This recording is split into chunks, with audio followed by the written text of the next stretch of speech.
On day 1, I spawned into the Badlands as a shapeshifter. Whoa, that's a cool special ability. I wonder how far I can go with it. But I didn't have long to think about that, because a gang of wither skeletons with bows and swords showed up and started chasing me. Darn it, I wish I could go faster, but I'm only a baby shapeshifter, and that means I've only got 3 hearts. But even though I was weak, that didn't mean I couldn't shapeshift. I hid behind a rock and turned into a rabbit. Nobody ever suspects a rabbit. The wither skeletons kept searching until they found my little rabbit self, acting casually. The leader of the wither skeletons immediately clocked me. There he is, boys! Grab him! The wither skeletons immediately surrounded me, giving me no chance to escape. Wait, how did you know it was me? There are no rabbits in the Badlands. You've still got a lot to learn, shapeshifter. Let's take him to the jail. On day 2, the wither skeletons dragged me over to the Badlands jail. You can't do this! I'm too young to go to jail! But that didn't seem to persuade them. They threw me in a cell with another prisoner, a quillbeast. I had to figure out what was going on. Hey, Mr. Quillbeast, I'm Zozo. What's your name, and what are you in for? The name's Quilliam. I don't know why I'm here.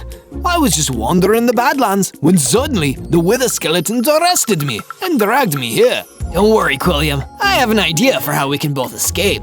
No offense, Zozo, but I really don't know how a rabbit could launch a jailbreak. That's the thing. I'm not a rabbit. I'm a shapeshifter. I used my power to turn into a wither skeleton, just like the ones who ran the Badlands prison. We used one of Quilliam's quills to pick the lock, and the 2 of us walked down the hall together. Another wither skeleton stopped us on the way. Hey, where are you 2 going? I'm just taking this prisoner to a different cell block. Nothing to see here.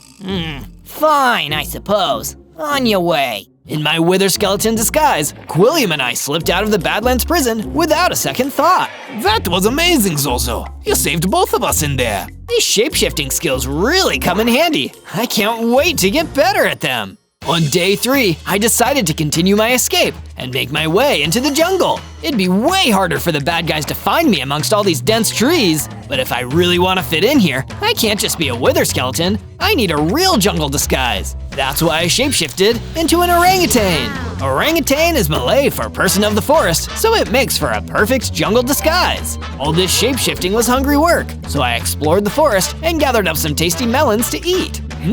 Delicious and nutritious. But while foraging, I encountered a mysterious wooden villager meditating in a clearing. Sorry to interrupt you, wooden villager, but is everything okay? Everything is more than okay, now that you're here, Zozo. What? How did you know my name? I know many things. I am Amma, the jungle mystic. I have long traveled this jungle in search of a hero to whom I can reveal the great truth of the world. Do you believe you are that hero? Well, I'd like to be, for sure. Good, then follow me. There is much to learn. On days 4 to 5, Amma, the jungle mystic, led me deeper into the forest, where he started to explain what was going on here. So, does the problem here have to do something with the wither skeletons? No, the wither skeletons are irrelevant to the true issue here, Zozo. You see, this forest is overrun with vicious tribal gremlins. Alone, they may not look like much, but together, they can pose a major threat. For the sake of the world's peace and safety, we must see to it that they are defeated. We have less than 100 days to exterminate them before things really get out of hand. Wow, that sounds like a tall order. These tribal gremlins must be really scary. How should I fight them? Don't worry about fighting them just yet. I'll be able to help you plan the best course of action.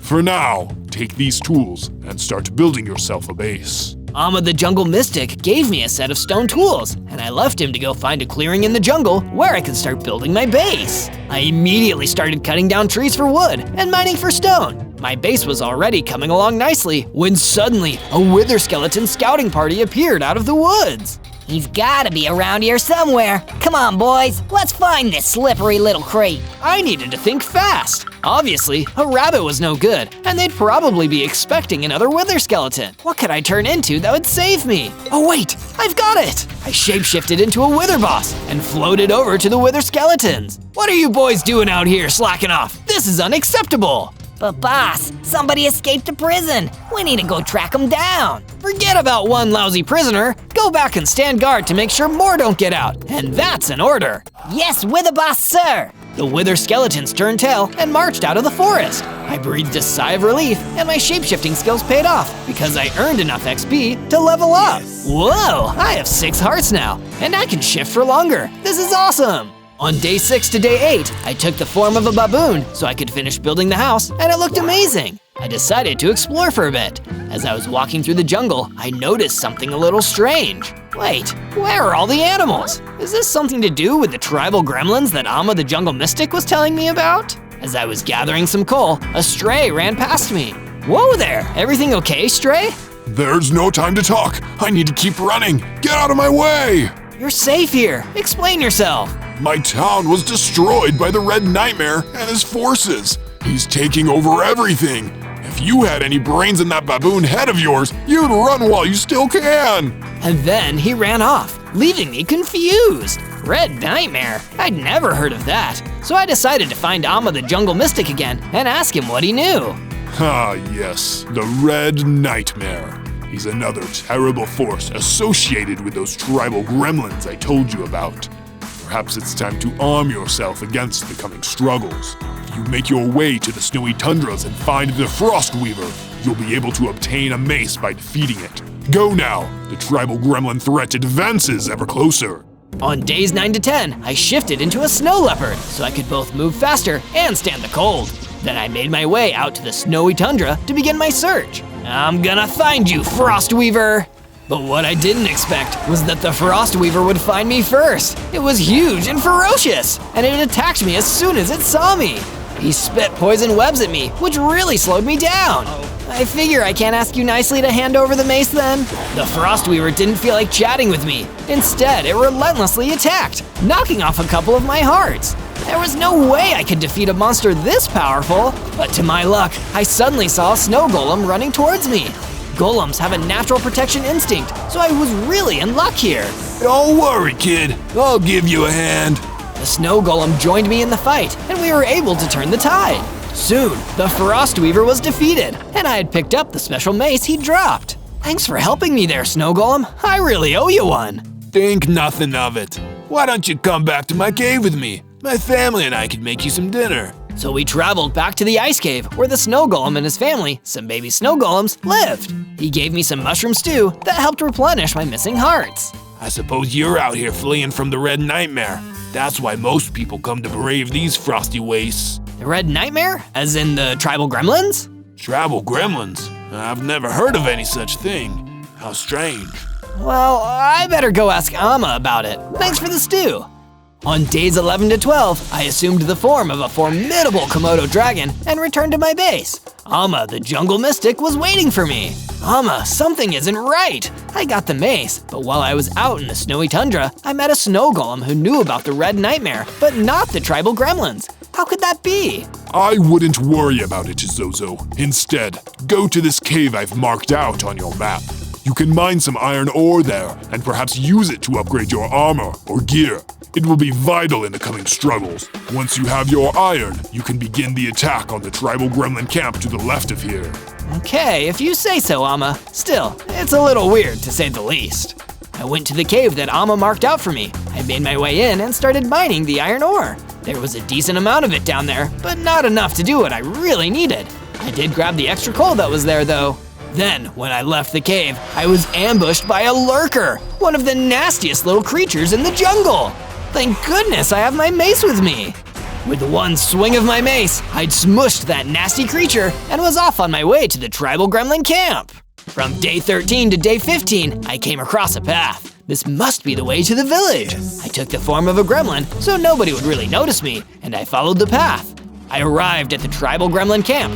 It was basically a huge village made of tree houses in the jungle. I was expecting it to be scary, but honestly, all the tribal gremlins seemed weirdly peaceful. I decided to talk to one of them to see what was going on. Hey, fellow gremlin, you looking forward to causing some more chaos in the forest today? He just looked confused. Chaos? What are you talking about? I turned and saw a very chubby, stern-looking tribal gremlin chief sitting behind me. There will be no chaos around here, boy. We need to stay organized if we want to have any hope of defeating the Red Nightmare. The tribal gremlins wanted to fight the Red Nightmare too? I thought they were in league with them. Nothing was making sense. I needed to go back to my base and talk to Amma the Jungle Mystic immediately. From day 16 to day 19, I returned to my base.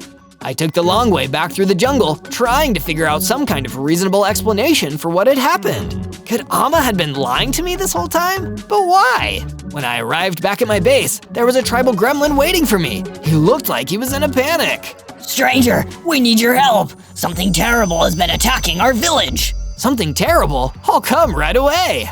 But by the time I arrived at the village, it looked like the worst had already happened. The village was in ruins. The tribal gremlin chief was dead. Only his mask remained. And standing in the middle of it all was Amma. Amma, how could you? The tribal gremlins are friendly and peaceful. To you, perhaps, but to my plans, they were a frustrating inconvenience. What do you mean, your plans? I never told you my full name, did I? I'm a shapeshifter like you see. Some call me Amma, but my true name is Amogolish, perhaps better known as… Suddenly, Amma shapeshifted into a huge, blood-red creature, the true Amogolish. Wait, you're the Red Nightmare? Very clever, Zozo. I thought I could trick you into destroying the tribal gremlins for me, but it seems you're completely useless. So you can be destroyed with them! I was so angry that I turned into a huge vile ogre and charged at Amogolish, the Red Nightmare! He would never use me to do evil! But I underestimated how strong he was. With one strike, he knocked me down from the bridge and everything faded to black. From day 20 to day 22, I woke at the bottom of what remained of the destroyed tribal gremlin village. I'd failed. I'd let them all down. But thankfully, at least some of them had survived Amogolish's monstrous attack. But now we have no place to live. We can't just survive out here in the jungle. He'll pick us off one by one. That's when I turned into a horse. Nobody is living out in the jungle. Hop on my back, and I'll let you come live at my base. We can work together and stop Amogolish from destroying anywhere else. One by one, I took all the remaining tribal gremlins back to my base and started building a barracks for them. If Amogolish thinks he can destroy us all, we're not gonna go down without a fight. From day 23 to day 26, I traveled out to the desert. That jungle humidity can be killer sometimes. I decided to turn myself into a roadrunner so I could run extra fast across the sand. Meep meep. It feels good to feel the wind blow between my feathers. But I had to stop when I saw a sun god being attacked by a gang of enhanced Aripedes. They must have been sent by Amogolish. Don't worry, sun god, I'm here to help. I ran in and started circling around the Aripedes, distracting them from attacking the sun god. That gave the sun god a chance. I unleashed the power of the sun! He sent out a powerful sunblast, hitting and vaporizing the Aripedes, and he never could have done it without me. I never could have done it without you, Zozo. In exchange, I give you the blessing of the sun. From now on, you will be stronger and faster in daylight. You will also gain a few hearts. That's such a cool power. Thank you, sun god. And the 2 extra hearts will come in handy. May my blessings be with you. From day 27 to day 31, I went back to the jungle. I missed all those lush green trees. On the way back to the base, I found some sheep wandering around the jungle. They seemed lost, so I decided to take a stone guard form and shepherd them back to my base. When they were back, I started to build a pen for them. Now I can have as much wool as I want. This is perfect. I also decided to make a bigger wall around my base to protect me, the sheep, and my tribal gremlin guests from Amogolish and his minions. Meanwhile, in Amogolish's evil lair, he was meeting with his deadliest warrior, the Behemoth, a huge demon knight. What would you have me do, master? I thought this Zozo could be useful, but it seems he's just a thorn in our sides. If we are to dominate this world, he and those who ally with him must be destroyed.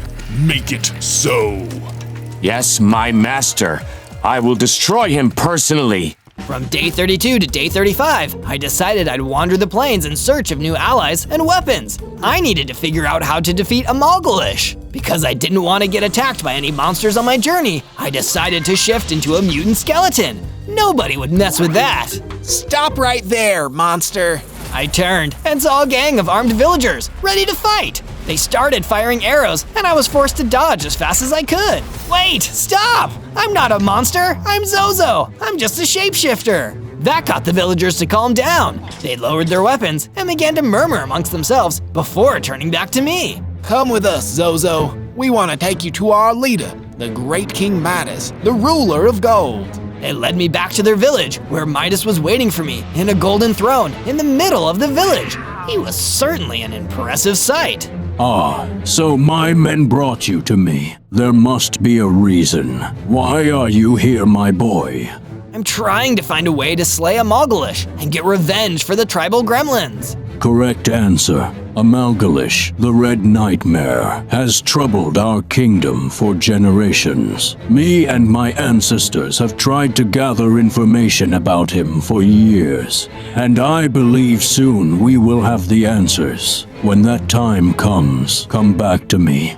From day 36 to day 39, I turned myself into a scarecrow just for fun and entered the mine in the village. I mined iron to complete my new set of tools and armor. And I got really lucky, cause it wasn't just iron ore I found, I also found some diamonds. Not enough to craft just yet, but they were definitely worth keeping in my inventory for a rainy day. Though the most exciting thing I found down in that mine shaft was a dusty old book containing an unbreakable enchantment, which would make my new items unbreakable. I crafted a full set of iron tools, iron weapons, and iron armor before returning back to my base to rest. But sadly, there would be no rest. When I got back to my base, an Aztec warrior was already there, waiting for me. King Midas sent me to collect you. He wishes to speak to you about a truly grave matter. Then I suppose I better come along. From day 40 to day 43, I returned to the village to meet with King Midas. I wondered what had gotten him so worried, aside from the fact that I'd now shapeshifted into a gorilla for toughness. Zozo, I'm glad you're safe. Of course, Your Highness. Why wouldn't I be safe? My spies have gotten word of a terrible development in the war against Amalgalish. He has summoned his most dangerous minion, the Great Behemoth, and he has given him the instruction to destroy you personally. Don't worry, King Midas. I've gotten a lot tougher than I used to be. I bet I could kick this behemoth guy's booty. Why don't you say that to my face, weakling? I turned and saw the behemoth was standing right behind me while the villagers fled in every direction. He was even bigger and tougher than I'd imagined. I charged up towards him and used all my gorilla strength to deliver a mighty punch, but the behemoth just shrugged it off. He hit me back and sent me skidding across the village square. Take this new form, my boy, the Gold Golem, and use it in my name. With my new gold golem strength, I pulled out my mace and attacked the behemoth. Somehow, he effortlessly blocked every hit and started rampaging around the village. I need to get out of here. I'm still not strong enough to beat even the henchmen yet.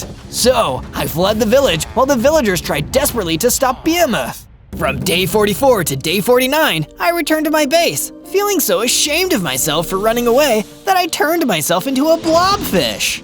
I don't deserve to call myself a hero. I left all those poor villagers to fend for themselves. I'm a zero. As I was moping, none other than King Midas turned up, having survived the previous battle. Zozo, I need to call on you yet again. I don't deserve you, King Midas. I was a coward. I ran away. Don't focus on the past, Zozo. We're not going there. I'm here because I have some important knowledge. There are legends of a sacred item, a mithril battle axe, that can be used to defeat the Red Nightmare. A mithril battle axe? But I already have a sword and a mace, and neither of them help. The mithril battle axe is more than just a weapon, Zozo. It's supernatural. It can give its users immense power, even granting them wishes. But it is legendarily hard to obtain. You will either need to find one or make one from mithril ore. The mountains would be the best place to begin your search. From day 50 to day 53, I decided to take the form of a mountain troll and go searching through the mountains for information on the mithril hammer. Maybe if I find it, I can regain my honor after running away from Behemoth. The way up the mountain was tough. At the top, I searched and searched until I found a secret cave tucked away under one of the mountains. It seemed like the kind of place where something important might be hiding away. I put up some torches to light my way inside of the cave, but sadly I didn't find any mithril or a mithril battle axe in there. But I did find a book labeled The Legend of a Mogolish. Hey, that's the guy I'm fighting. The book described how a Mogolish is an ancient evil who has tried to take over the world many times. But only someone who is of pure heart with a perfect weapon will be able to put him down for good and save everyone. Maybe I do have a shot after all. With at least some extra knowledge, I started heading back to my base. The way down was just as treacherous as the way up, but I eventually made it. When I reached the jungle again, I heard some commotion and I saw a Clink fighting a whole gang of scary jungle spiders. Don't worry, Clink, I'll help you. But by the time I reached him, he'd already defeated all the jungle spiders without breaking a sweat. He was clearly a lot stronger than I was. That was amazing, Mr. Clink. Want to come back to my base? I need someone to help train me how to fight like you. Sorry, buddy, but I'm not the teaching type. Old Clink is too free-spirited to ever be tied down like that. Good luck with whatever you're doing, though. From day 54 to day 57, having been rejected by Clink, I continued back to my base. Well, at least this day can't get any worse. You have a big storm coming, Zozo. I turned and saw that literally the last person I wanted to see right now was standing right behind me. Behemoth, a Mogolish's #1 goon. Oh no, not you again. I believe we have some unfinished business. Square up and prepare to meet your doom. I shifted into my gold golem form and pulled out my mace. This time, I was going to win. I charged straight at him with impressive speed, and with all my might, I swung the mace right into his face. And it had no effect. I still wasn't anywhere near strong enough to fight Behemoth, and all I could do was run away while he laughed at me. Meanwhile, back at a Mogolish's evil lair, he was receiving information from his top advisor, the impish Pixin. Tell me, Pixin, how goes the war effort? Are our forces winning? We've crushed resistance to the east. Our Wither Skeleton army has been successful in raiding the villages to the west. Soon, I'm sure, the north and south will fall too. And what of Zozo? Has Behemoth destroyed that little brat yet? Soon, my lord. Behemoth says that our mission will be even easier than he thought. Delightful. Just delightful. On day 58 to day 62, I returned to my base, feeling a little down in the dirt. So I turned myself into a swamp pig. I'm so ashamed of myself. It feels like I can't do anything right. But when I got back, I was so happy to see that the tribal gremlins had increased the size of my base. They built new rooms and a whole new floor. It's the least we could do since you let us stay here with you, Zozo. I was so touched by their kindness that I wanted to do something for them in return. I'd build a statue, but not just any statue, a tribute to the fallen tribal gremlin chief. I started collecting all the proper material when I happened upon an abandoned diamond mine out in the jungle. I wonder if there are still diamonds down there. I went in and started to mine until I finally found enough diamonds to craft a pair of diamond armor pieces, a pickaxe, helmet, pants, and some cool boots. It isn't much, but it'll certainly help. From day 63 to day 66, one of the tribal gremlins approached me. Zozo, I think I know where you might be able to find a mithril battle axe like the one you were looking for. There's a special cave out in the desert, one that's sacred to my people. We might be able to find it together. That sounds like an excellent idea, tribal gremlin. Let's do it. We set off together until we reached the desert. With my shape-shifting powers growing by the day, I decided to shift into a guster so I could fit into the desert environment. After 2 days of walking, we finally found the cave. It looked deep and dark, and as I stepped forward to enter, the tribal gremlin stopped me. Wait, Zozo, I just remembered something important. You can't go in the cave. Not yet. Well, why not? We really need that mithril battle axe, tribal gremlin. But you need to obtain a soul heart first. I've heard legends that those who enter the cave without one lose their souls, so we need to seek one out. Yeah, now that you mention it, that does seem like a pretty solid call. From day 67 to day 70, the tribal gremlin went home, and I continued exploring the desert, hoping to find a soul heart. It's a shame they don't just hand out those things, huh? Suddenly, I was distracted from my search as a coyote running towards me. He looked really worried. Hey, stranger, mind lending me a hand? There's a nasty Sudaramu bothering me and my coyote brothers. Sure thing.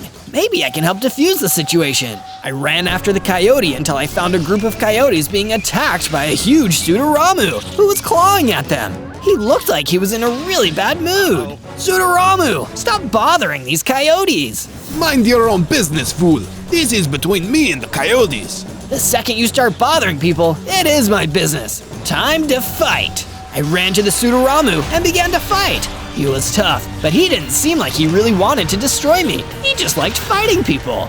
So I gave him a good fight. Every time he swung his claws at me, I was able to dodge, then hit back. My hits barely bothered him, but he seemed like he enjoyed having the exercise. Yeah, that was a good fight. I like your style, man. You're a pretty good fighter yourself, Sudaramu. How about instead of fighting random coyotes, you go up against a real opponent, like helping me take on that demon, a Mogolish. Now that sounds like a good time. From day 71 to day 74, after not finding anything in the desert other than a cave I couldn't enter, I returned to the base, only to find that Behemoth was already there, and he was annihilating my base. By the time I got back, half of the base had been destroyed, and he was attacking the tribal gremlins trying to rest there. Zozo, you're back. Good. I was getting bored destroying all your friends. Behemoth, you monster! You're going down for this! Try me. I transformed into a Vex, pulled out my mace again, and attacked Behemoth. My rage fueled me, and this time, as I attacked him, it looked like I was actually doing some damage. You've improved, Zozo, I'll give you that. But you're still nothing compared to me. Behemoth hit me back, stunning me and taking down several of my hearts. And while I was stunned, he grabbed one of the tribal gremlins and ran off with him. Gremlin, no! But there was nothing I could do. After I got my strength back, I teamed up with the other gremlins to rebuild the destroyed sections of my base and create a new guard tower to watch out for any future intruders. At a Mogolish's lair, he was laughing with glee as his army of monsters and skeletons prepared themselves for the next battle. It is almost time. Soon I will wipe out the resistance, and all will be mine. From day 75 to day 78, King Midas once again arrived at my base, carrying a gift. Zozo, I have heard about your recent losses and your valiant attempts to get your hands on the Mithril Battle Axe. In the meantime, please, as a token of my gratitude for all the work you've done, take this. Oh, wow, King Midas, thank you! What is this? It's a Sword of Undying, my old battle weapon from my adventuring days. It's not the Mithril Battle Axe, but this is a powerful, well-forged weapon. I believe Behemoth keeps his own private lair out in the plains. Perhaps you should go show him how well you can use this new weapon. From day 79 to day 84, I arrived at Behemoth's lair out on the plains with my Sword of Undying, ready to do battle. I stormed in, ran past the skeleton soldiers, and saw that Behemoth was waiting for me. This is it, Zozo! I've gotten bored of playing with my food. You won't be leaving this lair. And when I've destroyed you, the Master will give me power and riches. Your creep of a master is never going to see you again, Behemoth. Skeletons, grab this fool. Skeletons surrounded me, but I managed to take them down without much effort. I focused on Behemoth next. Sword in hand, we fought. Behemoth was still incredibly strong, but I felt like I was finally ready to take him on. But as the fight went on, even though I was doing some good damage, Behemoth started to turn the tide. He fought harder and harder, hitting me again and again, watching my hearts drop. Even with the regeneration and extra absorption health the Sword of Undying gave me, I was still losing this fight. Everything I'd worked for was about to be for nothing. You've been amusing, Zozo, but I won't miss you when you're gone. Just as Behemoth was about to finish me off, one of the walls of his lair exploded, and Sudaramu broke in to save the day. Zozo, eat this! He threw me a golden apple. I'd never seen one like it before, and I immediately took a bite. Immediately, everything changed. I could feel myself getting bigger and stronger, and not just regenerating hearts, but doubling them. With the 16 hearts, I shifted into Ultimate Gold Golem, and with the Sudaramu at my side, I was ready to finish this. The two of us attacked the Behemoth together, giving him no chance to take us out. I climbed to the top of the gate wall and jumped on the Behemoth, swinging my sword at his head. He was defeated once and for all! I looked and saw that the destroyed behemoth had dropped a soul heart onto the ground. Now that was a good fight. Say, what's that thing he dropped? Sudaramu, that's our ticket to the big time! From day 85 to day 89, while still out in the plains, I shapeshifted into a double-headed Vile Ogre. I stumbled upon some clay and dug it up to use on the tribal gremlin chief statue. This is gonna look awesome, and I bet my tribal gremlin roommates will really appreciate it too. I returned to the base and completed the statue. Seeing it there inspired me and reminded me of what really mattered, all the innocent people I was fighting for. With the statue done, I set off for the desert with the behemoth soul heart in my inventory. I could finally enter the sacred cave and obtain the mithril battle axe. It would be a great day! But when I entered, things weren't so easy. There were husks everywhere, and just as I was about to clear them all, a terrifying Jabberwock jumped out of the cave and started attacking me. I needed to pull out King Midas's sword to fight him off, and even then, it wasn't easy. Feels like nothing has been easy for me these last few months. But with the Jabberwock Cave Guardian defeated, I saw it there, waiting for me. The mithril battle axe that would solve all of our problems. I picked it up and felt its power surging through my hands. Ignites and knocks back targets. Well, that is useful. Things are looking up at last. From day 90 to day 94, I emerged from the cave with the mithril battle axe, wondering what I'd use it for first, when I saw that a Mogolish was standing right in front of me. Hello again, Zozo. Think I'd let you get away with destroying my most powerful henchman? For that, I'm going to destroy you myself. I didn't feel like talking to this monster. Instead, with the mithril battle axe in hand, I charged at him, ready to strike. I got one hit in. He instantly hit me back and sent me flying. The hit was so hard, it knocked the battle axe right out of my hands. Before I could get up, he snatched the mithril battle axe, even though I'd only just gotten it. You won't be needing this anymore. In fact, I think I'll make much better use of it than you ever did. Goodbye, Zozo. There was an explosion, and the desert ground beneath me caved in, trapping me in a pit. A Mogolish disappeared, off to do something awful, no doubt. One step forward, 2 steps back. From day 95 to day 97, I needed to do something clever to escape the pit. Thankfully, this was where my shapeshifting skills came in handy again. I turned into a bald eagle and flew right out of there, heading towards King Midas's village. With the mithril battle axe lost, I needed to ask him for advice on what I should do next. But it was already too late.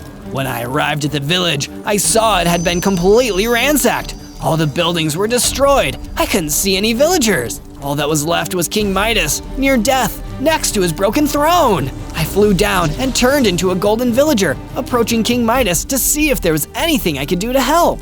I'm sorry, it's already too late for me. Amalgalish used the mithril battle axe to improve his power to unimaginable levels. He destroyed the entire village. You must stop him. You're our only hope. I will stop him, King Midas. I promise. He'll pay for everything he's done. King Midas passed, and I journeyed back to my base. On day 98, I arrived back at the base and found that my worst fears had been made real. A Mogolish had come here too and destroyed everything. The base was in tatters, and most of the tribal gremlins were gone. I'd failed. I couldn't protect anybody or anyone. It seemed like a Mogolish was going to use the mithril battle axe to rule the world. I felt so terrible about myself, I shapeshifted into a cockroach. Just as I was about to give up hope, one of the last tribal gremlins approached me. I'm so sorry that I failed, tribal gremlin. I let your people down from beginning to end. But this isn't the end, Zozo. You can't give up. If a Mogolish could use the magical axe to destroy all this, then maybe, if you get your hands on the axe, you can make it all okay again. And in that moment, I knew that the tribal gremlin was right. If that axe could get us into this, it might be the only thing that could get us out. On day 99, I shapeshifted into King Midas himself as a tribute to the great king's legacy. As him, I approached a Mogolish's base, wielding his Sword of Undying. To my surprise, a Mogolish himself came out to meet me, holding the mithril battle axe, exactly as I'd hoped. King Midas, this is impossible. I dealt you a lethal blow with the mithril battle axe. You must be Zozo, and I'll be taking that axe. Yes, to the face. This time, Amogalish lunged at me first, upset at being tricked. But that's when I took my opportunity. As he swung the mithril battle axe, I dodged and snatched it from his hands. Thanks, Amogalish. I promise I'll bring it back. With the battle axe in hand, I ran back to my base as fast as I could, hoping that it still had some magic left over after all the damage that Amogalish had done with it. I arrived back at my base and began to wish, holding the axe tightly in my hands. I wish for all the tribal gremlins to be brought back and for my base to be fully repaired. That's all I ask for. And seconds later, the axe vanished from my hands, never to be seen again. But my wish was granted. My base was back to normal, and all the tribal gremlins had been brought back. You saved us, Zozo. Thank you. And now, together, we can save everyone else. Like Amogalish himself said, just one tribal gremlin doesn't count for much. But all of you together, we can bring Amogalish down for good. Let's go save the world. On day 100, I led the tribal gremlin strike force straight into Amogalish's lair. As wither skeletons poured out to fight us, the gremlins took them on. Gremlin freedom forever! And as the fight raged on, of course, Amogalish crawled out of his lair, ready to fight me personally. You worthless little creature. I should have destroyed you when you were small and weak. It would have saved me a lot of trouble. It's too late for regrets now, Amogalish. They won't do you any good. Stubborn and arrogant to the end. Do you really think you can beat me? You're not even carrying a weapon. I'm a shapeshifter, Amogalish. Don't you know what that means? What? It means I am the weapon. And with that, I turned into my final form, a giant ender dragon. No, this can't be. It isn't fair. I can't be defeated by some other lowly shapeshifter. I'm the most powerful being in the world. But all that complaining didn't do him any good. I unleashed my most powerful Dragon's Breath attack on him, and by the time I was done, there was nothing left. Amogalish was defeated! And once the tribal gremlins were done defeating the last of the wither skeletons, the world could finally be at peace once again. On day 1, I spawned in as a mutant dragon. Whoa, I'm a dragon, but it looks like I'm a mutant one. I had spawned deep underground in a mine shaft, and I noticed I had an iron pickaxe equipped already. Looks like there's one thing to do: dig. I figured every good dragon needed a treasure hoard, and since I was a mutant dragon, I needed to find some uranium to fill my lair. Most dragons would prefer gold or silver, but uranium is perfect for me. As I was digging, I stumbled on some ore, but a bar guest showed up and attacked me. Wait, I'm just a kid. I was so afraid that I dropped my pickaxe as I ran for it. If I was a full-grown dragon, I could have handled him no problem. But because my mutation was still weak, the only way I could survive was by running. I'm just a hatchling for now, and I only have 4 hearts. I tried to make my way to the surface, but I was intercepted by another bar guest. Oh no, I guess there was more than one. I was boxed in on all sides with no escape. Ha ha ha! I got you! Now I can eat this dragon and absorb his mutagens to become unstoppable. Well, this isn't good. I was dragged away and thrown into a cage. On day 2, the bar guest brought in another prisoner who had also planned on eating. At first, I thought he was a normal rooster, but when I looked again, I realized that he was a cockatrice. Dinner! Meet the appetizer! We hope you two can get along. When the bar guests left us alone together inside of the prison, the cockatrice ran around the cage in fear. Ah! Don't eat me! It's alright, I might be a little mutated, but I'm a dragon just like you. That means I'm a friend. Call me Zozo. Oh, thank goodness! Another dragon! I thought I was gonna become a chicken dinner. My name's Rusty. Nice to meet you. I bet if we work together, we could break out of this place. Well, I do have the ability to chew through stone. All cockatrices do. Perfect! Let's do that! Rusty ate through the stone floor of the prison, and we were able to make our escape. But we were soon interrupted by a huge pit with lava at the bottom. Oh no! We can't go any further! Don't worry, Rusty. I've got abilities too. I had Rusty get on top of my back, and together we jumped out into the pit. I used my mutant wings to glide slowly towards the opposite side. And just like that, we had made it past the lava pit. That was impressive, Zozo. Thanks, Rusty. We stayed underground for a little while longer before Rusty dug us a path back to the surface. We decided to split up for now so that the bar guests would have to do the same to catch us.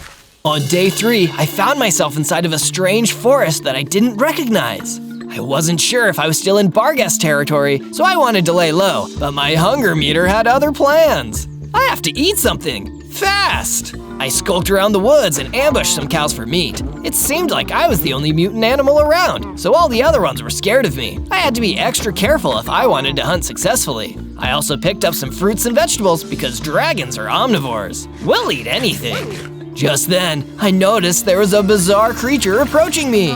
Greetings. Who are you? What? You don't recognize a fellow mutant when you see one? I'm a mutant dragon. What are you a mutant of? I am half mutant crab and half mutant brain. Call me Dr. Invertebrain. I don't get it, but that's okay. I'm Zozo. You need to listen to me, Zozo. There are a lot of enemies after us mutants right now, and I've got some knowledge that can keep us safe. How do I know I can trust you? Because I'm a brain. It's my job to be smart and think of things, so you just leave that part to me. This way. Then Dr. Invertebrain crab walked deeper into the forest. I wasn't sure if I should follow him, but I felt like I'd be in more danger if I didn't. On days 4 to 5, I caught up with Dr. Invertebrain, and he told me more about the enemies that were coming after mutants like me. You've probably caught on a little bit, but there are creatures out there that think they can steal our mutant powers by eating us. We mutants can unlock special abilities that no one else has, and because we are so rare, the ones who want our powers will stop at nothing to capture and consume us. That doesn't sound fun. I'm happy with being a mutant and having unique abilities, but being attacked because of it is going to make my life so much harder. Mine too. I suggest you try to awaken your greater mutant powers as soon as you can. Those will help protect you against the enemies. Thanks for the tip, Doc. One more thing. Here are some stone tools to replace the pickaxe you lost.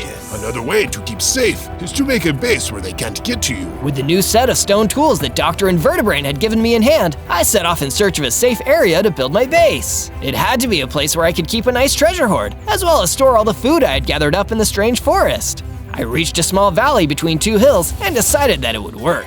I began working on my base straight away, and it was coming together nicely. Eventually, I'll have a nice big lair where I can store all of my belongings. I had barely started when the same Barghest from before showed up again. You won't escape this time, Zozo. Suddenly, he attacked with full force, trying to capture me again. I drew my stone sword and tried to fight back, but he was too strong. That's when I remembered what Dr. Invertebrain said to me back in the forest. I have to unlock my greater mutant powers. I concentrated, and seconds later, I was able to use a breath weapon of green energy that blasted the Barghest back. It wasn't fire like you might expect for most dragons, but I wasn't most dragons. I was a mutant dragon, and the Barghest was done for. Suddenly, I felt my dragon powers tingling, and I started to get bigger.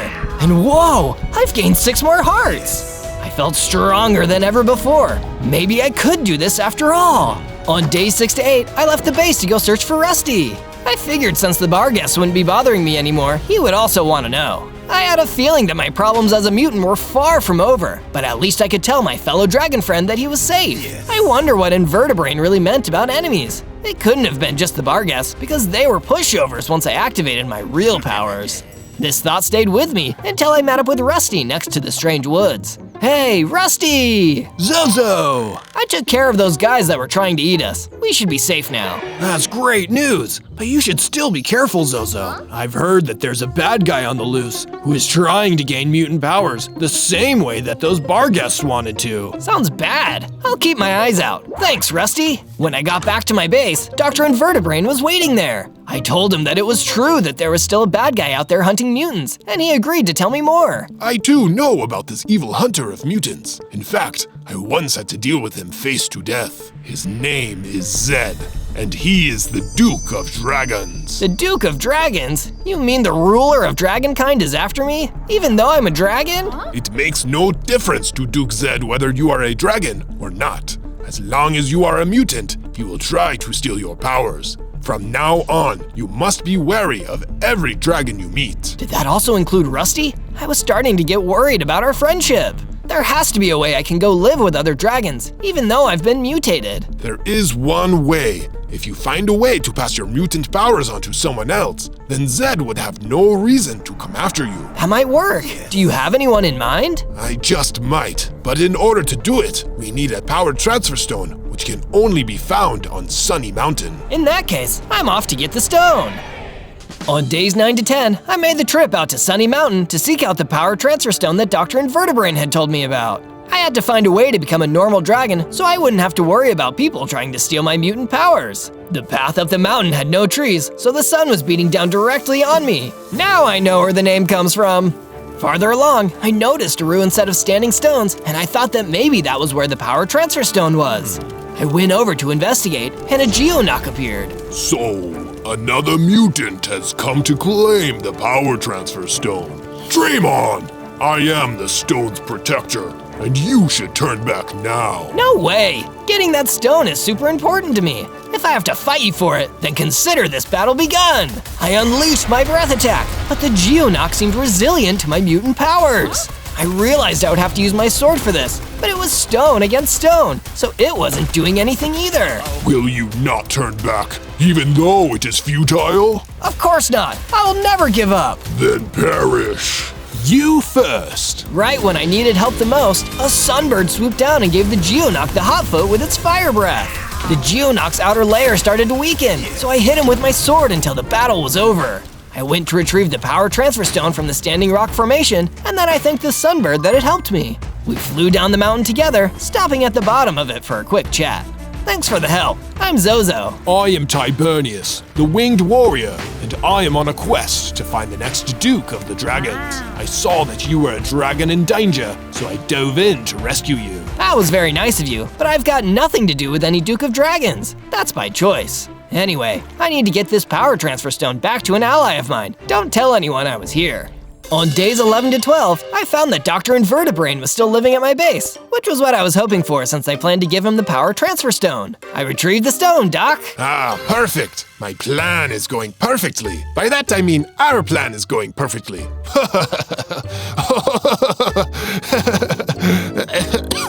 I didn't think it was that funny. But anyway, what else do I need to do in order to transfer my powers away? Eager to get to the next phase, are we? Well then, pay attention, because this is where things are really going to get challenging. I'm listening. You must place the power transfer stone within the mouth of a magic idol that sits on a nearby island. I'll show you how to get there. Excellent. I can't wait to be free of my powers. I can't wait either. I still didn't know what Dr. Invertebrain was laughing about, but I figured he was just remembering an inside joke. On my way to Idle Island, I stopped by an open cave to dig for iron ore. A strong suit of armor should protect me in case anyone working for Duke Zed tries to capture me. Unfortunately, the cave was full of hyenas, so I needed to do multiple sweeps with my green energy breath weapon to clear them out. Once I had cleared the cave of the hyenas, I collected the iron ore. Then I went back outside and flew off towards Idle Island. On days 13 to 15, I came ashore on the island and saw the idol waiting for me to place the power transfer stone in its mouth. There were signs all over the place with messages that said, "Here, Zozo," and "Transfer your power here." I want to feel welcome, but I'm starting to just feel creeped out instead. Was Dr. Invertebrain not telling me something about the idol? Maybe he had been planning to do something with the power transfer stone for longer than I thought. But then again, he'd still have to have known my name, and we didn't meet that long ago. This was getting too weird. So instead of placing the stone inside the idol, I jumped back into the air and flew back towards my base. I needed answers about all of this, and I was convinced that only the good doctor could give them to me. On days 16 to 19, I was surprised to run into Dr. Invertebrain in the field while I was still on my way to the base. He noticed that I still had the power transfer stone in my possession. Why didn't you put the stone in the idol's mouth like I asked? I'm sorry, I didn't mean to not listen to you, but that place was really weird, and I have some questions about what has been going on. Questions for me? Well, I am a brain, so I should be smart enough to give some good answers. First, why hasn't Zed sent any minions after me? You said he would, but I haven't seen any signs of it. Second, why did it seem like you had been to that island and knew my name before you met me? You should ask better questions, Zozo. Those will get us nowhere. Just leave the rest of the thinking to me, will you? All right, but I'm still confused. When I made it back to the base, I was startled to see Tibernius the Sunbird there waiting for me. It is you! You're the one I've been looking for! We need your help quickly. The Duchy of Dragons is under attack. The Duchy of Dragons? Isn't that the place ruled by Duke Zed of the Dragons? Wait, did you say I was… There's no time. You're the only one who can stop that madman, Dr. Invertebrain. What? It couldn't be true. I followed Tibernius, and the two of us hurried to the Duchy of Dragons. Once we got there, I saw that it was being attacked by Dr. Invertebrain. He was using mutant powers to destroy the buildings. Invertebrain, stop this! What are you doing? I tried to do this the nice way, but you chose to defy me. Now, because of you, your people will suffer. I don't understand. You said the dragons wanted my powers. No, you fool! I want your powers so I can become the most powerful mutant who ever lived, and I would have had them too if you had just placed the stone in the idol. I'm not doing that. I'm not listening to you anymore. You're going down. I charged in and prepared to use my powers, but he hit me with a mutant energy attack before I could. Due to the power of it, I was knocked out cold. On days 20 to 22, I woke up and saw that the Duchy of Dragons had been completely destroyed. There was no sign of Dr. Invertebrain anywhere. What was even worse was that the power transfer stone was gone from my inventory. He must have stolen it from me after I was knocked out. You're awake. I guess Invertebrain still needs you alive. Tibernius, I'm so sorry. I was too weak to stop him. Don't worry, Zozo. I've gathered the remaining dragons and told them that you could make it up to them by giving them a new home in your base. You did?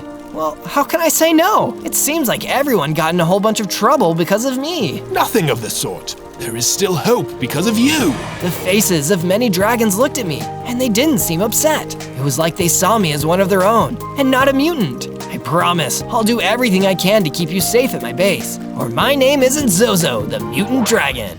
I spent the rest of the days gathering materials and expanding the base outward so it looked like the new Duchy of Dragons. I added a bunch of houses for the dragons and a bridge to connect them all. I wanted to make it feel like the home they lost and provide a safe space for them. On days 23 to 26, I was searching a nearby mountain for some gold that normal dragons really like and found a hidden canyon with loads of it. The canyon seemed to be crawling with aggressive macas, which seemed to be very territorial and seems like they could deal a lot of damage. I better go out of my way to avoid a fight. I went deeper into the canyon undetected, but it turned out that some of the others weren't so lucky. I saw a zombie getting attacked by the macas. He looked like a mutant too, just like me, and was punching them with his green fists. Hey, fellow mutant, we should work together. I can help you. No way! You're just gonna try and steal my powers, aren't you? Just like Invertebrain. I promise I won't. He tried to do that to me too. It sounds like we've got a common enemy then. Okay, I'll accept a hand. I jumped in to help and used my energy blast to scatter the macas so the mutant zombies could take them out one by one with his punches. Together, we defeated all of them with ease. Thanks for the assist. I had almost given up on my fellow mutant. Here's a tip about unlocking your powers as a reward. The mutant zombie showed me how to focus my energy into my limbs like he did. Thanks to his demonstration, I could jump super high with an energy-powered wing boost. Thank you. I'll make sure to put this power to good use. If you see Dr. Invertebrain, give him the old one too for me. On days 27 to 31, I found some sheep wandering through a burnt plain. Meh. So hungry. What happened to all the grass here, guys? There was some kind of evil energy blast, and all the grass got burned up. We used to graze here all the time, but now it's gone. Don't worry, the grass is always greener on the other side of the valley. And by that I mean, my base has some grass you could eat. Meh. Thank you. The sheep and I returned to my base. I then built them an enclosure around a grassy field where they could live and eat peacefully. After that, I went to see Tibernius and noticed he had created a training area where everyone could practice sword skills. We need to be ready in case of another attack, especially because Duke Zed and his noble guard have gone missing. That's right, I almost forgot. There are still some dragons that fled the city during Dr. Invertebrain's attack. We've got to make sure to find them. I'm sure they'll turn up, but for now, we should prepare for Invertebrain's next move. Meanwhile, unknown to myself and Tibernius, the evil doctor had been growing more powerful. He had captured that mutant zombie I had met in the hidden canyon and was using the power transfer stone and the island idol to drain the zombie's powers and add them to his own. You'll never get away with this, Invertebrain. Oh, but I already have. And I'll keep transferring the powers of every other mutant to myself until I'm all powerful. On days 32 to 35, I was mining for more materials when I encountered a group of fire dragons. Are you refugees from the duchy? It's one of them mutants that destroyed the duchy. Get him! Uh-oh, they must think I'm working with Invertebrain. I used my mutant wings and glided to the other side of the group of dragons. I didn't want to attack them, so I tried a diplomatic approach. I promise that I'm the good guy. Don't lie to us, dragons. We've been deceived before. Just when I thought nothing could work, a bigger dragon appeared who looked like he was their leader. Stop this at once. Do not attack Zozo anymore. He has fought bravely to protect his fellow dragons, as I knew he would. You know my name? I know a great many things about you, young dragon, for I am Duke Zed, the Duke of all dragons. You're Duke Zed? I was told you would try to steal my powers, but I'm guessing that was another one of Dr. Invertebrain's lies. Indeed it was. He tried to turn us against each other, but the truth is that we share a strong bond. A strong bond? What did he mean by that? I had never met this dragon before in my life, but somehow what he was saying felt like it was true in my heart. I had to know more. Duke Zed, please return to my base and tell me everything. I need to know about Invertebrain and why I've always had these mutant powers. No, I cannot. It is too risky for myself and the rest of these dragons to be out in the open, but if you need my help, you can find me in the underground. Well, that's good enough for me. For now, I'm going to let Tibernius know that you're okay, but I'll be back soon to hear more of the truth. I will be looking forward to it, young dragon. On days 36 to 39, I decided to get prepared for the next battle by getting my armor to iron. I crafted an entire set from the iron I had collected a while ago. Not too shabby if I do say so myself. I also wanted to upgrade my tools. Since I had access to several caves with iron ore deposits in them, I started from there and kept digging until I had enough iron. Wow, these are some awesome mines. I should look to see if I can find even more cool stuff. Further down in the cave, I found a treasure chest, and inside was a unique weapon, an enchanted crossbow that could fire endurophage rockets at enemies. These rockets are made of parts that you can only get in the end. The explosions caused by these rockets could be useful later down the line. I went back to the base in order to show Tibernius the cool weapon that I found. When I arrived, there was another guest inside of the training area, a warped toad. Tibernius was standing by, so I knew it was okay. Hello, I'm Warpo. It is riveting to meet you. I'm Zozo. Oh, I'm well aware. Every mutant has heard of you now. You're the mutant dragon who defied Dr. Invertebrain. You're a mutant too, Warpo? Why, yes I am. There's somebody I need to take you to see. It's an old friend who has some important news about the battle between good mutants and evil mutants. You should go, Zozo. Don't worry about the base. I will defend it for you. Thanks, Tibernius. That makes me feel a lot more secure. It'll be a few days' journey, but I promise you that what they have to say is worth the journey. All right then, Warpo. Let's get a move on. On days 40 to 43, I traveled with Warpo until we arrived at the home of the person he wanted me to talk to. It turned out to be none other than the mutant zombie that I had helped before. He was now just a normal zombie because Dr. Invertebrain had drained his mutant powers. He told me everything about the power transfer stone and the island's idol. So that's what would have happened to me if I had gone through with it. Glad I avoided that. Us too. You're the only mutant whose powers come close to matching Dr. Invertebrain's. That's why he wants your powers most of all. That might be true, but how can I become more powerful than him? The last time we fought, he knocked me out easily. That's why we're here. I managed to steal back the power transfer stone while Invertebrain wasn't looking. Now we can transfer Warpo's mutant powers to you and make you stronger. Are you okay with that, Warpo? That I am. Dr. Invertebrain must be stopped, and I'm willing to give up my own powers if it means you can take him down. Then let's get to it. That's what I like to hear. Go ahead and place your hands on the stone. Just then, a giant crab burst into the house and attacked us. Hand over my brother's power transfer stone, or I'll put the squeeze on you with my claws. Your brother? Do you mean Dr. Invertebrain? Yeah, I'm Herma, his non-mutant crab brother. Even though my brother is evil and a mutant, I'm as loyal as they come. So am I, you crusty crab. Zozo, Warpo, I'll hold this guy off. Make the transfer, and hurry! And with that, the zombie who used to be a mutant pulled out a sword and started fighting with Herma. I turned to Warpo, and the two of us used the power transfer stone to give his powers to me. It worked! Now run for it! We all split up, and Herma didn't know which one of us had the stone, so he kept rampaging and wrecking the zombie's house. I was the one who had it though, and as I retreated back to my base, I could feel the strength that Warpo had given me running through my veins. I could tell I was closer than before to being strong enough to defeat Dr. Invertebrain.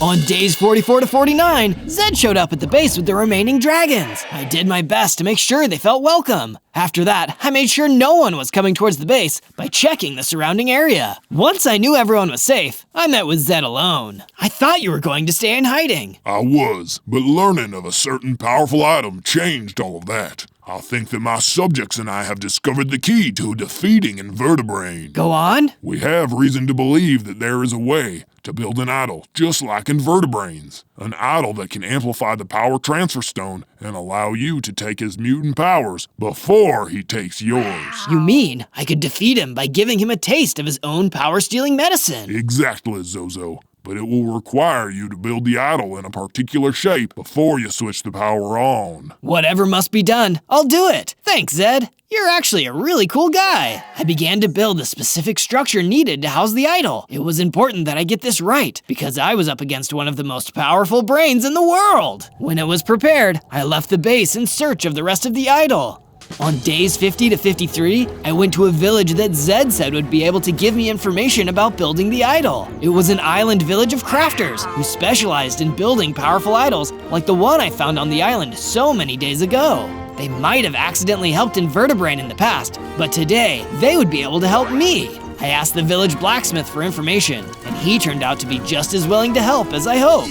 The secret to the island's power is in the crystal eyes. The more pure the crystal is, the more it can amplify the energy of the stone that is placed inside of it. See, do you know where I can find these crystal eyes? They are extremely rare. Almost as rare in this world as, well, mutant are. I can't tell you anything more concrete than that. Sorry. That's okay. Thank you anyway. I left the idol crafter's village and decided to return to base. I was going back the way I came when I saw a mutant spider pig being attacked by a Pterodon, a fellow mutant. Hey, do you need help? Before I even managed to get close, the spider pig used a blast of mutant green energy to take down the Pterodon. Oh wow, it looks like you handled it just fine. Your powers are really strong. Do you want to lend them to me? The spider pig just shook its head and left. It didn't seem interested in sharing its power. So that's how it is. Every mutant for himself, I suppose. On days 54 to 57, I was still on my way home when Herma ambushed me out of the blue. You thought you could escape, Zozo? Give me the power transfer stone. Never, Herma. You'll just give it to your brother, Dr. Invertebrain, and he'll use it to take my powers away. That is the plan. His pincer attack hit me in the side, and it really hurt. I had taken a lot of damage, but fortunately, I was regenerating a lot faster than normal. This must be the power I got from Warpo, mutant regeneration. So what if you can survive more of my attacks? I'll still cut you down to size. Herma was a tough opponent, and even my mutant green energy blast wasn't able to scratch his powerful crab shell. My brother used to practice his mutant powers on me all the time, so I've become resistant to it. You're nowhere near as strong as he is. I only had one weapon left, and I needed to use it as a distraction. I blasted him with an endurophage rocket. It didn't beat him, but it hurt him enough that I had time to escape. Meanwhile, Dr. Invertebrain was fighting a bunch of Geonox in a place that I had never been before. It turned out there was more than one power transfer stone in the world, and he was going to get the other one. I should have done this a long time ago. Once I acquire the second power transfer stone, I'll outfit my idol with even greater crystal eyes, so I can transfer power from anywhere. On days 58 to 62, I returned to find out that my base now looked almost exactly like the old Duchy of Dragons. The fire dragons in Tibernius had been rebuilding it into a brand new capital city for the dragons, since the previous one was destroyed. I decided to join in and build a statue that would make this new home even more special for all the dragons living here. It would surely be the talk of the base when it was complete. For now, it didn't look much like it would turn out to be. I also decided to place a bunch of fire pits to keep the base well lit, even when it was dark outside. That way, no one could get lost in the dark. I went to the training area and saw that it needed more weapons, so I built a bunch of iron swords for everyone to use and handed them over to Tibernius. These are some exceptional swords, Zozo. I will make sure that they are in the hands of exceptional warriors. Back to training, everyone. After all that crafting, I was running low on iron, so I returned to the mines and went searching for some more. While I was at it, I also mined for diamonds. The diamond ore was less common than the iron ore, but with enough effort, I was able to find some. At the end of the day, I had enough diamonds to craft a diamond helmet and diamond chestplate. On days 63 to 66, the blacksmith from the Idolmaker's village showed up at my base. Welcome to the new dragon base, blacksmith. I hope you have some good news to share with me. I don't just have good news, I have great news. The village has located another source of crystal eyes, and these might be the purest form that we have ever found. No way, that's incredible! If we can get those, then I'll be able to transfer Dr. Invertebrain's evil mutant powers to me and use them for good. That's why I told you first. You were so nice when you came to visit the village. I thought we would lend you a hand in your quest. Thank you so much. Will you lead me to where I can find the crystal eyes? Of course, Zozo. Follow me. We traveled away from the base for a couple days until we found the entrance to the crystal mine. The crystal eyes that we needed for the idol would be inside there, but it looked like it was guarded by some really big geonocs. Oh man, these guys guard everything cool. And if I remember right, they don't take much damage from mutant energy attacks. Well, at least you know where it is now. We can come back when you are ready to take them on. You're right. For now, we should be grateful that Dr. Invertebrain doesn't know where this is. On days 67 to 70, an old dragon friend came to see me at the base. It was Rusty. After all this time, he hadn't forgotten how we worked together to escape from those evil bar guests. Zozo, it looks like you've gotten even more powerful since the last time I saw you. You're looking very well too, Rusty. I came by because another enemy is giving me trouble. I was hoping you could stand up to the mob so I could be safe. You know, like the last time we worked together. Sure, Rusty. Anything for a friend. I followed Rusty back home to his farm, where a tremor elemental was destroying the fields. That's the guy, Zozo. Go get him. All right, Rusty, you wait inside. I'll handle this. I approached the tremor and tried a diplomatic approach to hopefully resolve the situation. But the tremor didn't listen. It just started attacking me instead. Have it your way then.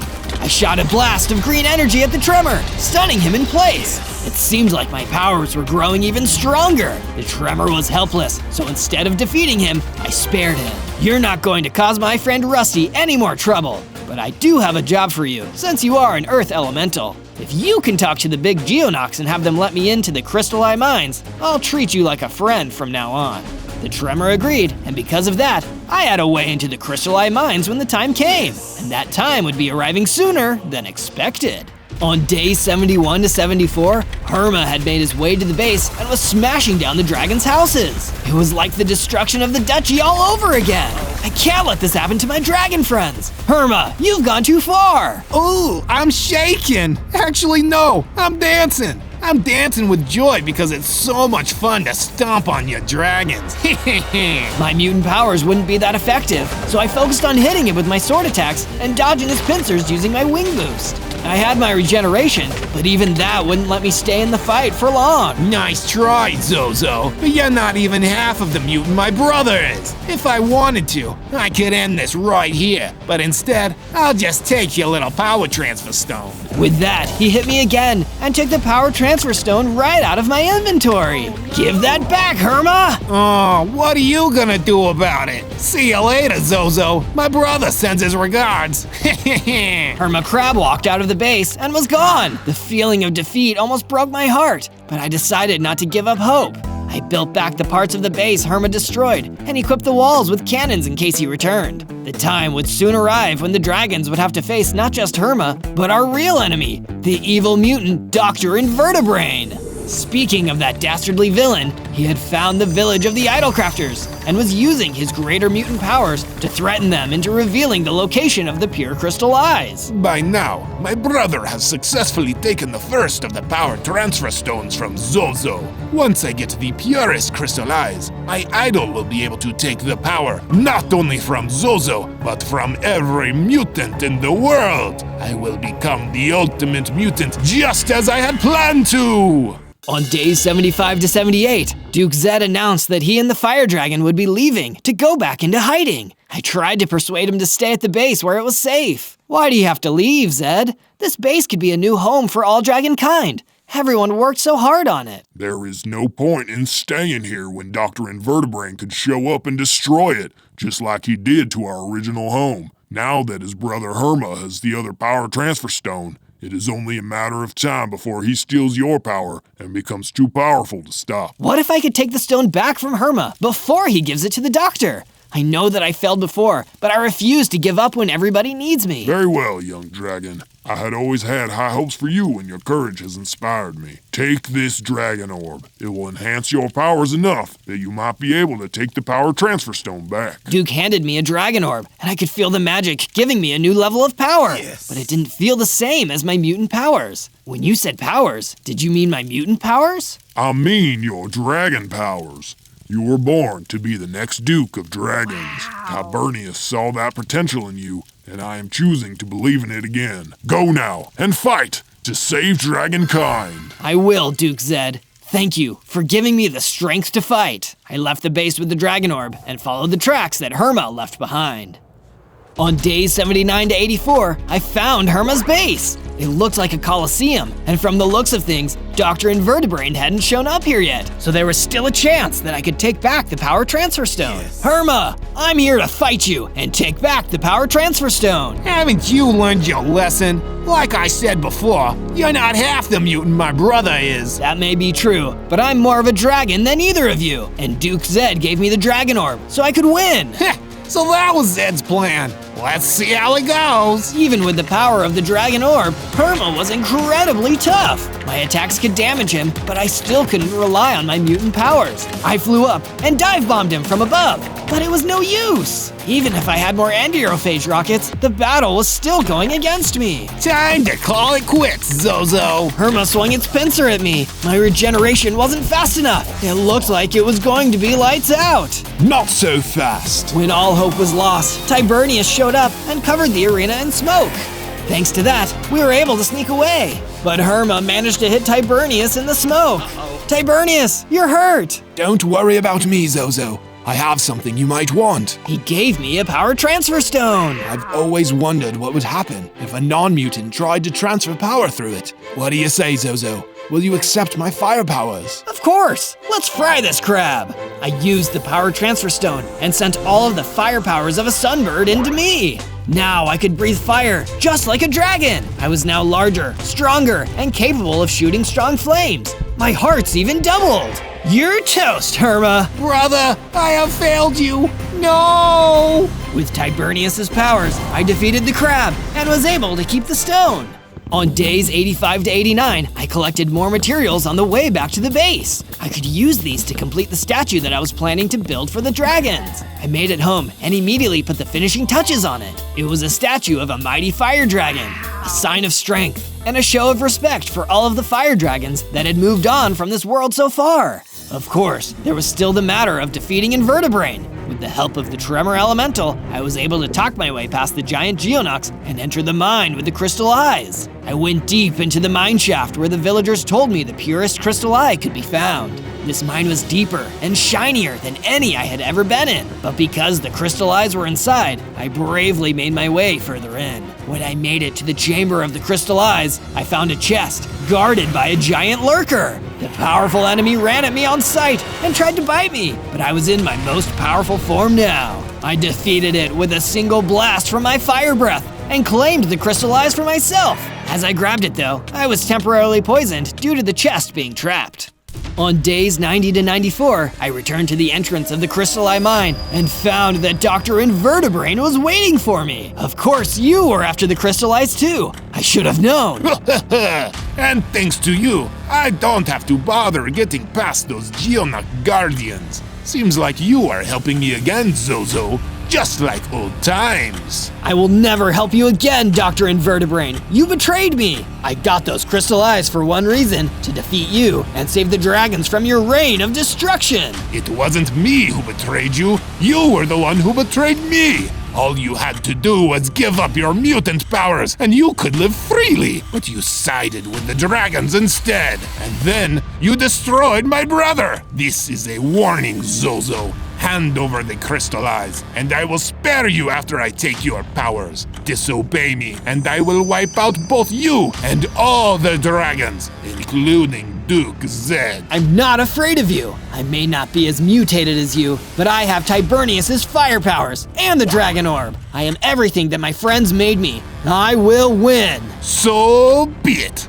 This is your destruction. Invertebrain used his strongest mutant powers against me, and it was even more than the level of power he was using when he destroyed the Duchy of Dragons. Back then, a single attack would have knocked me out in one hit, and even though I was stronger, the damage was still too much to handle. He knocked me down with a blast of mutant energy, and while I was stunned, took the crystal eyes away from me. How can you still be this strong? How can you still be that weak? Whoa! Pitiful dragon, you will soon know what it means to be the only one of your kind, after I steal your mutant powers, that is. Dr. Invertebrain got away with the crystal eyes. Even now, I was powerless to stop him. The hole he left behind was giant. On days 95 to 97, I was able to call upon enough mutant power to fly out of the hole that Dr. Invertebrain had trapped me in. Since I still had my powers, I knew that there was time to warn the others. Instead of heading to the base, I remembered what Zed told me and went to the underground to find him. If anyone could back me up in my next fight against the evil doctor, it had to be the Duke of Dragons. When I made it to where the fire dragons had been hiding out, I saw that I had been too late. Dr. Invertebrain had already found the dragon's secret base and attacked them. The dragons were injured, and it looked like many of them wouldn't make it. Zozo, is that you? Zed is over that way, and he doesn't have much time either. You must talk to him before he goes. I nodded and made my way to where Zed was lying down, dying. It was a sad sight to see the Duke of Dragons like that. Zed, I'm here. I'm so sorry. If you had the dragon orb, maybe this wouldn't have— It's okay, young dragon. I always knew you were the only one who could stop our greatest nemesis, Invertebrain. He always planned to use the mutant power inside of you to conquer the world. And that is why he stole your egg from us before you hatched. How do you know that, Zed? I didn't know where I came from before I hatched. I remember your egg, a mutant dragon egg. It was different from the others, but still a dragon. Still my son, the next Duke of Dragons. Zed, you're my dad? Yes, young dragon. And when I'm gone, you will be crowned the Duke of Dragons. Take care of them, my son. Zed was gone. I now knew everything. Invertebrain tried to raise me as his own, so he could someday take my powers away. But everything he tried had failed. The mutant he tried to steal would now become the dragon who defeated him. On day 98, I made it back to the base and found it in ruins. It seemed that Dr. Invertebrain had kept his wicked promise and wiped out the dragons. The fire dragons, the ones from the Duchy, and even Rusty. Every last one of them had been destroyed. It was horrible. On some level, I felt like it was all my fault, and the guilt of not being able to save them weighed heavily on me. Was this your plan, Invertebrain? To take everyone I cared about away, so I wouldn't have anything left to fight for? It was only a matter of time until my powers were transferred to Dr. Invertebrain. He would get to that island with the idol, and then I wouldn't stand a chance against him. This is hopeless. There is always hope, Zozo. Your father believed this. Tibernius! Look at me, Zozo. I gave my fire powers to you because I believed in you. And even in my powerless form, I still believe in you. What can we do? He was always stronger than me, and even if I win, I can't bring everyone back. Perhaps you can. Remember what powers you have now. If you have the pure crystal eyes, you'll be able to transfer power into yourself, but also to others. Of course. If I transfer your firepower to the dragons, along with my regeneration, the combined power could revive them. There's only one way to find out. Let's take those crystal eyes back. Together, Tibernius and I vowed to do just that. On day 99, I raced to the Idol Island to confront Dr. Invertebrain. The 2 power transfer stones and crystal eyes were floating next to the idol, and he was about to combine them. I dive-bombed over and grabbed the crystal eyes and power stones from the magic stones they were on. Zozo, you dare disobey me again? I dare. You thought you could crush my spirit, but like I've said time and time again, I don't give up. You're not thinking straight, that's why. Only I have the brains to rule this world. You should have just let me do the thinking. Your thinking stinks, Doc. I'm going to fix the damage you've done. I flew high into the sky with the crystal eyes and power transfer stones, then glided over the water to land on the mainland shore. There was no way that crap could catch up to me now. I zoomed back to the base and placed those pure crystal eyes next to the idol that I had built many days ago. Then I flipped a switch to combine them. Please work. Please work!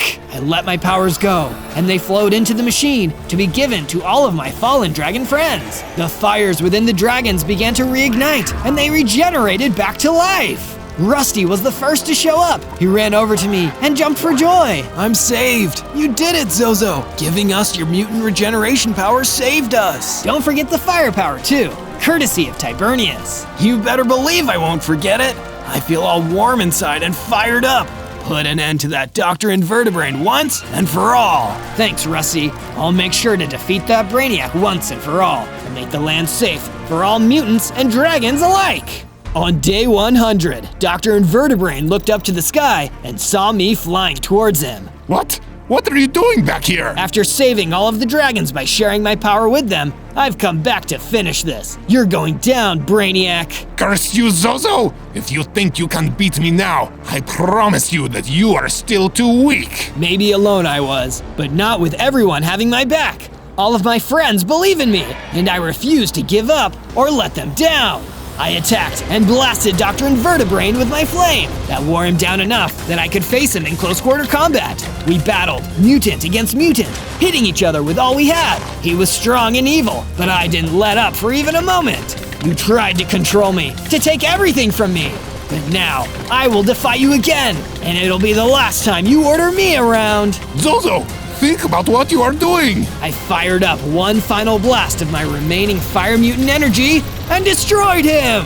No! The battle was over. Now the rebuilding of the Dragon Duchy could begin, and all mutant and dragon kind could finally live in peace and harmony. I may have been born a mutant, but because of my heart, everyone was now free to be who they truly are. On day 1, I spawned in as the Hulk. Oh yeah, look at me, I'm incredibly tiny. I was small, but I could still punch pretty hard and jump pretty high. Before I could spend too much time admiring my abilities though, I was attacked by a bunch of baboons. Get away from me, you mad monkeys! I thought about running away, but wait, I was the Hulk. I started swinging my fists. In no time, I had pounded the baboons into the ground. Bet you thought this little green guy was an easy dinner. I decided to go looking for my friends. As I was exploring, I came across a village. While walking the streets, I noticed that it was empty and several of the buildings had been damaged. Wow, I wonder what happened here. I kept exploring but couldn't find any survivors, so I found myself a good house and went to sleep for the night. On day 2, I left the village and entered a nearby forest. Time to start punching trees. I punched down trees until my fists were starting to hurt, then set up a crafting table to make myself some wooden tools. I made all the tools I was going to need, then headed over to a nearby cave. Wood can only get me so far. Better get some stone. In the cave, I managed to find some coal, along with plenty of stone. As I was mining though, I suddenly heard a noise behind me. Ah! The little boy ran off into the cave. He had totally caught me off guard. Hang on a second, come back here. I ran off in the direction he had gone and soon caught up with him. That's when I saw a skeleton was trying to attack him. Hang tight. With my Hulk strength, I managed to take him out. Then I turned to the little boy. Please don't eat me.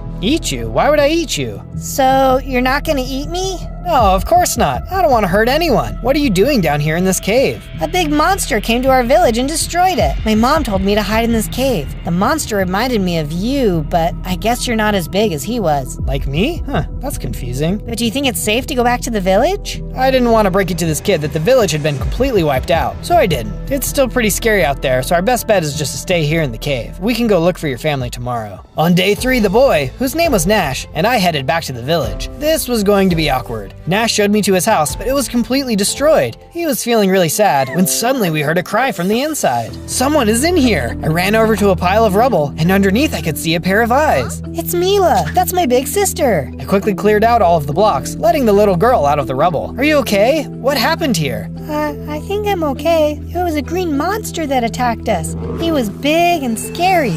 Kind of like you, but he didn't have friendly eyes. He ran around our town, destroying everyone and everything in front of him. Our house collapsed, so I don't know if my parents escaped or not. I'm sorry to hear it. How long has it been? I don't know. Days have gone by since I've been under here. Just then, we heard a howl and a group of feral wolves appeared. They must have been scavenging in the abandoned village. Hang on, kids, I'll take care of this. I sprang into action, hitting the wolves. They were vicious as they snapped with their fangs, but I wasn't going to let them hurt these poor kids. Soon enough, I had taken several of them out. It wasn't enough though, as I could hear some more wolves off in the distance. Come on, guys, I don't think I can fight all of them off. Let's get out of here. We ran from the village until we were a safe distance away. It was time to start building us a shelter. First off, I put together a full set of stone tools so I'd have the equipment needed to get any job done. Then I got to work building a simple house for us to stay in. It wasn't anything fancy, as we needed something quick, but at least for now, it was a place to call home. Once the house was finished, I then made several torches and put them outside to stop mobs from spawning. We had survived another day, but who knew what surprises were coming next? On days 4 to 5, I left the kids at the house and went to go look for some food. We weren't going to last out here if we didn't have something to eat. Oh, look, pigs! I had spotted some pigs, so I rushed over and attacked them. I quickly knocked them all out and collected all of their meat. Just then, Black Panther came out of the trees. T'Challa, what are you doing out here? There is a beast that has been destroying the villages in the area. They call him Abomination. I have tried to face him myself, but he was too powerful. Oh man, if you can't beat him, how can I? I'm so small. You know, there is a cave near here that contains something I think might help you. He explained where I needed to go, and so I set off to find what he was talking about. After a bit, I soon found the cave he was describing. As I entered in, I saw what he was talking about. It was gamma radiation. This is what made the Hulk in the first place. I stepped up to it and immediately started to absorb the radiation. I could feel it entering my bloodstream when suddenly I grew bigger and stronger than before. Awesome! I feel like I could beat anything right now. Speaking of which, there was a roar as a Zoglin had just shown up. He must have been absorbing the radiation too. Let's try these new powers out. But much to my disappointment, he was really strong. I was losing the fight. I was taking too much damage and had no choice but to hurry and run away. On day 6 to 8, I had arrived back at the house. That's when I realized I had eaten all the meat I was supposed to bring home. Oh man, the kids are probably hungry. I turned around and headed back out. Luckily, it didn't take too long, and I quickly found some chickens. This will make a great meal for the kids. I then headed into a nearby mine to try and find some better materials. As I went deeper into the mine, I soon came across some iron. Yes, now I can finally stop using these stone tools. With my pockets full of iron, I headed back to the house for good this time. As I entered the house, the kids were really impressed with how much bigger I had gotten. Unfortunately, they were less impressed with eating raw meat. That's a good point. Let me fix that. I got right to work adding on a kitchen to the house. I'm not sure why I thought feeding them raw meat would be a good idea. I guess I'm just used to being able to eat whatever I want. With the kitchen complete, I got the chicken all cooked up. Now the kids would be able to have a decent meal. With the food all sorted out, I then started smelting down the iron ore. Using my new iron bars, I made myself a brand spanking new set of iron tools, which would be way better than my stone ones. Then I got to it, making some iron armor. I wasn't able to make a full set. I wasn't sure it would be strong enough to take on Abomination, but it would be better than nothing. That's when I realized that none of us had a place to sleep.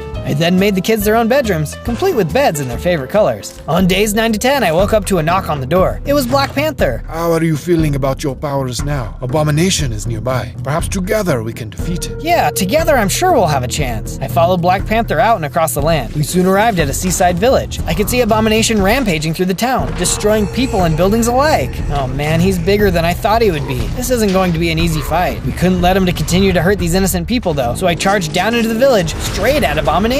Leave these people alone. Abomination turned and hit me hard. Ouch! I don't care how much you hurt me. I'll never stop fighting you. Get out of here, you lab experiment. I don't have time for pests like you. I kept fighting, but it was clear I didn't have a chance. Just as Abomination was ready to finish me off, Black Panther hopped into the fight. He was able to get a few hits in, but it wasn't enough to stop Abomination. He was just too strong. The two of us ran off as Abomination continued his rampage through the village. We had both nearly been defeated, and T'Challa was nearly on the verge of death. Luckily, we made it out of there alive. On days 11 to 12, we arrived back at my base. T'Challa, let me make a room for you to heal up. I quickly got to work, making him a fresh new room so he could relax and get his health back up. I soon finished the build, and T'Challa was able to move in. The kids had run in to see him, and were very excited. Apparently, they thought he was their new kitty. T'Challa was not amused. Hang out here, guys. I'll see about getting us some food. I started to leave the house, eating our last bit of meat. In the distance, I could hear some spiders. I better take those out before they get too close to the base. I soon came upon the spiders and managed to fight them off without too much trouble. As I picked up the string they dropped, it gave me an idea. If I had some leads, I could get some pigs and raise them at the house. Luckily, I soon came across some slime. I fought the slime, destroying all of its parts. I picked up the slime balls they dropped and then used the ingredients to craft some leads. Time to go pig wrestling. I went searching through the woods and eventually found the pigs I was looking for. Using the newly created leads, I led them back to the base. I then led them into a pen that I had built earlier. Finally,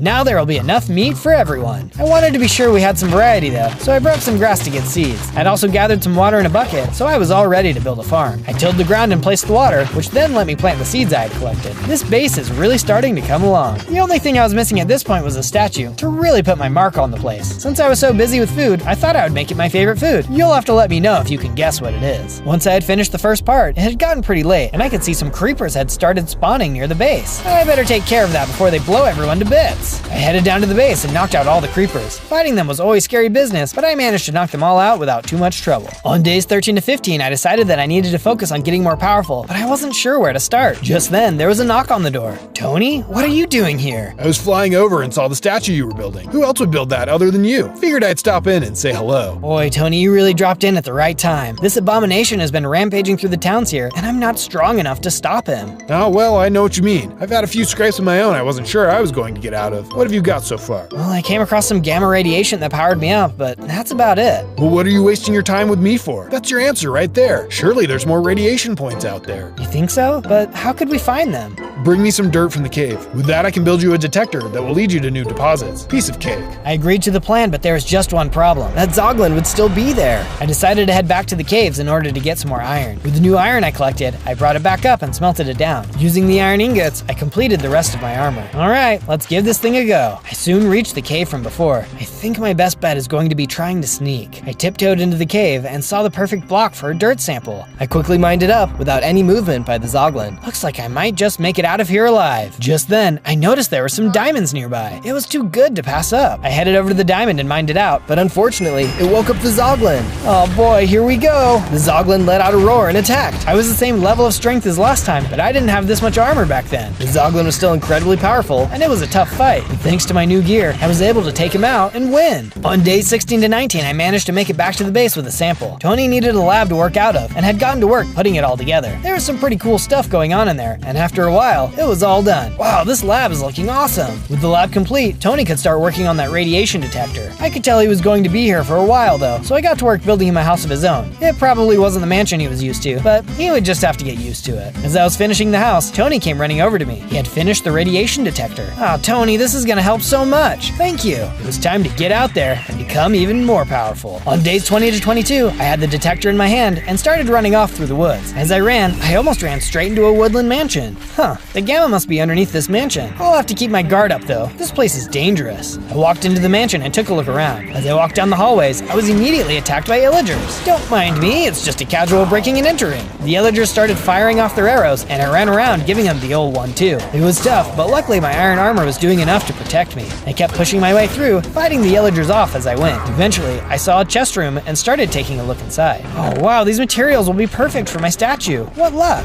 I checked more chests and found even more materials in the chests. As I passed around the room, I saw something floating on a pedestal. Power gloves. I'll bet I can punch super hard now. I kept following the tracker and came across some more illagers. Using my new power glove, I was able to knock them out much faster than before. Boy, am I glad I found this thing. As I continued down the hallway, I soon saw a very strange looking set of stairs. This must be the place. As I reached the bottom, I saw a massive warped mosquito. Hi, wanna move? Suddenly, the mosquito took flight and charged. This dude had clearly been hitting the gym, and his punches were powerful. I had to do a lot of running and hiding to try and stay in the fight. Oh, mosquitoes were already bad enough. Why is this one so much worse? In addition to his punches, he also shot a gross looking liquid at me. I had to end this, and fast. Using the plants as cover, I managed to jump out and get hits in. It took a lot of effort, but eventually, I was able to take him out. Now that is how you squish a bug. With the mosquito gone, I headed into the doorway and could see the gamma inside. I stood in place as I absorbed its energy. Suddenly, I got a little bigger and gained more hearts. Yes, this will never get old. As I was getting ready to leave the mansion, I caught the scent of a nearby farm, but it was inside. I went down the hallway and saw a room full of carrots. Well, the illagers aren't going to be needing this anymore. I gathered up as many carrots as I could. Now we'd have a more reliable food source. Time to get back to the base. On days 23 to 26, I got right to work planting all the crops I had gotten from the illagers. As I was finishing, I heard Black Panther calling to me.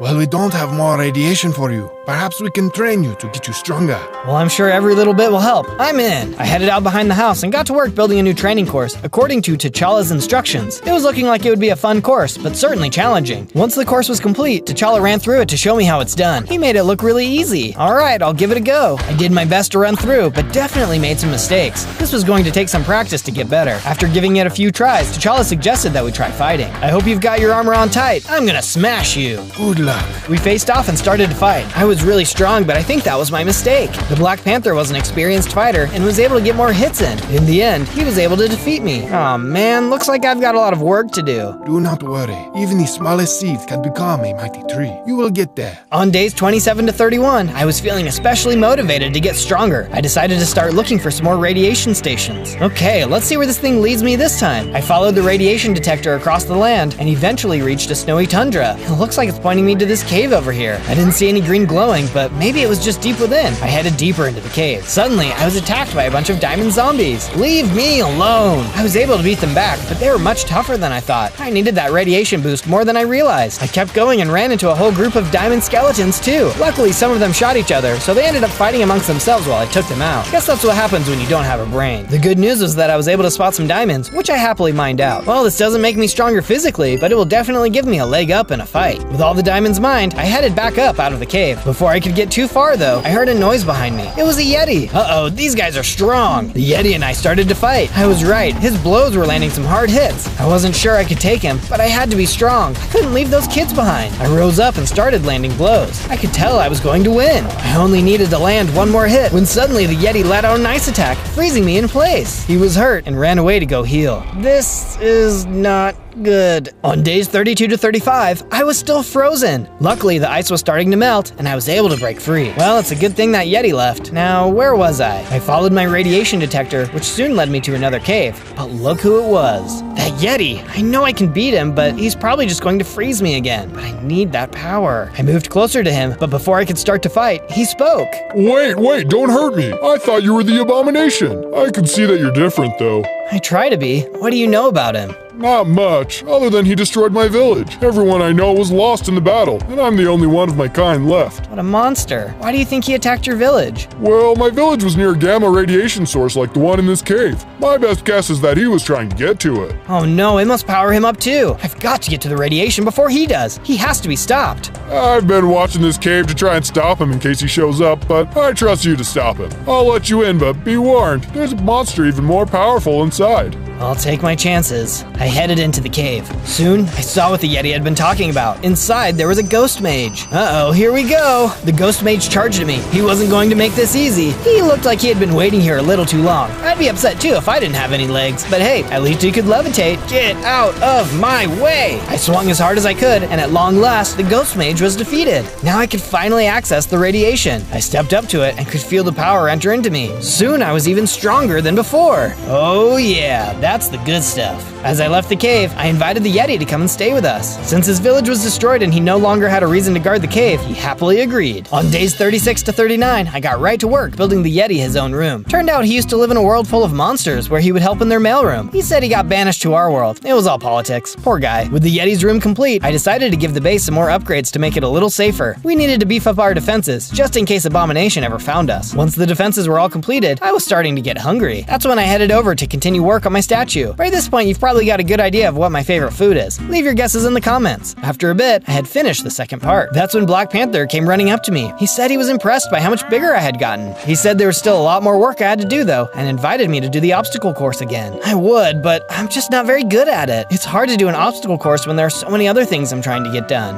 I understand, but it will help you. If you can complete the course, I have an item I believe will help. Oh, I like the sound of that. I'll have to keep training then. I ran over to the obstacle course and got to work. It was still hard, but I felt like I was doing even better than before. Black Panther encouraged me, even when I fell off and had to try again. I wasn't able to beat it today, but soon enough, I would have to win that prize. On days 40 to 43, I tried to use my radiation detector to find more gamma, but it wasn't working. Oh man, what's up with this thing? I headed over to Tony and asked him what was going on with it. He explained that I must have found all the gamma radiation within range of the detector. So how can we expand the range? Tony told me to wait there and headed into his plane. When he returned, he tossed out some Eyes of Ender and told me I needed to get some Ender Pearls. Oh boy, this isn't gonna be easy. I thanked him for his help and started searching for the end portal. My journey led me across the land. At one point, I even came across some diamonds, which I was able to use to finish up an entire set of diamond armor. I'm going to need this in the end for sure. It took a lot of searching, but eventually I made it into the stronghold and soon found myself outside the end portal. I inserted the Eyes of Ender. Well, here goes nothing. I jumped in. On days 44 to 49, I appeared in the end. Let's get those Ender Pearls. There were several Endermen nearby, and I got right to work chopping them down. These guys were really scary when you looked them in the eyes, but you just had to be brave. I ended up getting into more than I asked for though, and was soon surrounded by them. How was I going to get out of this one? Suddenly, there was a sound above me, and the Scarlet Witch came flying in to help. Together, we were able to take out the rest of the Endermen. Oh, you showed up just in time. I thought I was a goner. Always happy to help a friend. Do you know what's going on with the Endermen though? I noticed that not a single one of them dropped any Ender Pearls. I have noticed this as well, yes. There is something going on, but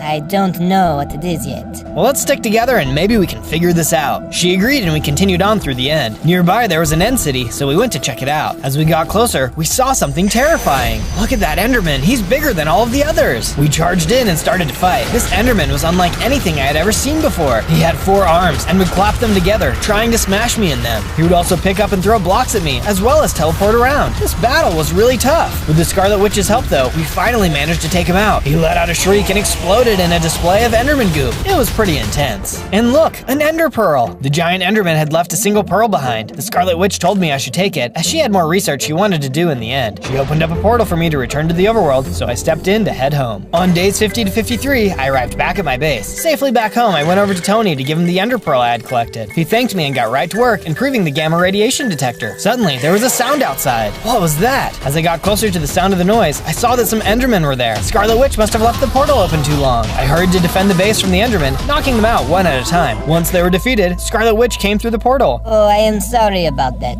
I have been in the end for so long, I forgot to close my portal. That's okay. Good luck with your research. She thanked me and headed back into the end. On days 54 to 57, I decided to go find Black Panther to do some training. What I found instead, though, was a note. Meet me in the woods north. Huh, I wonder what he's up to this time. I went north and soon found Black Panther, as well as a giant circle of stones. What's this all about? Pay attention. This circle will summon a mystical monster. Defeat it, and you will receive a special item. I stepped into the ring, and soon a magma monster appeared. He didn't seem like he was too tough, and that's because he wasn't. I jumped around and managed to take him out pretty easily. Is that all you wanted me to do? That was easy. Turn around. I turned around and saw a much bigger magma monster. Uh-oh. This guy was way stronger than the other one, and I was taking a beating. Why didn't T'Challa just have me fight this guy the first time? I felt like my training was paying off though, and soon I was winning. I got into position and managed to land the final blow, taking him out completely. Got him. Alright, now where's that special reward? Or is there another monster behind me? Black Panther chuckled, and suddenly a ring of fire appeared in the arena. I stepped into it and picked up an enchanted pair of diamond boots. Wow, these have feather falling 4 on them. Now I can survive huge falls. I thanked T'Challa for his help, then left to go back to the base. On days 58 to 62, I was arriving back at the base when I saw someone standing on top of it. Who is that? As I got closer, I could see it was the Red Hulk.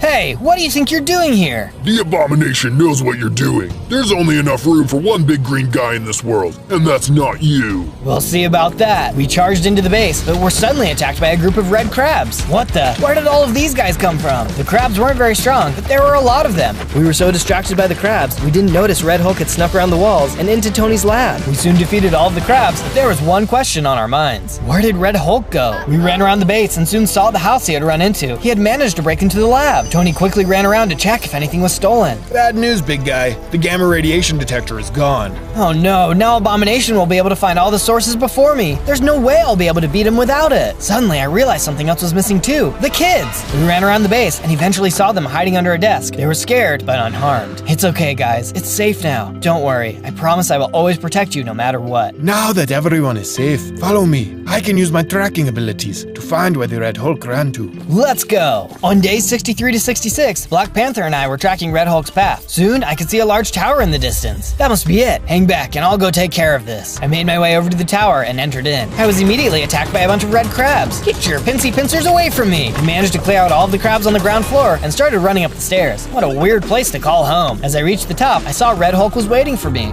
I guess I should have gotten rid of that little cat man. But no matter, you'll never defeat me. Bring it on! Red Hulk and I charged at each other, exchanging blows. It was a different fight entirely to be punching someone who was just as strong as me. You should be helping us. You are a Hulk after all. Big deal. I'm here for the strongest, and that's never going to be you. His hits were getting harder, and I was almost out of health. Suddenly, there was a flash of light, and Scarlet Witch appeared. Someone needs to be taught a lesson. Scarlet Witch started firing energy at Red Hulk, which had totally caught him off guard. We were winning! We may have been too confident though, because even though Scarlet Witch could fly, she got a little too close. Gotcha! Red Hulk landed a hit, knocking her out of the sky, down toward the ground. No, you'll pay for that! My blood began to boil, and I suddenly grew in size, becoming even stronger than before. I charged at the Red Hulk, smacking him again and again. He tried to fight back, but it was no use. Soon, he was defeated. I can't believe Scarlet Witch had to die. I'll never forget her. On the ground was the gamma radiation detector, which I happily picked up. I ran back down and out of the tower. Waiting on the other side was Black Panther and Scarlet Witch. What? I thought you were gone. What do you mean? I thought you knew I could fly. You knocked me down, but I caught myself. It seemed like you had it from there. Right, that makes sense. Well, I got stronger. Let's go. On day 67 to 70, we returned back to my base and got right to work building a place for the Scarlet Witch to stay. I was so happy to find out she survived the fight. That was way too close for comfort. I soon finished her place. Then I went on to build something for the kids. I couldn't believe Red Hulk was able to get into our base so easily. No wonder the kids were scared. If it had been the Abomination, things could have gotten much worse. Soon, I finished building them their very own playroom. My armor had taken a beating in the fights, so I went over to Tony to give him supplies to fix it up. He was happy to help, so I set off to work on the statue.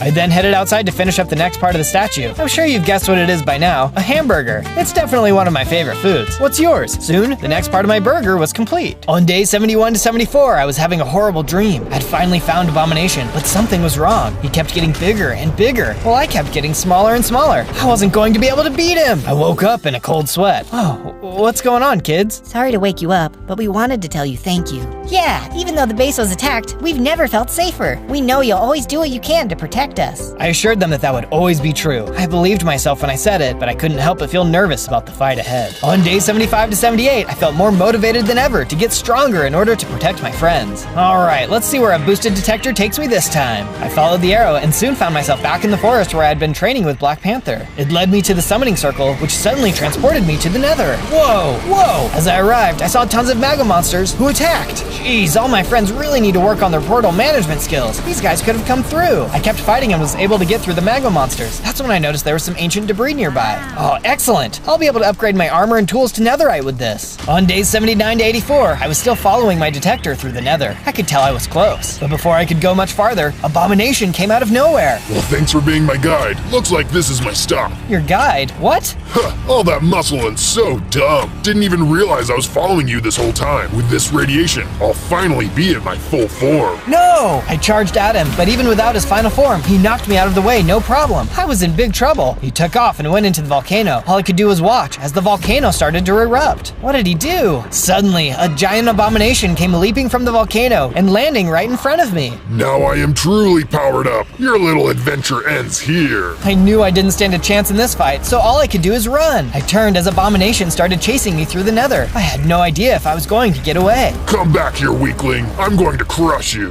I ran and ran, but suddenly I came to a giant cliff. Time to say goodbye. Goodbye. I jumped. On days 85 to 89, I was still falling. After what felt like forever, I landed in a pool of water. In a jungle. How in the world did I get here? Suddenly, a crocodile came out of nowhere and attacked. It was just a few punches, and I took him out in no time. It felt good to be able to be on the winning end of a fight again. Alright, where am I? I've got to get back to the base. I took a look at the surrounding area and realized I wasn't far from my base. But thankfully, Abomination didn't follow me. I should be home in no time. As I arrived back at my base, I went to talk to Tony to tell him everything that had happened. So yeah, now I don't know how I'll be able to beat him. Well, there might be one more gamma spot you could use. I didn't mention it before because it's pretty hard to get to. Where do I need to go? I'll do whatever it takes. It's deep inside of the earth. Give me some time to improve the detector, and I'll be able to lead you right to it. There wasn't a whole lot for me to do but wait, so I decided to use the time to finish the hamburger statue. I know it was kind of a strange thing to build, but there was something about a giant hamburger that just gave me a sense of normalcy in this crazy world. Soon, the statue was complete.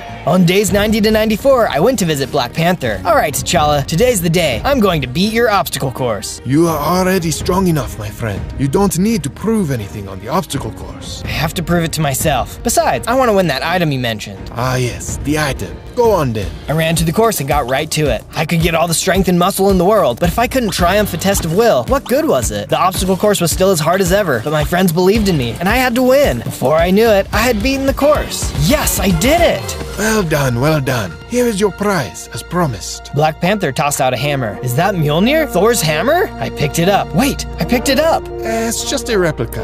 I may have made it sound cooler than it was going to be. Sorry about that.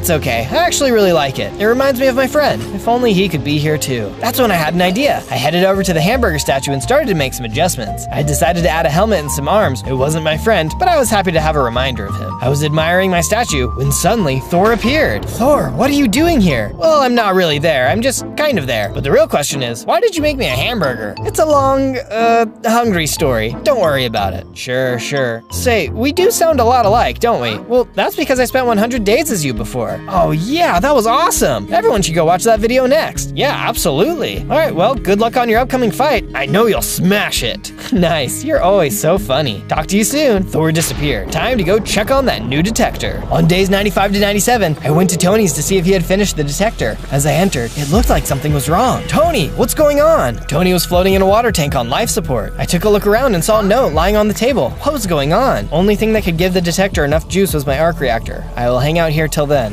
He's risking his life for me to find this. I can't let him down. Before I could leave though, I had to go say goodbye to the kids. They thanked me for giving them a safe place to live and wished me luck in my battle against the abomination. As a final gesture, they gave me a piece of jewelry to remember them by. Now there's just one thing left to do. Using all of the ancient debris I had collected in the nether, I managed to make some netherite scraps. Then I used that to make some netherite ingots. Finally, I was able to upgrade all of my equipment to netherite. On day 98, I had reached the Badlands. The detector had been steady so far, so I knew I had to be getting close. Okay, it looks like this is the spot. Man, how deep do I need to go? Just then, there was a giant, scary bug, and he looked hungry. Buzz off, bug boy. The bug was a vicious little, well, big spider. I had never met something so determined to end me. The only way a bug could be this big has to be because of the radiation. I kept swinging my fist and was eventually able to knock him out. All right, let's level up for the last time. I stepped up to the radiation and nothing happened. What's going on? I'm not absorbing the radiation. That's when I realized I never was absorbing radiation to get bigger. Every time I had gotten bigger, it was because I was angry about a friend being in danger. I took a look at the locket the kids had given me. Inside of the locket was a picture of the kids with their now missing parents. The abomination has taken so much away from everyone I care about. I have to be stronger. I was so angry about it that I started to feel the power flowing into me, and I was about to grow bigger than ever before.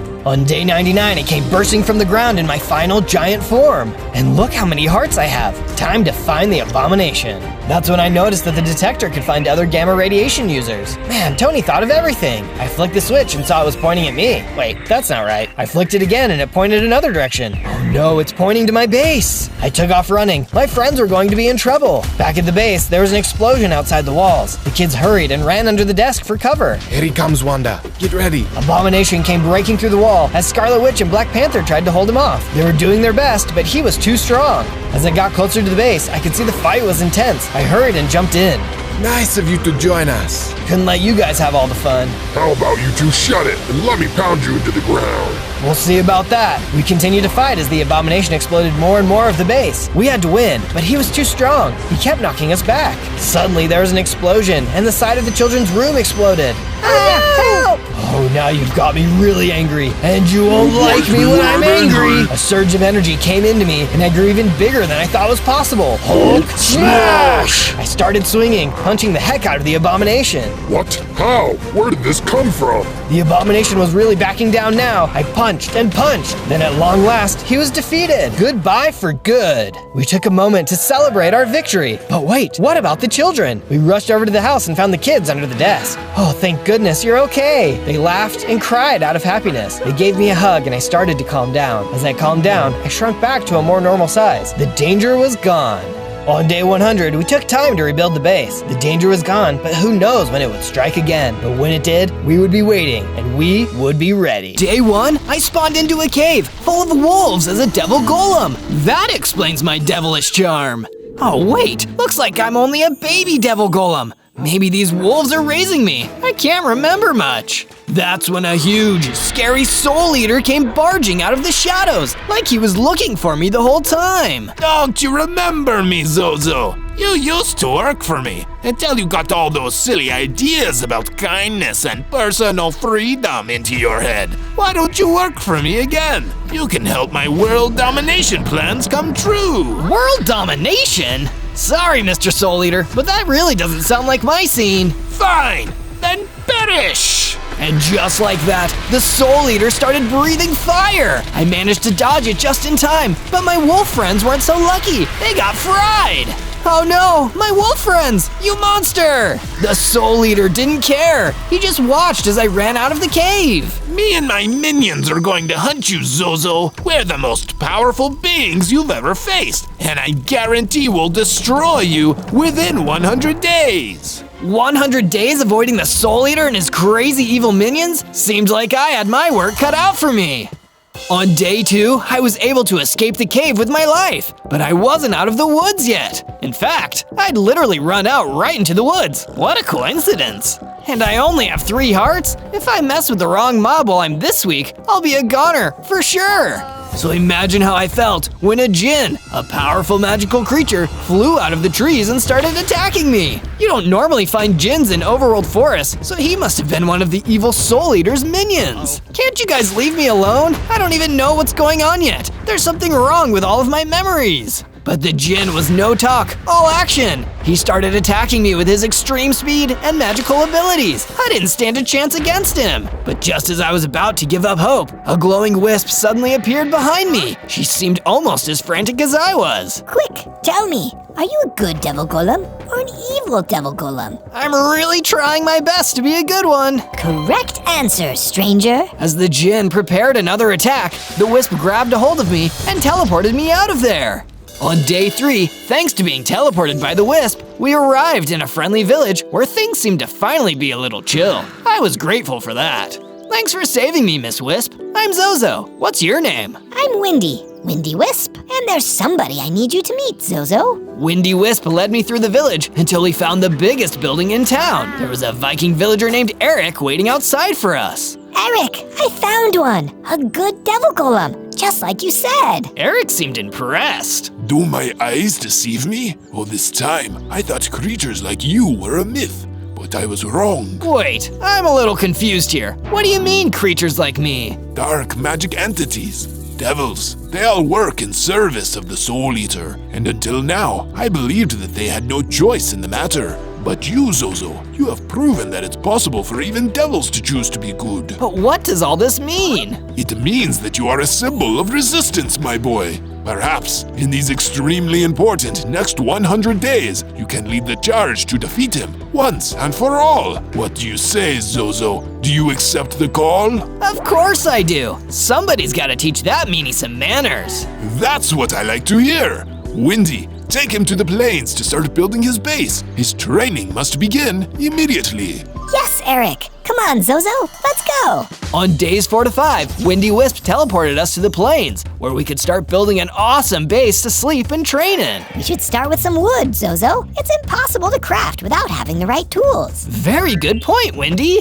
I used my tough devil golem fists to break down some trees and gathered enough wooden blocks and sticks to craft myself a wooden pick. This is pretty cool, I guess, but I think we can do a lot better. Using my wooden pickaxe, I started mining and gathering up some stone and other materials for the house. After that, it was easy to make myself a set of stone weapons and tools. Hey, that's more like it. It's building time, baby. I used some of my gathered wood and stone to start putting together a nice mansion. Of course, it had bedrooms for both me and Windy Wisp, so we'd have places to sleep. She was so grateful for the help, she wanted to give me a gift. This is a potion of strength, Zozo. I brewed it with my wisp magic, and I think drinking it will help you on your quest. That's awesome, Wendy, thank you. I guess the only thing left to say is, bottoms up.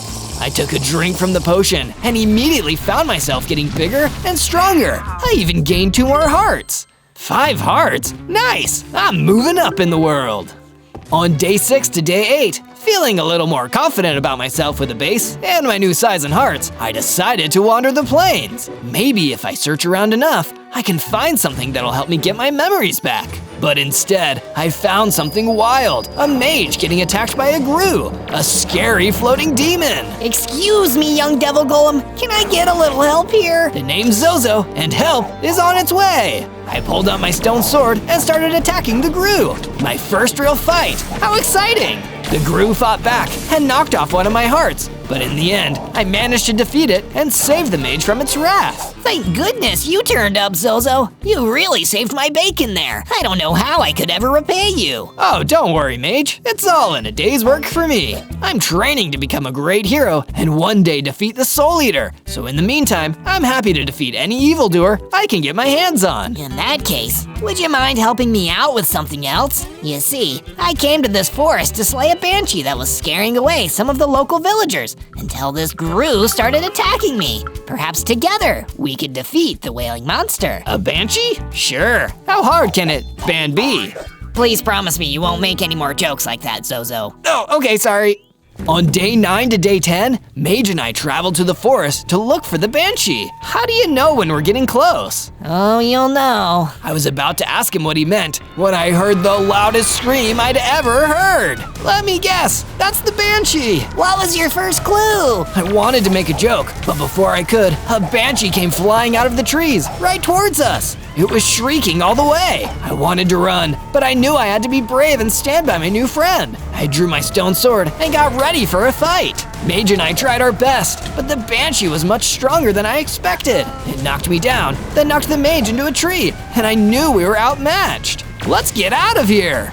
We ran away from the banshee before it could do any more damage. Dang, I was hoping the two of us together would be enough. I guess I have to get stronger first. In the meantime, you can stay with me at my base. You'll be safe there. Thank you. On day 11 to day 12, I returned home with Mage. I made sure to build him a room there, including a crafting bench and a chest. Thank you for the help and the hospitality, Zozo. Absolutely.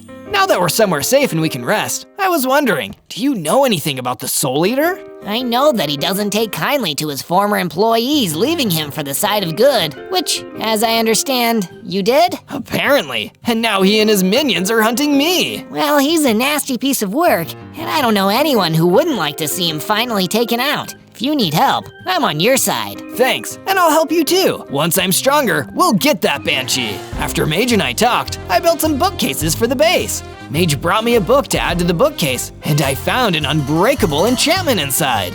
Great, this will make my weapons stronger. Thanks so much. To finish out the day, I built a chicken coop and herded some chickens into it. Finally satisfied with the job well done, Mage and I both turned in for the night to get some sleep.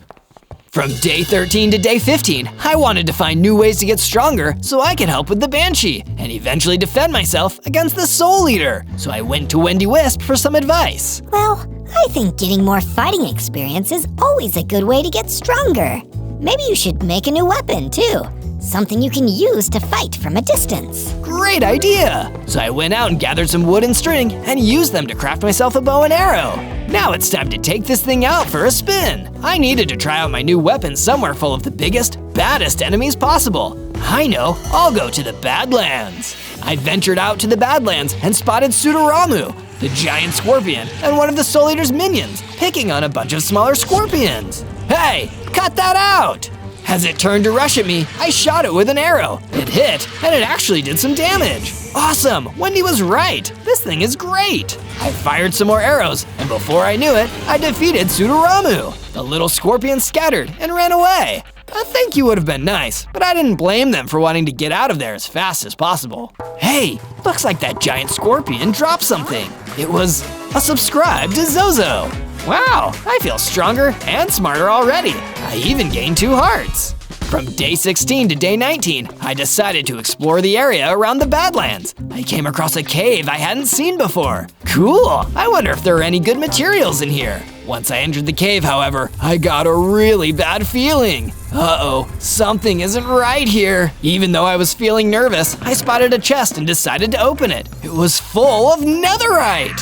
Oh, cool! I've never seen this stuff before. How'd you get in here? This cave belongs to the boss. I was ambushed by a wildkin. Do you work for the Soul Eater? That's right. You shouldn't have decided to come in here. Now you'll never leave. He rushed me and started to attack, knocking me into the cave wall. I got him a few more times, and before long, I had managed to win the fight.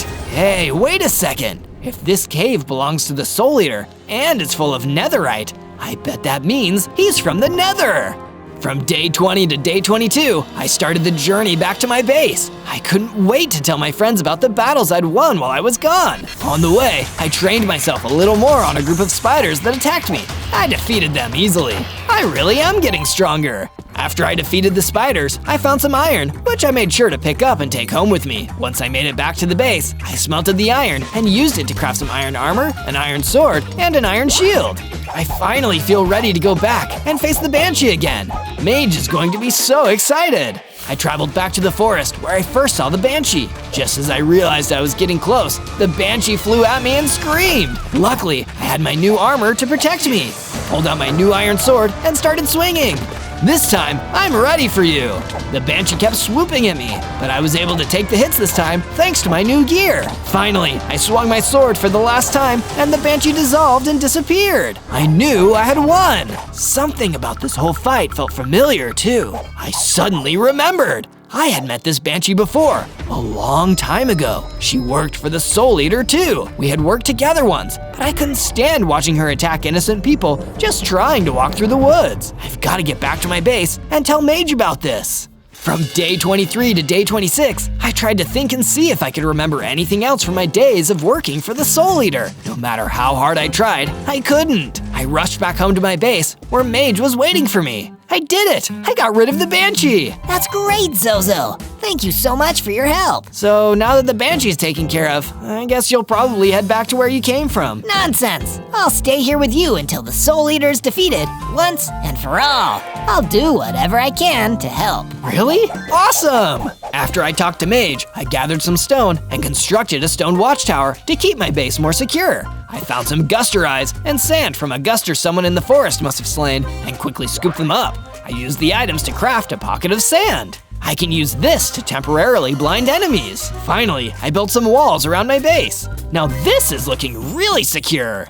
From day 27 to 31, I decided to keep exploring and see what else I could learn about the Soul Eater and my bad old days working for him. My journey took me all the way to the beach. Wow, look at all the sun and sand and that beautiful ocean. I'd love to kick back and relax, but I don't have time for that right now. Gotta keep moving. As I was walking, I saw a horseshoe crab flipped over on its back.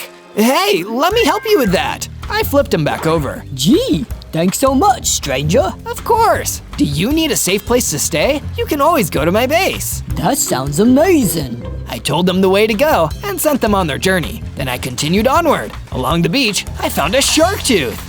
Neat, I can use this to craft shark tooth arrows. With my new materials, I headed back to my base. Once I was there, I put up some decorative banners to make the place feel more festive for the new residents. Pretty spiffy if I do say so myself. Sorry to interrupt your decorating, Zozo, but I need some help. Eric's in trouble. His village is under attack. Oh no, there's no time to waste. Let's go right now. From day 32 to day 35, Wendy and I rushed to the village to see what was going on. We arrived to find the place in ruins, filled with reavers making trouble. Oh no, they work for the Soul Eater. This is terrible. Luckily, we're here to help. I took out my bow and started firing arrows at the reavers, taking them out one by one. I was doing my best, but I definitely needed some help.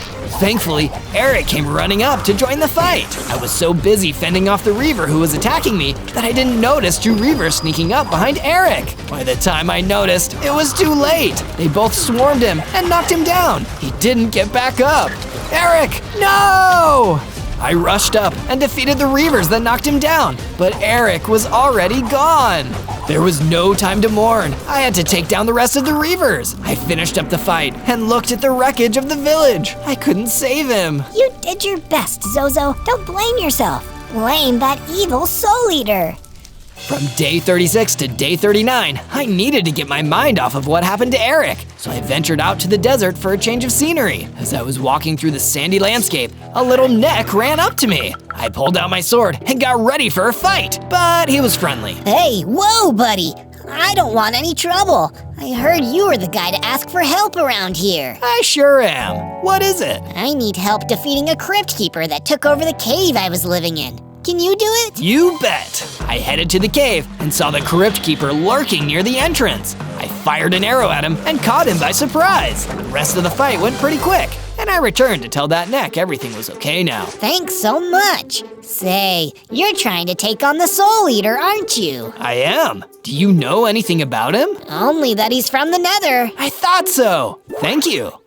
From day 40 to day 43, I headed back to my base from the desert. This place could use a little sprucing up. I decided to add some couches to give all my friends more places to sit and hang out. That looks much better. After I finished with the couches, the horseshoe crab I helped on the beach came to talk to me. Thanks for giving me somewhere to stay. I've been really lonely since my friends moved to the forest. Hey, maybe they could come stay here too. Would that be okay? Sure, I don't see why not. I built some additional rooms for the extra crabs, then headed out into the forest to find them. It was pretty easy to spot crabs in a forest, so I tracked them down and invited them to the base. They were excited to come stay with us. Thank you so much, Zozo. I'm sorry to ask for something else, but could you help me out? There's some mutant zombies making trouble out in the mountains, and I don't know any other hero who could help get rid of them. No trouble at all. I'll get to it. From day 44 to day 49, I arrived in the mountains. Okay, mutant zombies, where are you hiding? Foolish Zozo, the mutant zombies are long gone. These mountains are my territory now. The Soul Eater jumped down from the top of a mountain, landing with a crash. Did you think you could hide from me? I told you we were coming for you. No one walks away from working for me, not without consequences. I'll destroy everything you love and make you regret leaving. I don't even remember working for you. Doesn't matter. I'll destroy your base and eliminate all your little friends. Then you'll have no choice but to be my minion again. Never! I drew my sword and got ready for a fight, but the Soul Eater disappeared in a puff of smoke. In his place, he left behind a huge, strong Reaper. Uh-oh. Well, time to see how strong I really am. From day 50 to day 53, I battled against the Reaper. He was much bigger than me, but I had something he didn't, my trusty bow. I ran backwards to get some distance between us so he couldn't land any blows, and I started firing arrows at him. That was the advantage I needed to turn the fight into my favor. I'm a much better fighter now. Finally, the Reaper fell, and I knew I had won, and he dropped something. What's this? I picked it up, and it was a book of secrets. Wow, I wonder what secrets this has. You're the only minion I've ever shown my secret hideout. The only other place I have the location is written down in my book of secrets. You've got it, boss. That's right, I saw his secret hideout. I can't believe I forgot. From day 54 to day 57, I ventured through the plains on my way back to the base. There, I saw a horde of mutant zombies. This must be where they went when the Soul Eater drove them out of the mountains. I pulled out my bow and sword and got ready to attack. Hey, you undead freaks! I shot an arrow their way. As they turned their attention on me, even more mutant zombies came up behind me and attacked. Uh-oh, there are more of these guys than I thought. The fight was much harder than I expected. For a little bit, I was worried I might actually lose and never get the chance to beat the Soul Eater. But with the help of my trusty bow and sword, I was able to turn things around and take out all the mutant zombies. One of them dropped a potion of regeneration on the ground. I quickly picked it up. This will definitely come in handy when I go up against the Soul Eater. Time to head home. I drank the potion and transformed into a full-sized golem. I even gained 3 hearts to a total of 10. I traveled back to the base and told the horseshoe crab that the mutant zombies were toast. Yay! I love toast. It's just an expression. It means they're gone. You're the best, Zozo. Just doing my job. Job? Wait a minute. You used to work for the Soul Eater. You helped him steal materials from villages near the beach. Oh no, I don't remember any of that. Well, I'll have to do whatever I can to make amends for my past. I hope defeating the Soul Eater will be enough. You're definitely nothing like you used to be. You're a hero now. From day 58 to day 62, I decided to improve the food situation at the base. I built more chicken coops and herded some chickens inside. That's more like it. That should help keep everyone fed. Next, I decided it was time to upgrade my gear. Time to find more diamonds. I went exploring in the mines and dug as deep as I could until I finally saw them. Beautiful, sparkly, strong as heck diamonds. I took them back to my base and got to work crafting some diamond armor, diamond tools, and a diamond sword. I'd like to see someone try to mess with me now. Before I set off on my next journey, I decided to improve the base a little more. I built some chests for extra storage and added some flower pots for an extra decorative touch, too. This place is looking better every day. From day 63 to day 66, I decided it was time to venture out into the world beyond my base and explore some more. On the way out, I ran into Wendy the Wisp. Zozo, I was looking for you. What's up? I had a dream about you. I think it might mean something. I saw you in the middle of a snowy tundra. Maybe there's something out there that will help you. Wow, maybe. I'll definitely go check it out. With this new clue in mind, I headed out into the snowy tundra. Brr, it's cold out here. I hope I can find something helpful fast so I can get out of here and warm up. As I walked, I saw a Yeti watching me. Hey you, I don't want any trouble. Neither do I. Oh, okay, that's good. I was scared you might be here working for the Soul Eater. He's got it in for me, and I'm getting pretty scared. Oh no, I don't work for him. Not anymore, at least. Can you help me find a way to keep myself safe? I really don't know what to do. Absolutely. Let's see what we can find. From day 67 to day 70, the Yeti and I explored the snowy tundra looking for clues or items that could help us. As we walked past an ice cave, a sylph came flying out at us. Everywhere I look, it's another thing. It's not easy trying to be good. What do we do? We have to be brave and fight. The sylph rushed at us and started attacking, but I was ready with my sword and shield. The sylph swooped at me, but I blocked its hit and slashed with my sword. I got a few good hits in before it swooped at the Yeti instead. Leave him alone. Pick on someone your own size. I rushed at the sylph and knocked it away from the defenseless Yeti, then delivered the finishing blow. Yeah, that's what happens when you mess with my new friend. I just wish I had a way to fight for myself when the bad guys come after me. What will I do next time without you here to help? I'm sure we'll find something. Wait a second, look at this. The sylph dropped something when we defeated it. I picked it up and handed it to the Yeti. An iron sword. Here, Yeti, you take this. It'll help you defend yourself if the Soul Eater's minions come to bother you. Are you sure? Gee, thanks so much. You're right. You're not like the Soul Eater's minions at all. You're nice. I'm trying my best. Well, keep doing what you're doing, and I bet it'll all work out. Thanks for your help.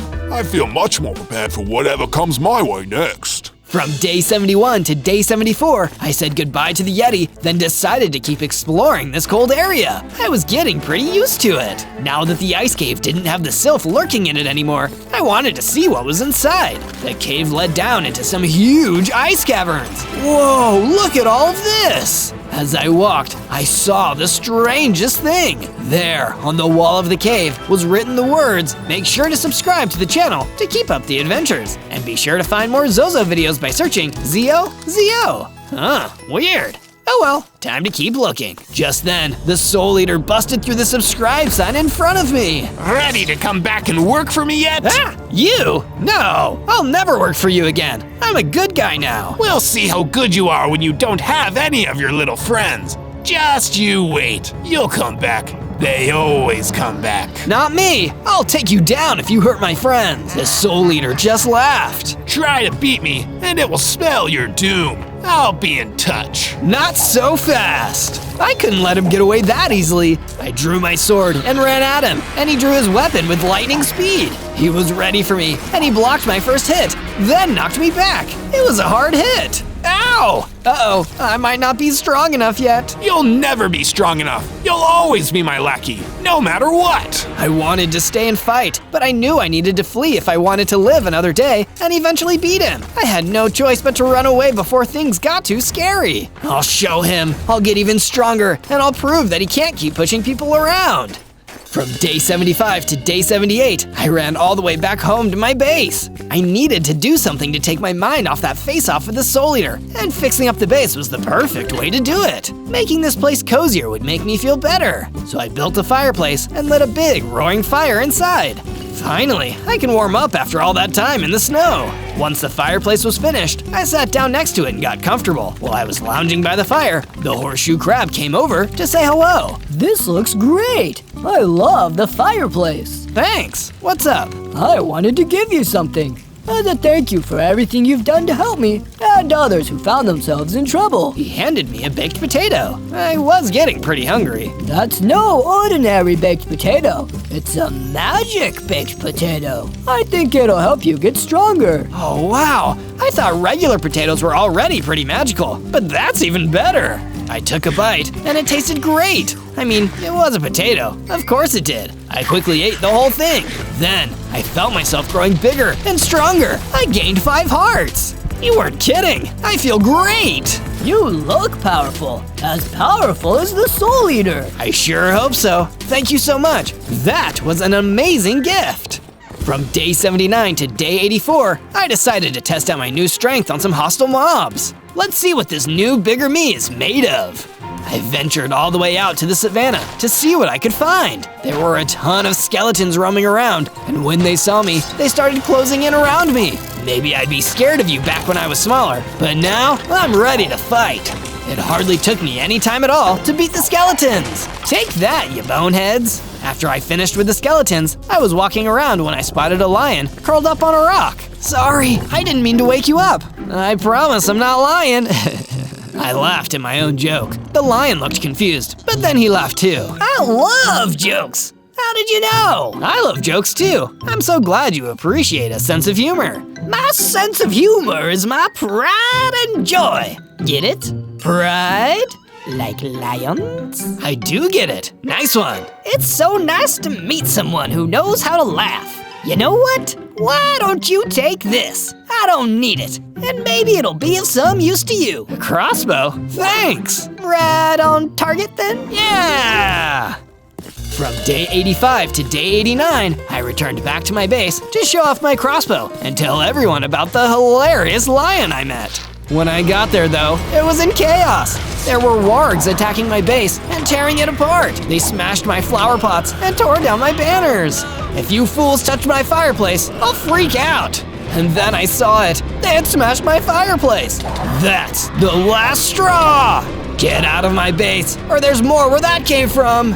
I didn't want to destroy them though. I wanted to know where they came from. So when they started to run away, I chased after them. But I lost track of them when I followed them through the forest. Oh no, which way did they go? As I was looking, I ran into a black bear. The wargs? I can point you their way. That would be great. Just help me first and I'll tell you where they went. Get me some honey. I've got a craving, but I don't have any money. No pockets, so I have nowhere to put it. Oh, okay, sure. I searched until I found a beehive. Please don't sting me, bees. I quickly snagged some honeycomb, which I took back to the bear. Here you go.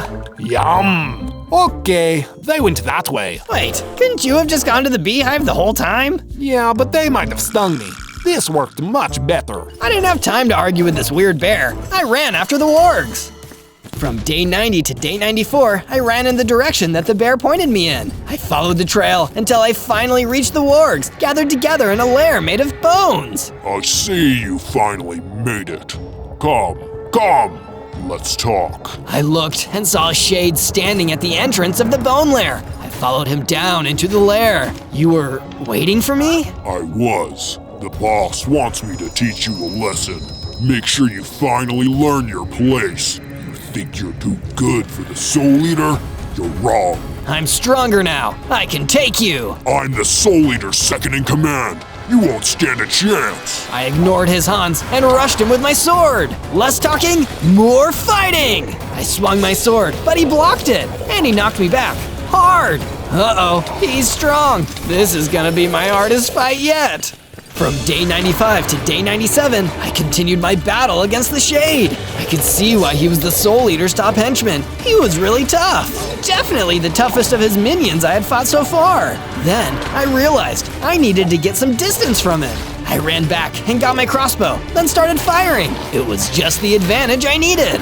Using a combination of my crossbow and then my sword once he was weak enough for me to get close, I finally finished the Shade off. I did it! When the Shade collapsed, it dropped a map to the Nether portal. This is just what I need. I already knew where to go once I reached the Nether, but now I know how to get there. The side of the map triggered a flashback. You have to do it, Zozo. No, stealing was one thing, but I don't want to hurt anyone. I won't help you burn down the village. They defied me. You would defy me too? If it means I don't have to hurt anyone, then yes, I quit. That was it. That was what made me stop working for the Soul Eater. I wasn't bad. I made the choice to be good. I have to defeat him and stop him from ever hurting anyone else again. Then he'll see that not only am I a good guy now, but good always wins. I'll make the Soul Eater eat his words. On day 98, I returned and found the home was fully fixed by my friends, and I could prepare for battle right away. Only a few days left before the Soul Eater expects me to be dead meat. I'll have to be ready for him. As I was working on gathering diamonds and upgrading some more of my weapons, Wendy the Wisp came up to see me. Zozo, I made this for you. She handed me shark tooth arrows, crafted from the shark tooth I found. This is amazing, thank you. Good luck. I know you can do it. Next, Mage came to see me. I wasn't so sure about you when we first met, but I've watched you grow so strong and capable. You're going to beat the Soul Eater. I just know it. The Horseshoe Crab visited me next. I'm so happy that I met you. You're a hero, through and through. I hope you're right. Then a cake was brought out, and I knew everyone was sending me their best luck. There weren't any candles to blow out, but I made a wish anyway. I wish to do my best.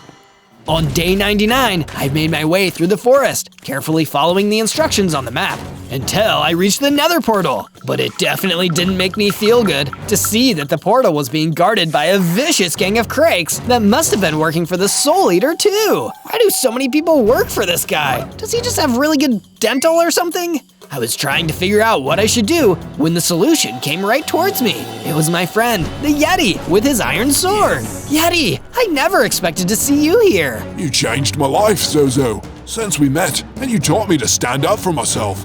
I've been traveling around, helping people out too. And now, I can do the same for you. Let me distract those Krakes. That meanie, the Soul Eater, he's all yours. Without another word, the now brave and strong Yeti ran in and started battling the Krakes. It gave me the perfect opportunity to run up to the Nether portal and jump right in.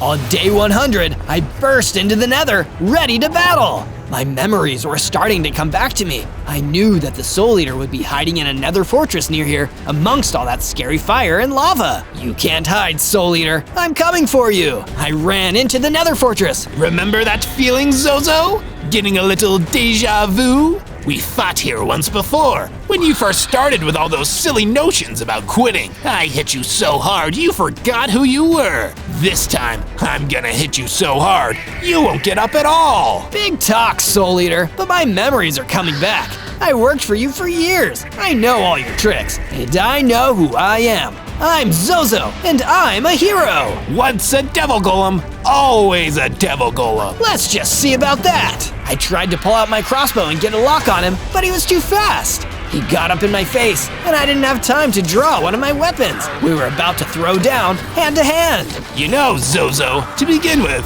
I wanted to get you back. Now, I'm going to fire you! And he meant that literally, because he tried to push me into one of the many Nether fire pits. If I hadn't dodged, I'd be done for. You can't fire me, Soul Eater. I quit. I fought back, unleashing my full force and applying all the knowledge and strength I'd gained over these past 100 days. I kept attacking, kept forcing him back, not even giving him time to strike back. Soon enough, he was exhausted and standing right on the edge of the lava sea. The Soul Eater knew he'd been defeated. But you can't push me in, right, Zozo? Because you're a hero now, and pushing someone into lava isn't what heroes do. I guess you were right about one thing, Soul Eater. Once a devil golem, always a devil golem. No!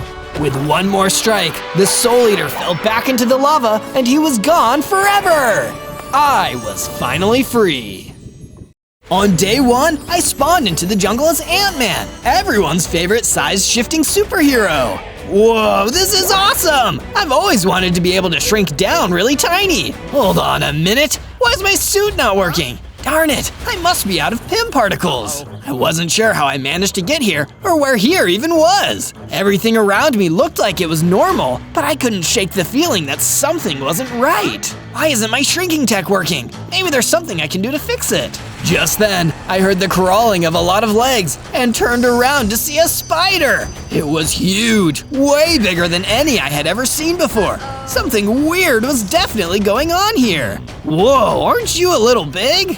Then there came the horrible noise of something whirring loudly, and it was coming closer and closer. I could see a huge, vicious-looking creature coming straight towards me. It looked like a huge head with much smaller arms. Well, isn't that the question of the day? Are you sure it's not you who's a little smaller than normal? Huh, that is a good question. I suppose I don't feel any smaller than I normally do, but then, if I was, how would I know? Why don't I save you the trouble then? You are indeed much smaller than normal, and it was by my hand that you were shrunk down to a more manageable size. Hey, that hardly seems fair. You can't just go around shrinking people. Who the heck are you, anyway? I am MODOK. Cower before me, Zozo, for you're trapped here in my miniverse. Miniverse? Oh no, like a tiny universe? Precisely. Here, I'm in charge. Nothing is its normal size, and now you're trapped here. But let's give you a challenge, shall we? If you can make it out of the miniverse within 100 days, I'll let you go free. But if not, then you'll be trapped in my tiny world forever. And you think getting out will be easy? Think again! Suddenly, MODOK unleashed a blast of energy that burned the huge spider to a crisp. I had to get to cover so I didn't get blasted too, but it was too late for the poor spider. Yeesh, talk about having a big head. On day 2, I tried to find my way out of this crazy jungle I was in. The trees were so dense that I could hardly see a clear path in front of me. On top of that, I realized I only had 5 hearts, so I had to be careful. If I ran into MODOK again, or any other dangers in his miniverse, then I'd be in serious trouble. Just then, I overheard a loud, angry buzzing sound. When I followed it, I stumbled across a group of enormous tarantula hawks. They were way bigger than normal insects, just like the spider had been. Oh man, these are some nasty looking bugs. Maybe I can communicate with them. Well, look what's buzzing, my bug bros. A lost little superhero with no powers. This is the one Master MODOK trapped here. Come on, let's get him. Destroying him will win us a lot of points with our master. They attacked me! I quickly noticed I had a bow in my inventory and used it to try and fend them off. But at my size, I wasn't able to do much damage at all. Plus, I was outnumbered.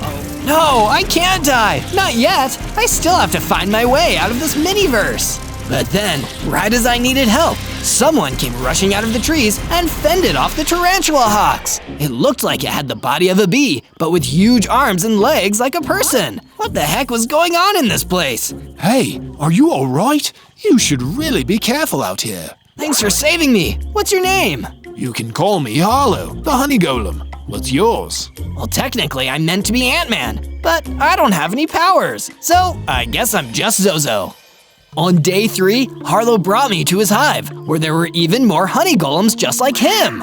They were living in a cave and had built themselves an entire community underground. Wow, I've never met any honey golems before. We were created in one of MODOK's experiments. That big head of his houses a pretty big brain. He's been using this miniverse to perform all kinds of crazy experiments on the innocent insects and creatures here. We started out like normal bumblebees, but now we're monsters. Hey, I don't think you're monsters. You saved me from those mean tarantula hawks. Harlow explained that MODOK had been causing havoc all over the miniverse with his mad scientist experiments. I told him that I needed to find my way out of there before my 100 days were over. You need to get out of here, I understand, but you're going to need some help if you have any chance of escaping the miniverse. So how about I tag along to assist you? Wow, thank you so much, Harlow. But wait, how are you gonna help me get out of here? Well, let me cut you a deal. You want to be freed from the miniverse, and I want the miniverse to be free from MODOK. So, how about we team up? I'll come with you. It can be dangerous, but I know my way around, so I can navigate and provide protection. And in return, you can build up your strength so we can stop MODOK's schemes. Once that's done, I'm sure we'll find a way to get you out of here. What do you say? Okay, sure. If we can take down that big-headed bad guy and get me out of here, then that would be amazing. Then we better get to it. MODOK is ruthless, and he's left plenty of his experiments running wild out there. They'll do anything he wants. So Harlow and I headed out as a team. On days 4 through 5, we made a start on gathering some resources and building up my strength for the fight ahead. I punched some trees and gathered enough wood to make a crafting bench. Afterwards, I made myself a set of wooden tools. Then, Harlow showed me a cave where I could mine for cobblestone, and then I used that to craft a set of stone tools as quickly as possible. Harlow and I then explored a bit and eventually found a spot where we could build our base on. We were pretty far from the honey golem's underground city, so I built a room for both Harlow and I to stay in using the materials I had been gathering. It's not exactly the Avengers Tower or the Baxter Building, but it's a start at least. Hopefully, we won't have any trouble from MODOK and his experiments bothering us while we're here. Just as I had finished up, Harlow brought some food that he'd managed to find for us. He wasn't kidding. He really knew his way around the miniverse. I ate some, and when I did, I quickly gained 10 hearts for a total of 15 hearts. Look at that! You got a little bigger too. At this rate, I'll be tough enough to take on MODOK in no time. Let's not get ahead of ourselves just yet, but I'm sure you'll get your chance soon. With our new base already, night was beginning to fall, so Harlow and I settled in for some much-needed sleep. On days 6 through 8, Harlow and I went exploring, searching for some more materials to craft new items and maybe even upgrade our base. Harlow led the way as we headed back towards the jungle area, being careful we didn't run into any more of those awful tarantula hawks, or something even worse. Soon, we found a jungle spider who was being terrorized by creepers. At first, we thought they were just normal creepers, but there was something wrong about them. They had longer, freakier legs. They were mutants, made during one of MODOK's mad experiments. Hey, leave that spider alone! They didn't listen, so I started firing arrows at them using my bow. I scored a few direct hits, and it angered the mutant creepers. Luckily for me though, Harlow had my back, so as they came charging at us, we were ready for a battle. Even with my weapons and Harlow's strength combined, our fight with the mutant creepers was still a tough one. They were much stronger than your average creepers. But with a few well-placed shots, and with Harlow's strength, we were eventually able to overpower them before they managed to explode. We went to check that the spider was okay. Thank you both for your help. My name is Jupe, the jungle spider. Whoa, spiders can talk here.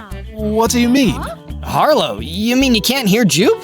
Oh, of course, my Ant-Man helmet. It must be allowing me to talk with bugs. I hate to ask, but there's another of MODOK's experiments nearby. I'm far too weak to fight it, but maybe you could beat the beastly thing? Leave it to me. Zozo, you guys go on ahead. I'm going to go back to the base to collect some more supplies.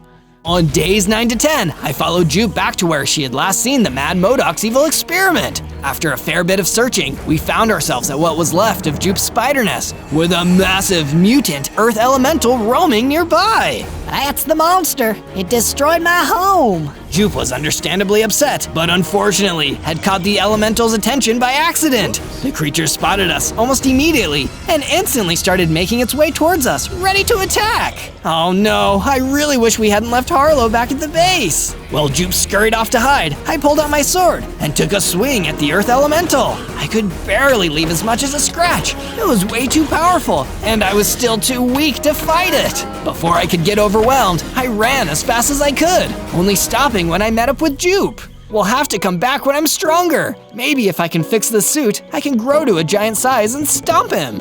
I'm sure you will, but in the meantime, what should I do? I have nowhere to go now that this monster has ruined my home. Well, for the time being, you're welcome to stay at my base with me and Harlow. On days 11 to 12, I made my way back to my base with Jupe beside me. I quickly built her a room where she could spin some new webs to make herself nice and comfy. Thank you for coming to help me, and for taking me in, Ant-Man. Most people would see a spider my size and be terrified. That's okay. I'm glad I can understand you through this helmet. How did you get to that size? Did it have anything to do with MODOK? Oh, MODOK, that horrible madman. He's been toying with everything here in this miniverse. He alters sizes, creates new creatures whenever he feels like it, then abandons them if they won't fight for him. We'll never be at peace until someone puts an end to his schemes. Sounds like a job for me. After I had talked with Jupe, I went out and mined for some more materials. I hadn't had a chance to gather anything since fighting the elemental. I managed to come across iron and coal, so I made a furnace to smelt the iron and crafted some iron tools and boots. After all that work, nighttime was approaching, so I had to move quickly if I wanted to take advantage of the last moments of daylight. Walking a short way from my base, I found gravel and began to dig for flint, then kept that in my inventory. On days 13 to 15, I was feeling eager to get stronger and to see if I could get my powers back, so I spoke to Harlow for his advice. Well, I only became this strong because of MODOK's experiments. But you should probably try training. I hear that's what a lot of superheroes do. Practice does make perfect, after all. I guess that's worth a shot. I then went out in search of some of MODOK's lower-level cronies to fight. After a bit of traveling, I ended up finding myself in a forest. There were strange creatures flying about in the air, and they were a lot smaller than most other mobs I had seen. But what these dark leeches lacked in size, they made up for in numbers. Okay then, let's take you on. I launched into an attack, wielding an iron sword I had crafted. The dark leeches swarmed me, but I knew that the best way to attack them was up close. They were too small for me to pick off from a distance with my bow and arrows. They were fast, but each one could be slashed down with ease. I just had to be careful not to get bitten by any of them. After a lot of swinging my sword about, I managed to defeat the swarm of dark leeches and come away victorious. The dead leeches dropped some healing potions. Whoa, now this should definitely come in handy. I used the healing potions, and to my surprise, it caused me to gain a few more hearts. Well, I guess that just happened. On days 16 to 19, after beating those dark leeches, I decided to go off exploring a bit more to keep building my strength up. During my travels, I stumbled upon a village, but when I went to take a closer look, there was nobody around to be seen. I searched all the buildings. However, none of the villagers were in their homes. I wonder what happened here. Where did everybody go? You should not have come here. Ah! You scared me! It was the ghost of an ordinary villager. No wonder I couldn't find anyone here. Something bad must have happened to them. It is not safe here. You must leave while you still can. What do you mean? What happened to you? We were living peacefully here until MODOK came into this miniverse. He took the people of this village to use in his experiments. He's a monster! In his madness, he tried to create a creature that was powered by anger that would get stronger the more enraged it became. But the experiment went wrong, and the creature ransacked our town. This is why you must leave. It's still here. Wait, a creature powered by anger? That sounds a lot like the Hulk. Suddenly, a villager beast came bursting through the roof to ambush me. The ghost vanished in fear while I rushed outside and took out my weapons, ready for a fight. The beast wasn't as strong as I was expecting, but we were still pretty evenly matched. It was looking like I might need to run away again. That is, until the ghost appeared again and helped distract the beast. Quick, while his back is turned. Zozo smash! With a big swing of my sword, I put an end to the villager beast, and the battle was done! Whew, thanks for the help! On days 20 through 22, I was heading back to my base. On the way, I kept my superhero training going by fighting a few zombies that I came across. I took them out with ease like they were nothing. Harlow was right. Practice does make perfect, and I'm definitely improving. As I got closer to the base, I gathered some extra iron, which I held onto. I'd be able to improve my gear with it once I made it home. I finally arrived and smelted the ore I found into ingots. I then crafted some iron armor and an iron shield to defend myself in future battles, alongside with a new sword since mine was about to break. Well, if a shield works for Captain America, then it'll work for me. Starting to feel a lot more confident with my superhero skills, as well as my newly crafted tools and weapons, I decided to pay a visit to an old enemy. Jupe, I'm gonna go and teach that Earth Elemental a thing or two about what happens when you mess with innocent spiders' nests. I made my way back to the ruins of Jupe's old nest, and that's where I found the Elemental waiting for me. It immediately charged directly at me, swinging his huge rocky fist as he tried to hit me. I blocked with my new shield, but his attack stunned me, making it difficult to keep my health up or move out of the way.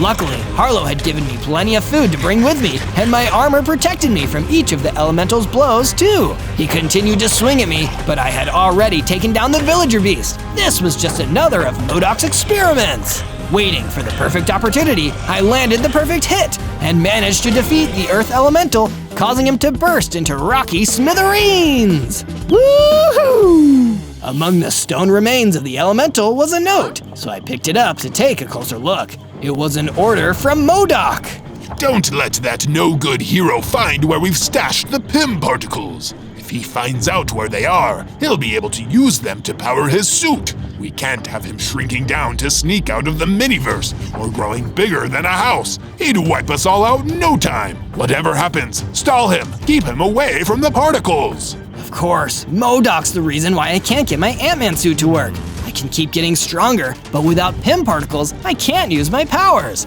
So I guess the question is, where do I start looking?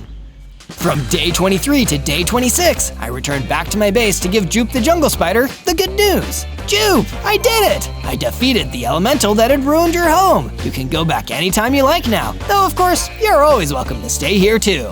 That's so wonderful to hear, Zozo. I think I'll stay to help you until MODOK is defeated. Then I'll return to my true home. All thanks to you. Feeling good after helping Jupe, I made myself a flint and steel. This will be perfect for making campfires. After that, I spent some time building a strong perimeter wall around my base. That'd help keep out the mobs at night. From day 27 to day 31, I decided to venture out into the desert to continue my search for the Pym particles. Without them, I'd never have any hope of defeating MODOK. While out in the desert, I ran into a Pterodon. Hey, sorry to bother you, but would you happen to know where I could find some Pym particles around here? Pym particles, I can't tell you exactly where to find them, but I have some theories. I'm actually an advanced particle scientist, and I wrote my thesis on Pym particles. Oh wow, that actually sounds like super valuable knowledge. Want to come stay at my base and work on this together? I'm Zozo, by the way. I'm Frank, and sure, I'll take you up on that offer. As Frank headed back, I decided to mine some sand blocks that I could take back to base. When I arrived again, I turned the sand blocks into grass blocks and used them to create windows in my base. That should get a little light on the situation, but I didn't get to enjoy my new windows for long. Harlow the honey golem ran towards me, looking panicked. Zozo, I need your help. I just got word there's been an attack on my underground community. What? We better go immediately. From day 32 to day 35, Harlow and I ran straight to the caves that protected the underground community of honey golems. The cave was crawling with giant, vicious centipedes, a type of aggressive mutant centipede created in MODOK's evil laboratory. Don't worry, everyone, we're here to help. Keep away from the centipedes. But we had arrived a little too late. There were so many centipedes, and even though we tried our best to fight them all off, sadly we spotted no honey golems inside. Hopefully some escaped. Harlow and I worked together to defeat the rest of the centipedes, but the damage was already done.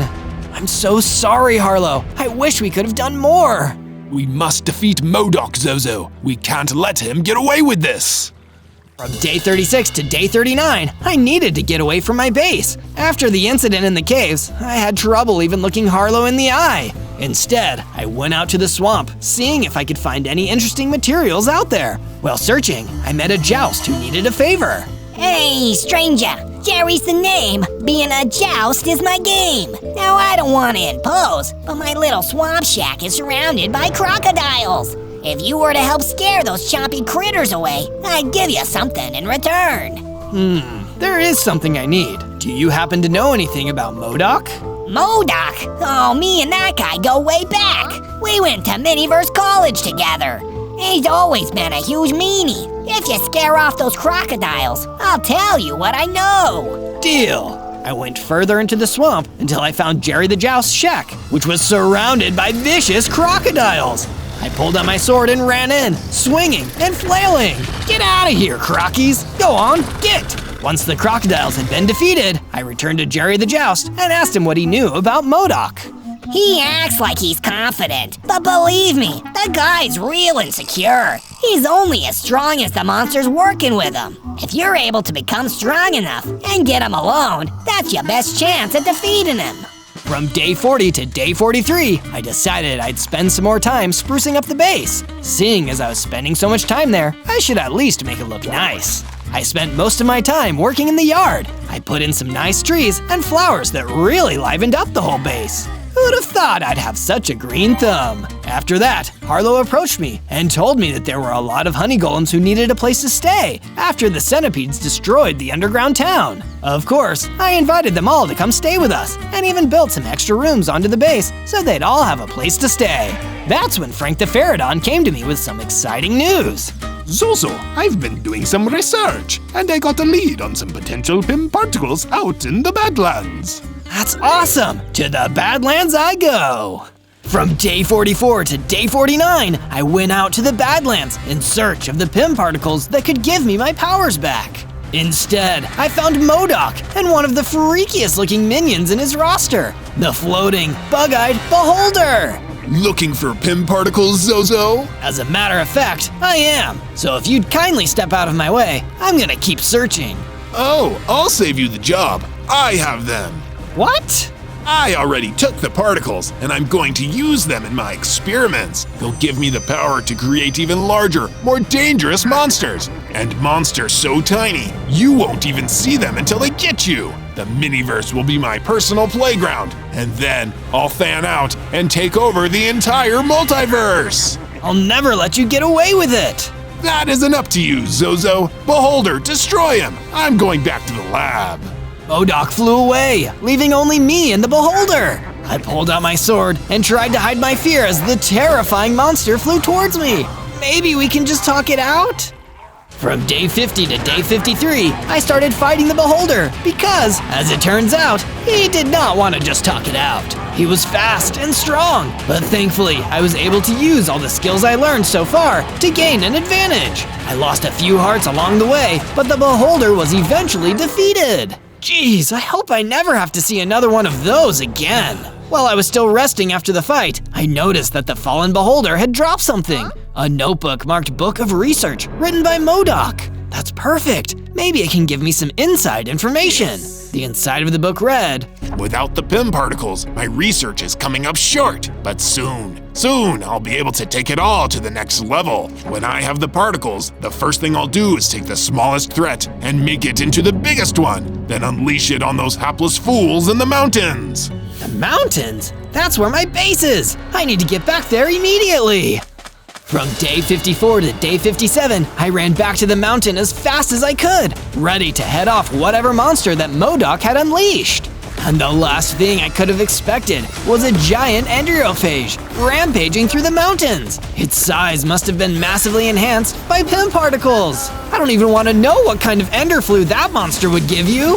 I tried to attack its legs, but that didn't seem to have any effect. Its head was its only weakness, but I didn't know how to get at it. And what's more, from the direction it was heading, it was going straight towards my base. Think, Zozo, think!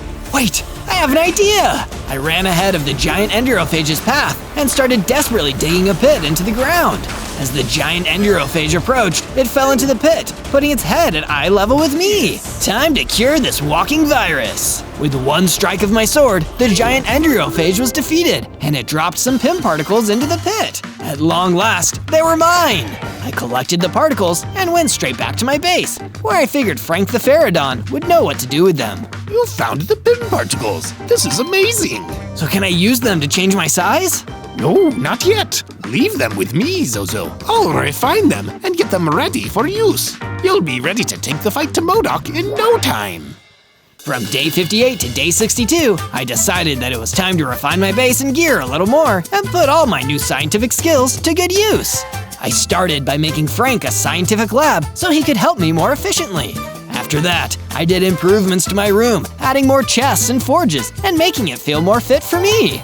It's like having my own little laboratory. Think Pym would be so proud. Then, I made my way to a nearby diamond mine and took all the diamonds I collected back to the crafting room so I could upgrade my gear. I made a full set of diamond armor to help protect the fragile technology of my suit and a diamond sword to help me pack a punch. But even though my equipment had never been cooler, my base was looking a little gloomy. To spruce it up, I added some new couches so me and the boys could relax. This has got to be the coolest base in the Miniverse now! From day 63 to day 66, Harlow the honey golem approached me at the base with a cool idea.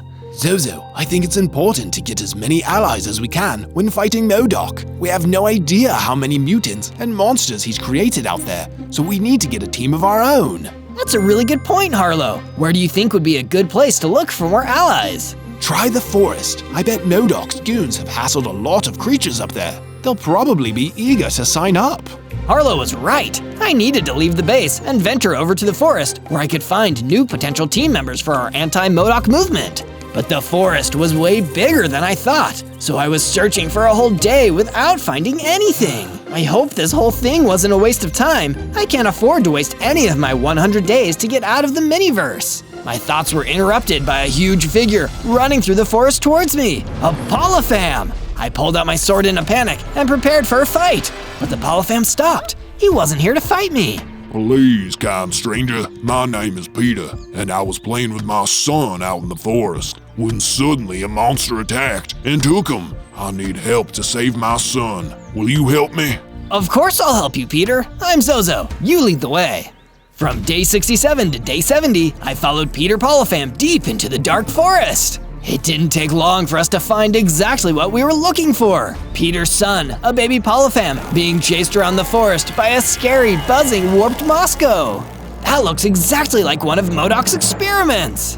MODOK? He's the supervillain that made all the mutant creatures around here. Stand back, Peter. I'll take care of this one. I pulled out my sword and ran in, getting the warped Moscow's attention and distracting him from attacking Peter's son.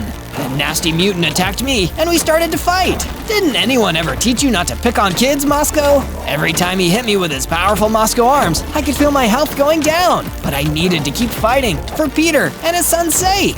It was a hard battle, but in the end, the warped Moscow was defeated, and father and son were together again. You did me and my son a great service, Zozo. One day, in your hour of need, I will repay you for this. No problem, man. It's just what heroes do.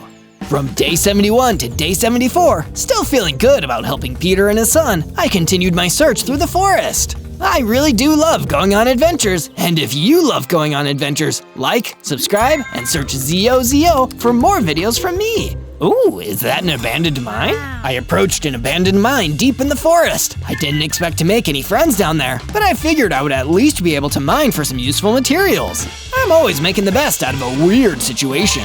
But in that abandoned mine, I didn't find any decent materials. I found MODOK himself, waiting for me. You've fallen into my trap, you pathetic, teeny tiny Ant-Man. The only thing tinier than you is your brain. Well, my brain would have to be tinier than me, or it wouldn't fit in my body. Silence, fool! MODOK was angry that I made him look dumb, so he fired an energy blast at me. He missed, and I ran back at him with my diamond sword. But when I hit him, nothing happened. What? Force field technology, son. It protects me in response to trauma. You'd need to be a lot bigger and stronger than that to even put a scratch on me. And with that, MODOK laughed and teleported away. I still wasn't nearly big or strong enough to defeat him. From day 75 to day 78, I returned to my base, feeling glum after not being able to defeat MODOK yet again. Maybe if I make some defenses, that'll make me feel better. I decided to create a few guardhouses so that I would feel more at ease, and my friends would be able to seek refuge on whatever side of the base they happened to be at. Building is so cool. As if on cue, Frank the Pterodon approached me. I agree, Zozo, and it's thanks to some good, old-fashioned science that I've finally been able to refine these PIM particles and upgrade your suit so that it can do what it always should have done. You mean I'll be able to change size now? I won't just be a mini Ant-Man? Exactly, Zozo. Give it a whirl. I activated my refined PIM particles and felt myself growing to my proper height, at long last, complete with double the hearts. It feels good to be back, Frank. From day 79 to day 84, seeing as I was back to my full strength, I wanted to go and settle some old scores. First, I went deep into the jungle and encountered some old enemies, some of the tarantula hawks that were bothering me and my friends when I was tiny. Hey, look, it's the Pipsqueak. Oh, wait, he doesn't seem like such a Pipsqueak anymore. Thank you for noticing. I fought the tarantula hawks who had once been such a challenge with my new strength and my diamond sword. Within a few minutes, they were all defeated. I went on the rest of my journey with my head still high. On my travels, I ran into a mad scientist doing some research deep in the jungle.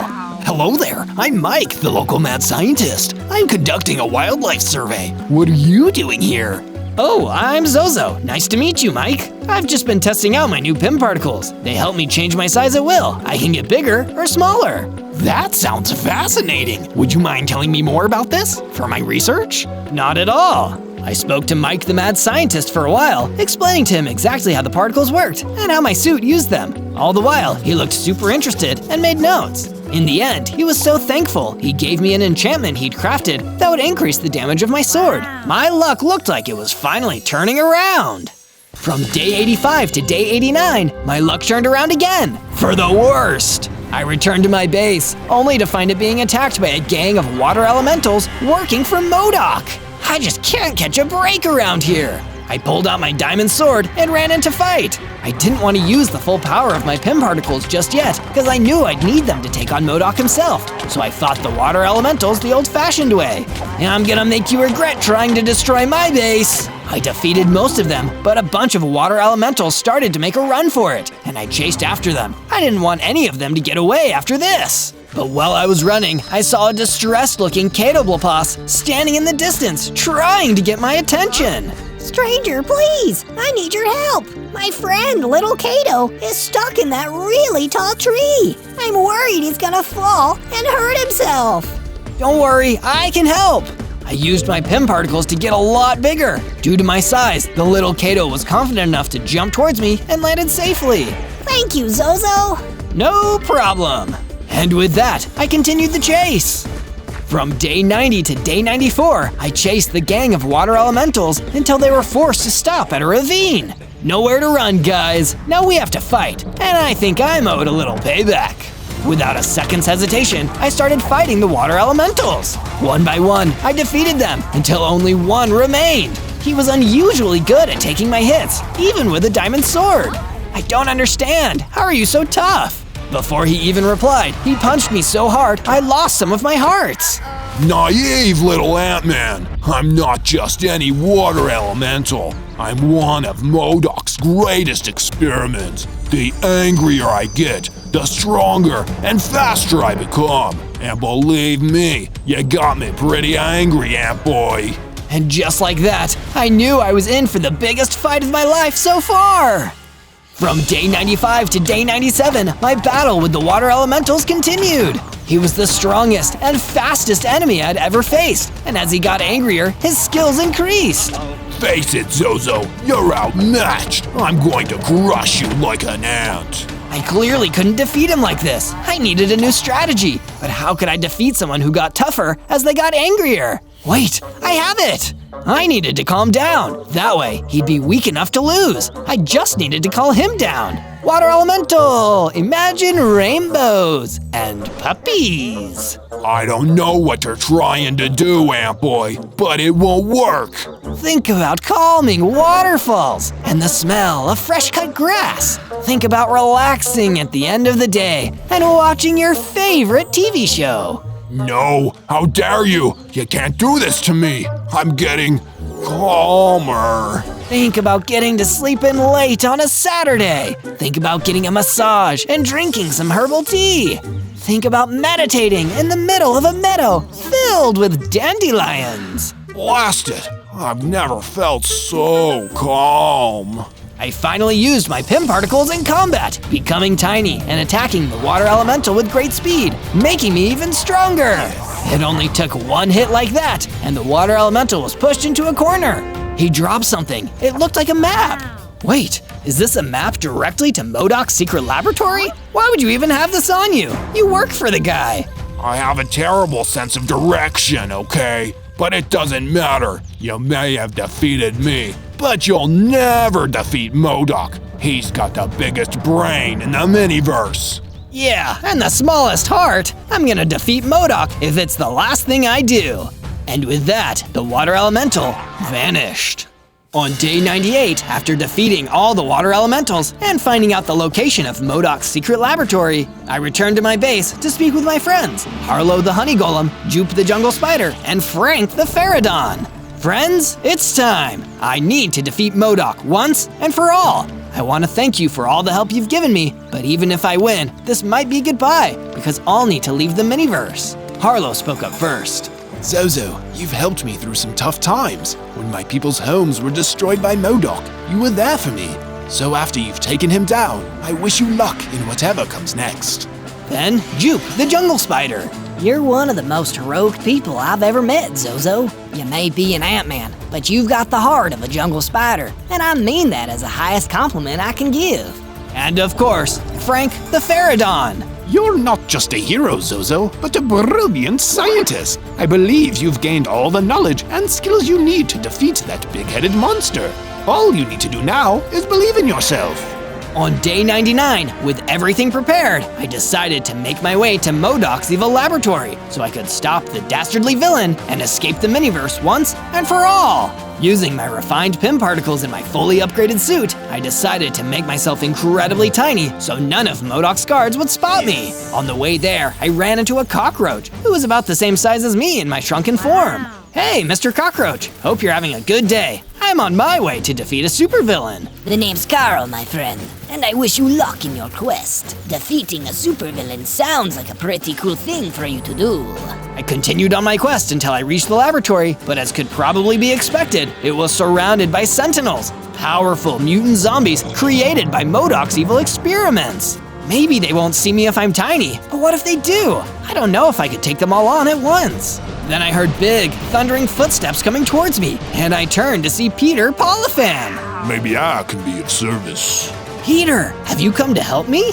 Sure have, Zozo. You helped me save my kid, so now I'm gonna help you stop your supervillain. I'll distract those doofy mutant zombies. You head in there, and you bring the big boss down. You got it, Peter. Let's end this thing.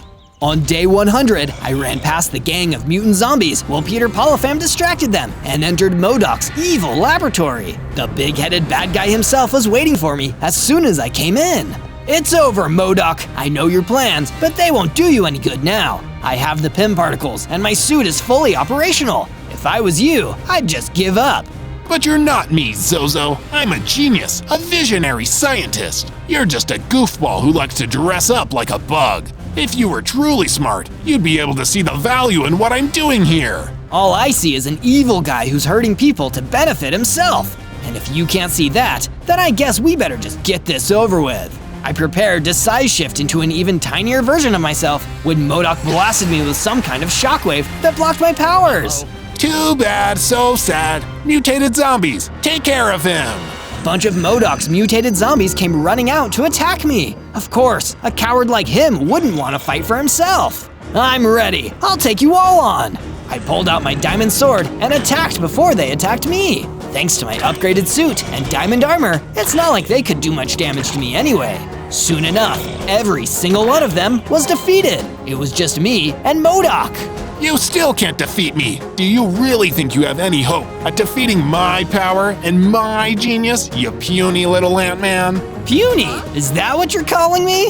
I activated my PIM particles and started to grow. It didn't take long for me to tower over MODOK with my new giant size. How about now, MODOK? Oh no! With one more strike from my giant size, MODOK was defeated. Finally, after 100 days of struggle, I could leave the miniverse. On day 1, I spawned in as Shadow the Hedgehog. Hey, check out my stats. Look how many hearts I have. Ooh, I also have a shiny red stone in my inventory. I wonder what that's for. What is this? Ugh, I'm stuck in some kind of glass tube. Hey, let me out of here. Just then, I saw a young girl walk slowly up to me. Who are you? I'm Maria. I know we were very close, but I don't have much longer. My sickness is worsening. I'm going to get you out of here before it's too late. You must find the 7 Chaos Emeralds. Everyone's fate depends on you. Maria touched the glass and everything started shaking. Just then, robots burst into the room and started firing, hitting Maria. Maria! She fell to the ground and was gone. All of a sudden, everything around me went hazy. I was being teleported somewhere. Next thing I knew, I was in a green field somewhere. Huh? What's this? I'm a baby hedgehog now. I'm not very strong at all. Come into the den, Shadow. You've played long enough in the field. It's nap time. I looked for the voice and saw someone who must be my mom, but I was starting to feel dizzy and weak. I'll make sense of this after I sleep. I went into the den and took a nap. On day 2, I woke to the sound of shouting. I ran out of the den and saw my mom being chased by none other than Sonic the Hedgehog. I can sense you have a Chaos Stone here, and you're gonna give it to me, 'cause I gets what I wants, you dig? I don't have any emeralds, I swear.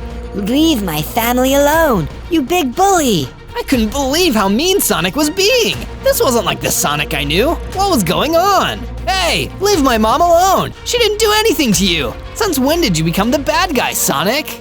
Who is this pipsqueak? What, were you born yesterday? I'm the greatest supervillain to ever exist. And don't you forget it, kid. Go inside, Shadow. Dr. Eggman will be here any moment to help us. Dr. Eggman? Helping civilians? What was this? Opposite world? Sorry, kid. Your mom is going with me until I find the Chaos Stone she is hiding. But I'll leave you with a little parting gift. He placed some TNT at the den, and it blew it to pieces. I tried to get to my mom, but Sonic grabbed my mom, and in no time, he was gone. He was so much faster and stronger than me now. Then I had the thought, Maria must have sent me to an alternate dimension. I better get some tools and build some shelter from mobs. And I need to rescue that lovely owl that is apparently my mom. I've never had a mom before. I have to protect her. I got to work punching some nearby trees. With the wood I collected, I made myself a crafting table, then crafted a sword and a pickaxe. With the leftover wood, I made a basic shelter to hunker down in until I knew what to do next.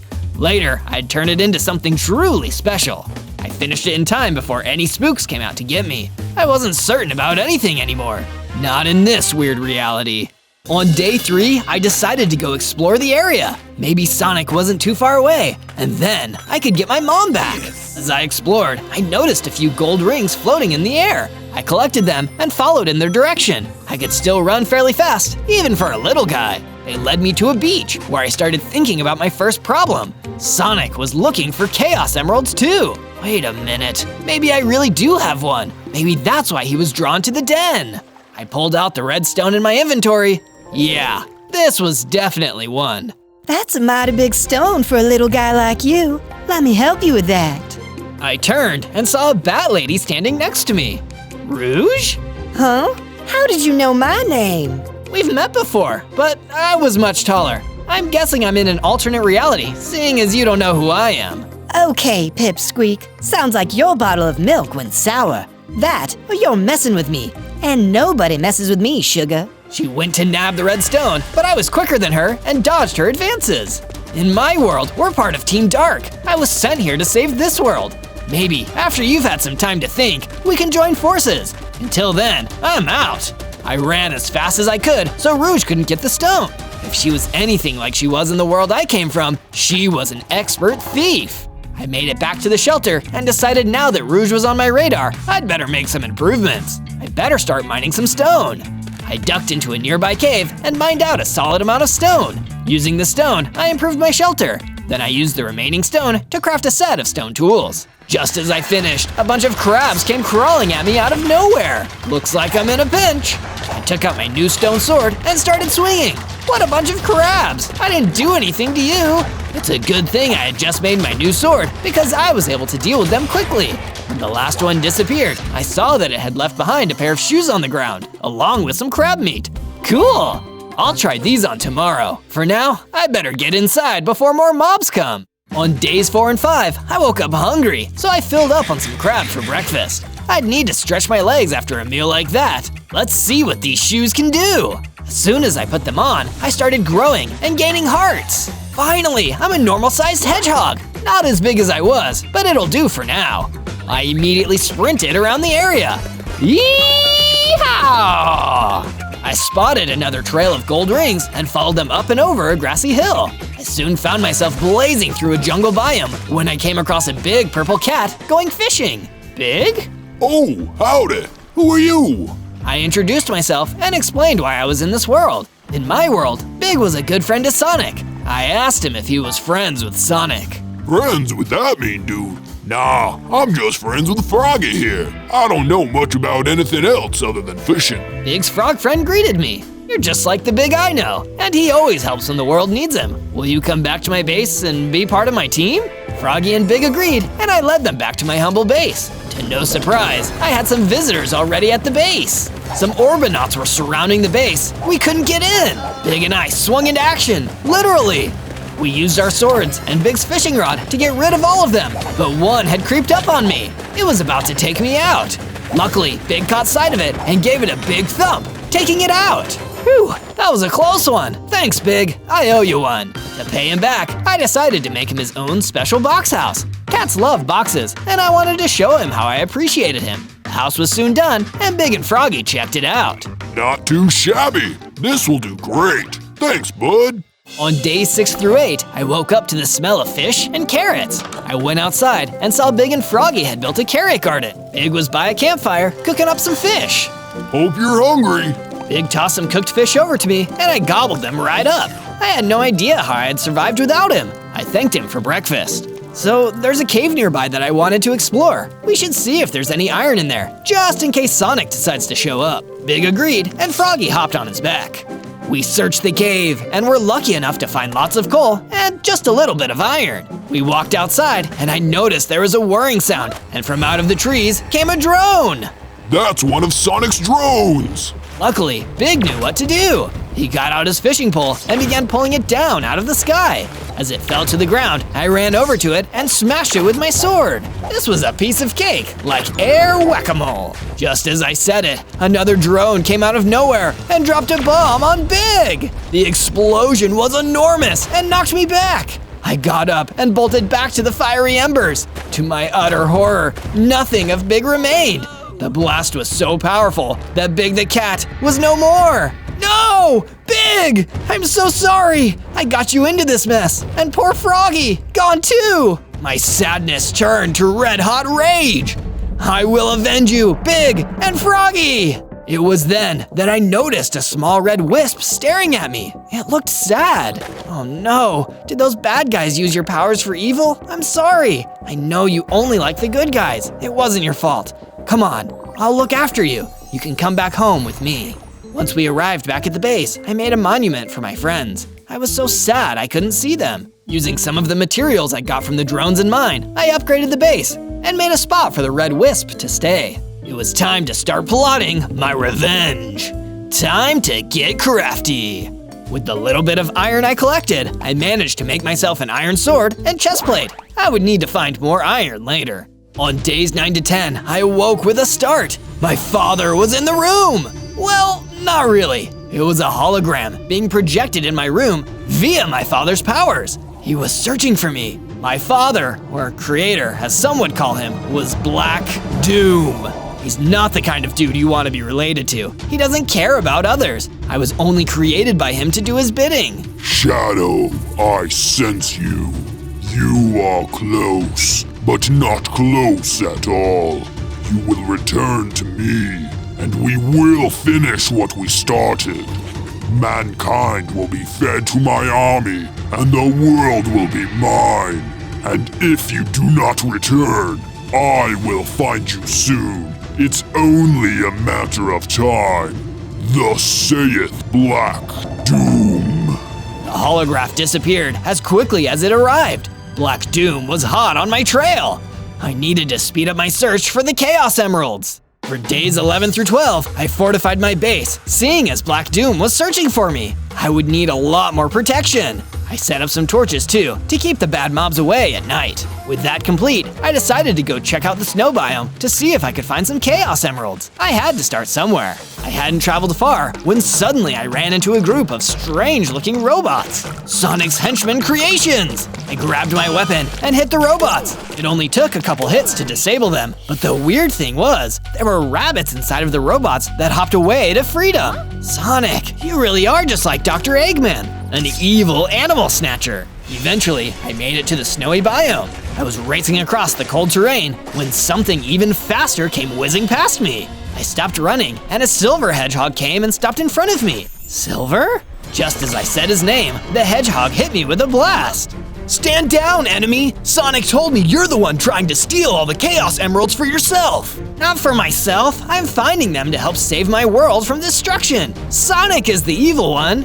He said you were the evil one. Well, seeing as he kidnapped my mom and blew up her house, and I didn't kidnap anyone and befriended a wisp, I'd say you were lied to. Wisps only befriend good beings, right?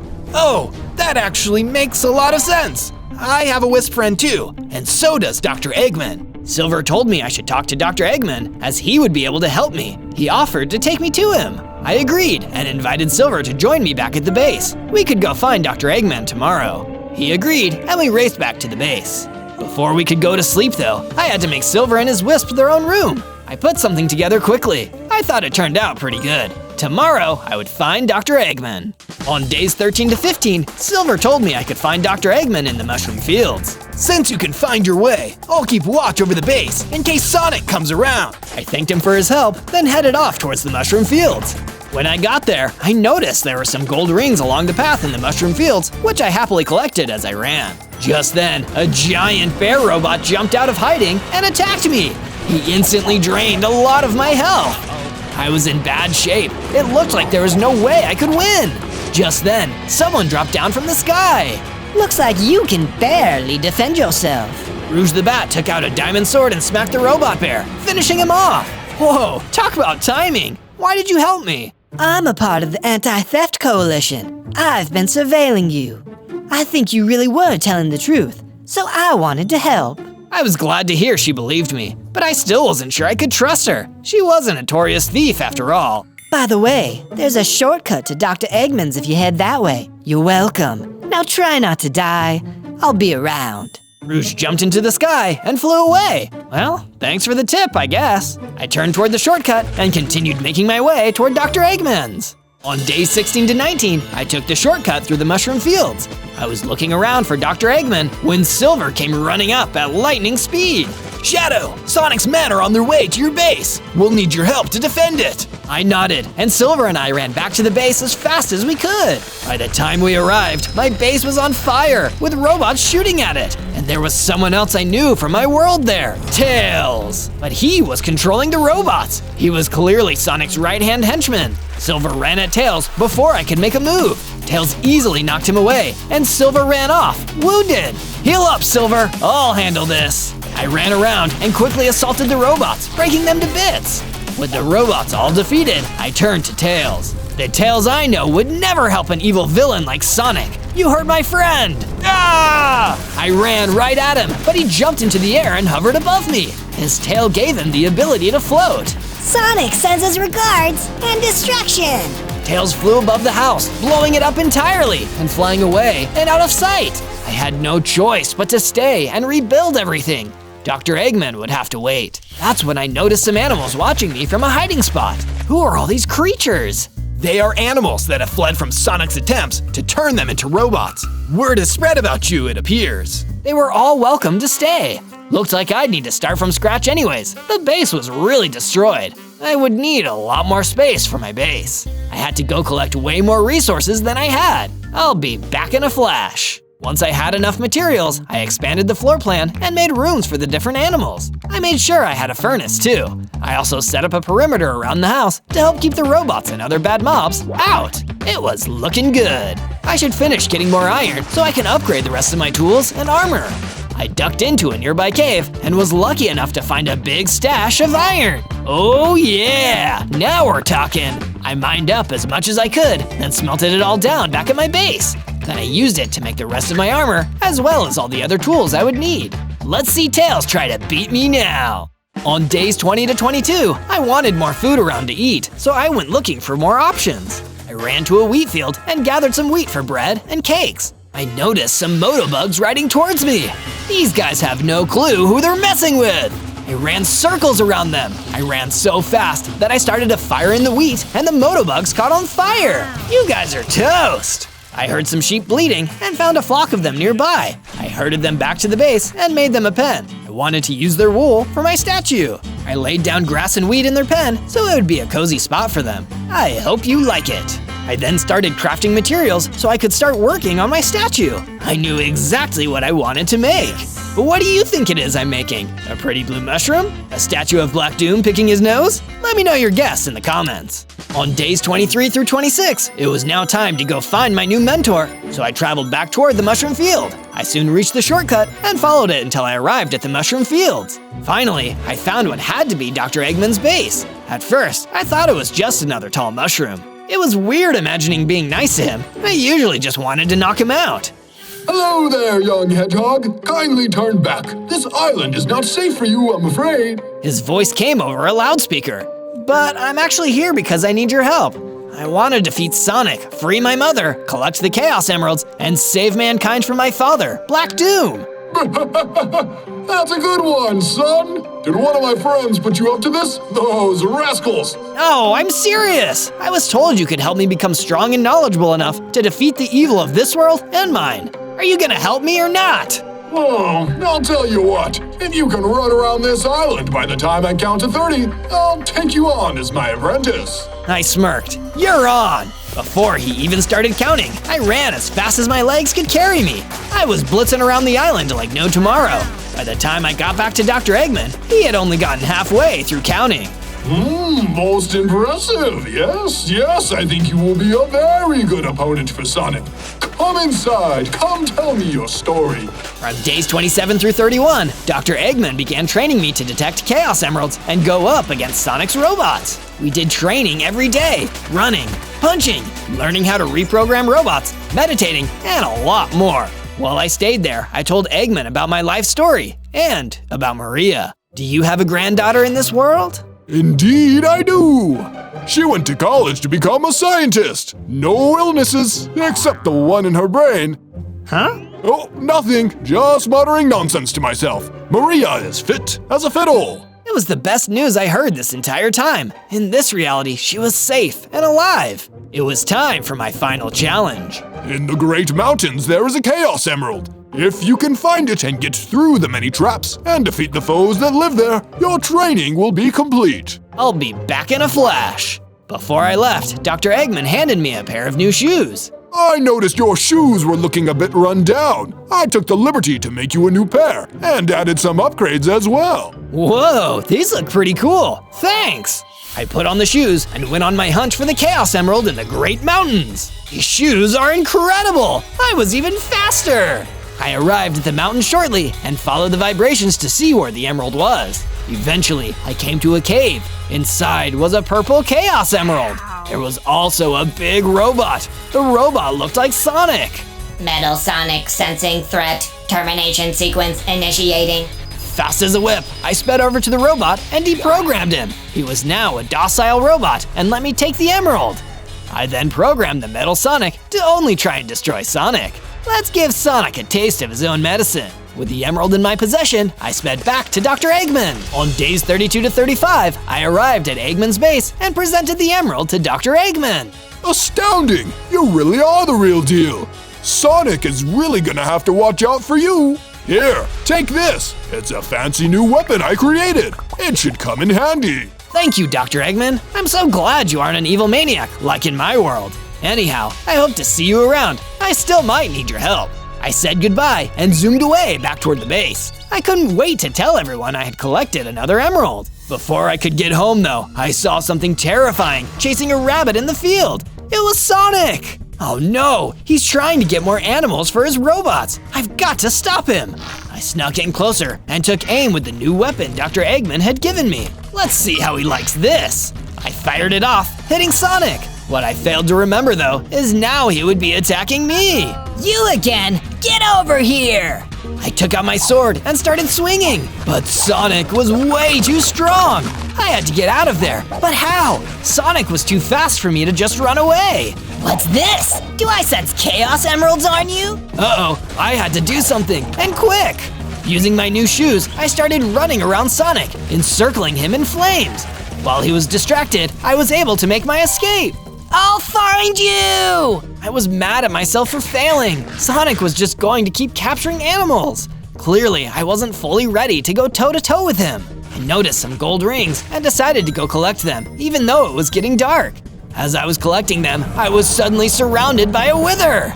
It hovered above me and shot its skulls. I wasn't able to dodge them all and got hit by a skull. My health bar, it's gone black. Was I dying? What was this? I wasn't going to bother with this creep. I just got out of there. I ran fast. After all that training, here I was running from this mob and hiding from Sonic. Maybe I was just a big failure after all. On days 36 to 39, I arrived back at the base. I greeted everyone, and although I was feeling deflated for my lack of success, I still had gotten a Chaos Emerald and programmed that Metal Sonic. I had some wins. I was telling everyone about my adventure when I heard something outside. I went to take a look. Tails and the robots were back. Come on, I just got back. Don't you guys have a life? I hurried and ran around, quickly taking out each robot. With my training from Dr. Eggman, I knew just where to hit them to take them down fast. What? What are you doing? Tails was so shocked, I ran up to him before he could react. We've got you now, Tails. We are throwing you in jail for rehabilitation. Silver then quickly built a small jail cell, and I threw Tails into it. We'll deal with you later. I turned to Silver and told him we might be able to use Tails as leverage to get my mom back. Silver agreed. He also had another idea. I was just about to go into the cave before Tails showed up. I need some diamonds for the enchantment table I'm making. I thought we could get blast protection on our armor. Would you mind finding me some? No problem. I made my way into the cave and dug deep under the ground. At long last, I came across a stash of diamonds. Yes, just what I was looking for. I started breaking all the diamonds. As I broke the last block of diamond ore, I saw there was a chest buried behind it. Whoa, what is this for? I opened the chest and saw it contained a map. I wasn't sure what it led to, but I pocketed it for later examination. I soon arrived back at the base and handed the diamonds to Silver. He went off to the crafting table, then came back and gave me the finished enchanting table. He also gave me a bunch of bookshelves. I then got to work putting together an enchanting area. Since we had bookshelves, our enchanting table was going to be all powered up. Once it was finished, I was feeling pretty good about it. I then put our armor on the table and got it all enchanted up with blast protection. Sonic is gonna have a tough time blowing us up now. On days 40 to 43, I inspected the map and saw that it led to another treasure chest. It was worth looking into. I took off, leaving Silver behind to keep an eye on Tails. As I followed the map, I nearly ran off the side of a cliff. Woo, I gotta watch where I'm going. But how am I supposed to get across this? That's when I noticed there was a plane nearby. Let's see if this goose can fly. I started it up and drove off the cliff. Luckily for me, it flew.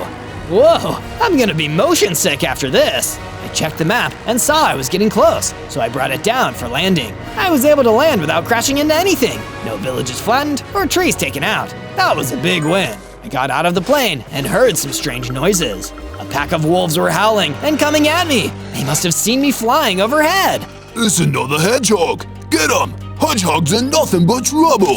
Sheesh, these wolves sure were judgy, but they were right about me. I was going to give them trouble. Lots of trouble. There were more of them than me, but I was trickier than they knew.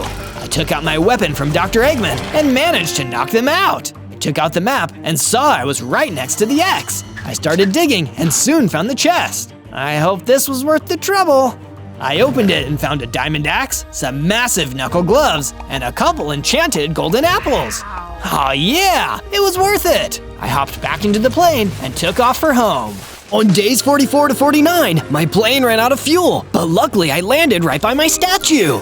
I should probably expand this thing. I checked the chest I kept near the statue, and sure enough, I saw that Silver had filled it with the blue blocks I needed. Man, Silver's the best. I got right to it, putting together the next part of the statue.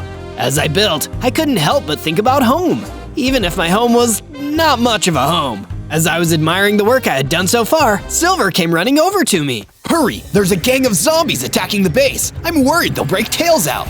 We got back to the base in time to see that a gang of zombies were attacking the place. They were even beating down the prison that Tails was in. He was going to escape if they kept at it. We split up and took out the mobs. Nice job, Silver. I think it's high time we really made this base more secure. It's only a matter of time before Evil Sonic or his cronies come looking for Tails. But what could I build to keep Evil Sonic out? Well, I'm not sure I can keep Evil Sonic out, but I can sure mess with some of his robots. I built a taller fence around the base as a little surprise for any enemies. Those robots will have trouble getting in now. On days 50 to 53, Silver went off to go mining, and I went to feed the sheep. Just as I had finished taking care of the sheep, Rouge came swooping in. You need to keep a better eye on your things. Your friend Silver has been kidnapped. What? I've got to rescue him! How can Sonic do this? I'm not so sure it was Sonic. I didn't recognize the baddies. All I know is there were too many of them for little old me. I've got to go after them, but I don't know if I'm strong enough yet. I have to get more Chaos Emeralds, and I can't leave Tails unguarded. I'll keep an eye on the little pipsqueak. And as for your emerald, I'm one of the Chaos Emerald's protectors, so I know where you can find one. Yeah, that'd be great. Where is it? I don't just give it out to anyone.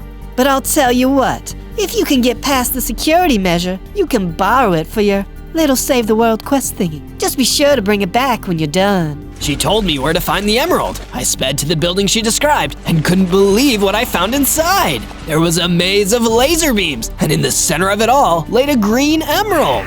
In my world, Rouge and I had a lot of experience busting into places like this. I was able to glide through the lasers. Finally, I was at the center, and I almost picked up the emerald. Wait a minute. This isn't a real emerald. I'd feel it. This is a fake. The real emerald was nearby, though. I could sense it. Just then, I noticed a big snake slithering around the room. I readied my weapon, but it didn't attack. It just stared at me. Its eyes were mesmerizing. They put me into a trance. When I had come to, I awoke to find myself holding the real green emerald. Well, that was weird, but cool. Works for me. I hurried back to the base, and Rouge was waiting for me. I explained that the snake had given me the emerald somehow. Then I was right. Your intentions are pure. That snake peers into your soul, and if you are worthy, he imparts the emerald to you. Congrats. I guess you're not so dumb after all. Was that ever in question? Kinda. On days 54 to 57, I kept searching for more emeralds and signs of silver, since Rouge was keeping an eye on the base. How many more Chaos Emeralds do I even need? Got hard back on what Maria had said. You remember? Was it 5 or 7? So far I had red, pink, and green. Oh, I remember. She said 7. 4 more to go. Do you always talk to yourself like this? You have seen a psychotic robot that looks like me running around here, have you? Evil Sonic! Whoa, whoa, whoa. Evil? Wow, you can't go around labeling people like that. Should I call you Vain Shadow? Yeah, I've heard all about you and how you think you're the hottest thing in town. The name is just Sonic, not Evil Sonic. Not where I come from. The real Sonic is good and defends those in need of help. I help others. I help them right off a cliff. I'm the one and only Sonic. No one is as fast as me, or as strong, or as genius-er as me, including you. Not to mention, I'm the best at finding the Chaos Emerald hiding nearby. Ignore that. I'm here to talk to Tails.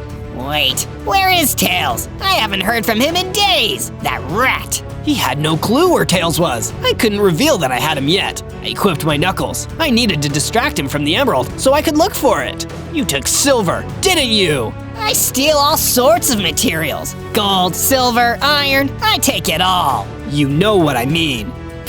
Even if I did, who'd I kidnap is none of your business. It is my business when you take my mom and destroy my friends. I took my shot. I bursted over to him and swung my powerful gloves. I nearly got him. Ooh, feisty much? Don't worry, you'll be in prison soon enough. Now what was I doing? Oh yeah, finding Tails. Anyway, eat dust, Uggo. Sonic was gone in a blur. I've gotta hurry and get to the emeralds. I'm sure he'll remember why he was here soon enough. I focused my attention and could feel a small pull. I followed the feeling and soon arrived at the base of a waterfall. I kept looking around, then decided to take a chance. I walked right through the waterfall. Behind it, in a little cove, was the blue emerald, just sitting there, ready for the taking. No traps or guards. I now had the red, pink, green, and blue Chaos Emeralds. On days 58 through 62, I decided to go mining back by the base since I didn't have any other leads. I just need to get enough diamonds to finish the rest of my armor. I managed to find some more diamonds and even picked off a few pesky mobs along the way. I managed to acquire enough diamonds to make a full set. I took the diamonds back to the base and crafted a full set of diamond armor, excluding the boots. Once they were ready, I took everything to my enchanting table and got to work. Doing all of this enchanting made me think of Silver. I missed that guy. I hope he was okay. Next, I continued working on the statue, finishing the head and the hair. It turned out way better than I was expecting. I think you can all tell who it is now, right? I collected sand and gravel to turn into concrete powder, but while I was digging, I came across something unexpected. What's this? A book? The book had a recipe in it for an invincibility potion. It only lasts 20 seconds, but that could come in handy, big time. I collected the items that the recipe called for, and soon enough, I had the device put together. To activate it, I'd have to jump on it and smash it. I'll save this for when I'm in a bind. Then I saw Rouge flying towards me. She landed and told me she had found a map that might lead to Silver's captors, whoever they were. Nice going, Rouge. I think you would be an amazing addition to my team. You can stay at my base. What do you say? I thought I was already part of your team. And don't think I'm giving you that map for free. I require compensation. I know you can pay me in gold rings. Always so feisty, in both realities. I gave her the rings, and I took the map. I got to work building her a room at the base. Rouge was very opinionated on how it looked, and made sure to give me a lot of specifics before I had started. I was exhausted after all that, so I called it a night and went to sleep. Tomorrow I will find the map and see where it leads. On days 63 through 66, I had yet another visitor. It was Dr. Eggman himself. Dr. Eggman, I'm glad to see you. I was just about to follow this map to… A map, you say? Well, I'm glad I caught you in time. I've been thinking it over, and I want to be of more help. So I'm giving you this ring. When it's powered up, it turns all your enemies into gold rings. Fantastic, thanks! This map might lead to Sonic, and in turn, lead to my captive friends. So thank you for the special weapon. Oh, very good, lad. I'll keep an eye on the place while you're gone. The map led me across a desert. Then suddenly, I encountered a mob of giant scorpions. I looked at my new ring weapon and saw it was charged up. I activated it. Poof! The scorpions that were trying to stab me turned to gold rings. I collected them. Dang, this ring is awesome. It really put an end to my suffering. Just then, I saw a beautiful purple cat coming up to me. She was clearly some kind of princess. I sense you are searching for Chaos Emeralds, yes? By destroying these scorpions, you have saved my people from a dangerous enemy. You truly are a hero. I will bless you with help when you need it most. With the power of the Soul Emerald, I will repay your good deed. Nice, I will remember this. Thank you, Your Highness. I went on my way. On days 67 through 70, I was running through the jungle when I finally reached the destination on the map. It was a mystical-looking ruin. I ran up to the giant staircase leading to the door of the temple ruins. Inside were a bunch of big, knuckled warriors. They saw that I had intruded and started coming at me. I brandished my own pair of knuckles, and they stopped advancing. They asked if I was part of the Knuckle Tribe. No, but I'm looking for my friend named Silver. He was kidnapped, and I have reason to believe he is here. I'm over here, Shadow! There's no need to fight them. They aren't holding me hostage anymore. Thanks to Princess Tikal. I'm sorry to worry you, strange visitor. My tribe did kidnap Silver for his powers, but I convinced my father and the tribe of their errors. Now Silver helps us as a friend, not as a prisoner. Silver explained how Princess Tikal had learned how to control Chaos Emeralds so that their power would not be explosive. They were in a war against a mob of Endermen and had been looking for ways to defeat them. Silver, taking pity on them after releasing him, decided to stay and help them. I sense many Chaos Emeralds on you. Please, come and learn how to control the chaos. With that much power, there could be much destruction. It's dangerous.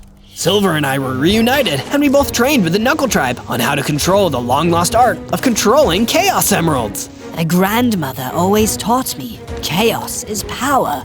Power is enriched by the heart. A controller is the one that unifies the chaos. They even showed me how to use my knuckle gloves to maximize damage. I bowed to the princess. I thank you for teaching me the art of the Chaos Emeralds. I vow to use them for saving the world, nothing else. Because I have seen into your heart, I will gift you one final thing. The turquoise Chaos Emerald is yours. She revealed the emerald and handed it to me. All of a sudden, I started to grow and be stronger with more hearts. I'm as tall as Silver now. I'm full grown. Finally, back to my normal size before I arrived in this reality. Suddenly, the Knuckle Clan was on high alert. The Endermen were attacking. We ran out of the temple and fought the Endermen. With me and Silver using our powers and new training, we were able to help the tribe out and kill off most of them. The rest ran away. I hope that teaches those Endermen a lesson. Let us know if you ever need help again. We bowed and took our leave back to our base.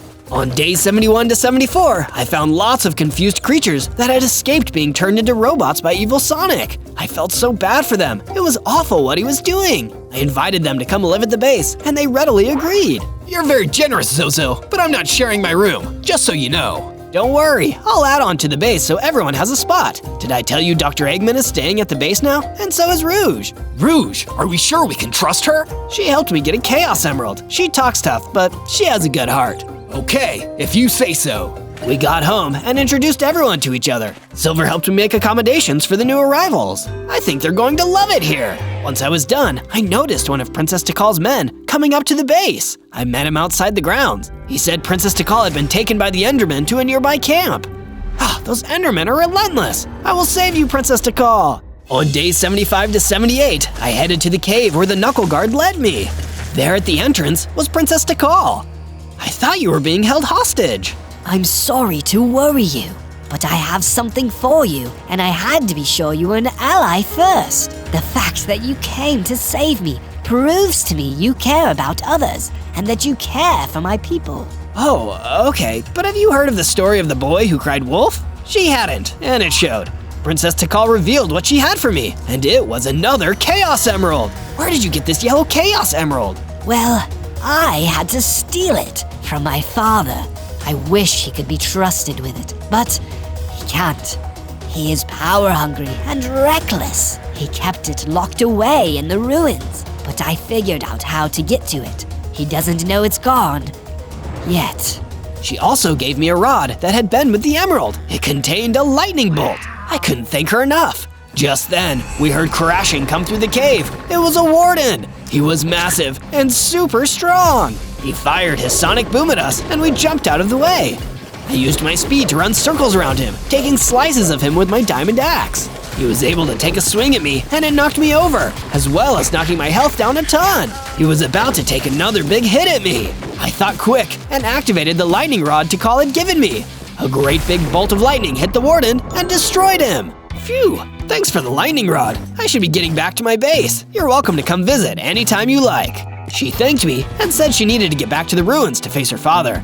Thank you for helping me save the world, Princess Tikal. On days 79 through 84, I got back home and decided to make some base improvements. Call me a softie, but I felt bad for how small Tails' prison was. I went ahead and changed it up for him a little. Maybe he didn't deserve it, but it never hurts to be kind. He didn't say thanks when I finished, but I could tell he appreciated it. Then, I headed over to my crafting table and used the rest of my diamonds to make some armor for Rouge, Dr. Eggman, and Silver. I wanted my friends to be just as prepared as I was. Then, I had an idea. I decided to try and get Tails to talk. I went to the kitchen and made some dessert. Then I got Silver, and we decided to play good cop, bad cop to get Tails to talk. I offered Tails a cookie, but didn't give it to him just yet. Tell us about Evil Sonic. What's he got up his sleeve? He said he wouldn't tell us unless we let him go. No, wait! Fine, I'll tell you. He is working with some guy called Black Doom to take over the world.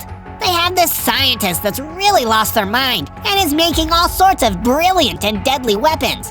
Now give me the cookie. I tossed him the cookie. Well, this situation was worse than I thought.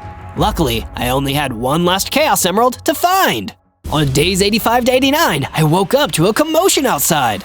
Evil Sonic was outside, taunting the refugees on my base. Oh, there you are! Now I know where you've been hiding! How are you just figuring this out? Tails has been here multiple times to attack us on your orders. Yeah, I'm too busy to bother with coordinates. That was Tails' job before he went AWOL. I'm over here, sir! What was that? Tails? No, that was, Dr. Eggman. Dr. Eggman? My arch nemesis? No, it's me, Tails! I'm being held against my will! Okay, fine, it is Tails, but you kidnapped my mom. Give her back, and then you can have Tails. You bit off more than you can chew, dummy. Tails is coming with me. I don't do hostage negotiations. I take what I want. Not on my watch. Dr. Eggman, Rouge, and Silver all came out and stood behind me. Sonic was bewildered. Oh, I see how it is. You are definitely an enemy now. You will regret this. No, I will never regret doing what is right. Just then, I started to level up again. My hearts regenerated and added more. My speed increased too. Sonic almost looked scared. Yeah, well, I'll be seeing you soon, and I will get Tails back. But until then, enjoy a little gift. Sonic released a bunch of droids into the base. We started fighting the droids that were shooting at us and flying all around. As we fought, I checked my ring. It was still not fully charged. Otherwise, it would have been super handy. In all the commotion, Sonic was able to escape. Coward! We worked together and used our weapons and cool powers to defeat the droids. That was pretty awesome, you guys. On days 90 to 93, I was feeling really awesome. We had totally taken down those enemies with very little damage. How hard could taking on Evil Sonic really be?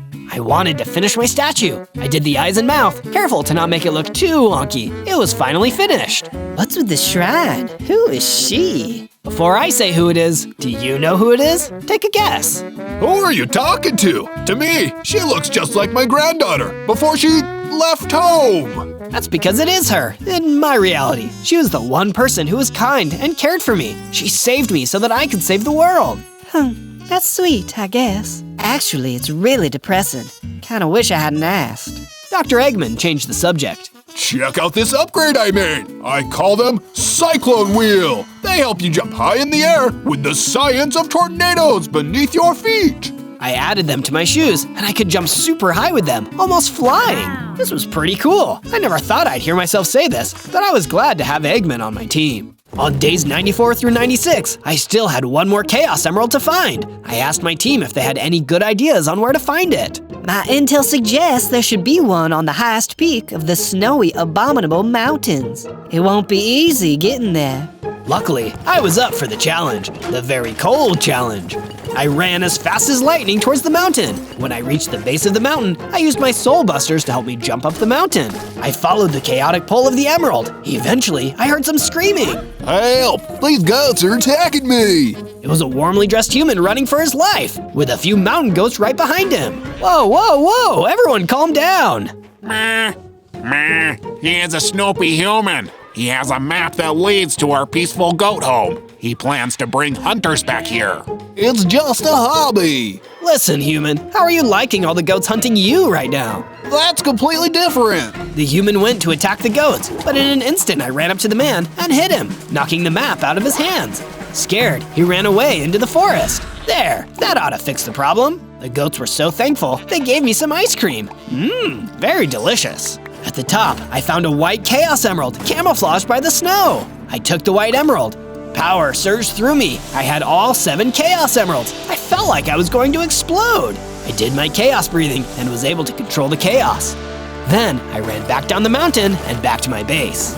On day 98, I returned back to the base and showed my team all the emeralds I had collected. Now, I just needed to figure out how to use them and not have them consume me. The fact that you have all these emeralds on you and you haven't exploded into a million pieces means you are meant to be the keeper of these stones. You will figure it out. The only person I knew who ever used them before in my world was Good Sonic, but I'm sure it would come easily. It was time to prepare for my journey, and I knew just the person to lead me to Sonic Space. But first, I needed to make more cookies. Once I had a whole stack, I went over to Tails to make him an offer. Take me to Sonic, and all these cookies will be yours. His hunger won, and he agreed to lead me to Sonic's lair. On day 99, we arrived outside of Sonic's lair. It was a super big building with a golden statue of evil Sonic outside. Okay, it's go time. I told Tails to stay put where he is. Then I started fighting the robots that were guarding the doors. But I had made a mistake. There were more robots here than I thought. During all the fighting, Tails managed to fly away. Well, I just needed him to get me here, and I'm here. Hopefully I won't regret that. At long last, I took out the robots, and the way was clear to go inside. As I stepped into the grand entrance though, the place was packed with even more robots than before. Oh no, how am I going to beat all of these guys? That's when I remembered to check my ring and saw it was fully charged. Get a taste of this! I activated the ring and turned all of the enemies into gold rings. Piece of cake! Now to find Sonic and end this. Looking for me? I turned toward the voice and saw Sonic looking at me, but he wasn't alone. Standing next to him was Tails, and to my horror, Black Doom. And someone else stepped out from behind them. Maria? It was Maria from day 1, but she looked different. She looked evil. Looks like this is the end for you, Shadow old pal. Not so fast. I turned and saw Silver, Rouge, and Dr. Eggman standing in the doorway. Did you really think you didn't need our help? Hello, Maria! Good to see you, dearie! It's Dr. Maria, old man. And I've had enough of this meddling with our plans. This ends now. Dr. Maria flipped a switch, and a cage dropped down from the ceiling, right over all my friends. Oh, we really should have seen that coming! Now, give me the stones, and we can finish this. My friends were trapped, and there was no way I was going to be able to take all of these guys on alone. I was doomed. I needed to use the stones, but how? It was now day 100, and Black Doom was in front of me. Dr. Maria was standing near my trapped friends, ready to inject them with a sleeping serum. All hope was lost. Suddenly, there was a bright light, and a portal opened behind me. Out stepped a bright blue figure. Sonic! Good Sonic! I thought you could use some help kicking some evil rears. Whoa, I'm seeing double. Welcome to the alternate reality. Don't be fooled. You're a real big meanie in this world. I have the Chaos Emeralds, but I don't know how to make them work. Let's do this together. Take your emeralds out, breathe, and let go. But what if they explode the whole world? I have to control the chaos. No, you need to welcome it. I took them out and breathed. The emeralds floated around Sonic and I. Then in an instant, we turned gold. We were Supersonic and Shadow. The enemies were in shock. Let's do this. Sonic and I surrounded Black Doom, punching him between us. He was no match and couldn't escape from our punches. While we were hitting him, Silver managed to break a hole in the cage and gave Dr. Maria a smack on the head. As he did so, there was a spark, and she turned back to normal Maria. Evil Sonic had planted a chip in her head to control her. What happened? Where am I? Back in the center of the room, Black Doom was at his wit's end. In a flash, our punches were too much, and he was destroyed. Evil Sonic came running over to us and tried to fight, but I knocked him out with a single punch. Tails took one look at us and ran for the door. Let him go. He's no threat to us now. I ran up the stairs and went through the door Sonic and Tails had been in front of. Inside were a bunch of cages filled with animals. Then I saw who I was looking for. Mom, I'm here to rescue you. Oh, Zozo, I knew you would come. I broke my mom out of her cage and we jumped for joy. Later on, we were all standing around back at the base and Sonic lit a portal back to our reality. Well, are you coming? I thought about it. There was nothing left for me in the old world. No, I think I'll stay here with my new family. By the way, Maria, in case you didn't notice, Zozo made a huge sculpture of you, so don't be freaked out. Rouge! Everyone laughed as we jumped for joy and celebrated. Everything was finally back to normal.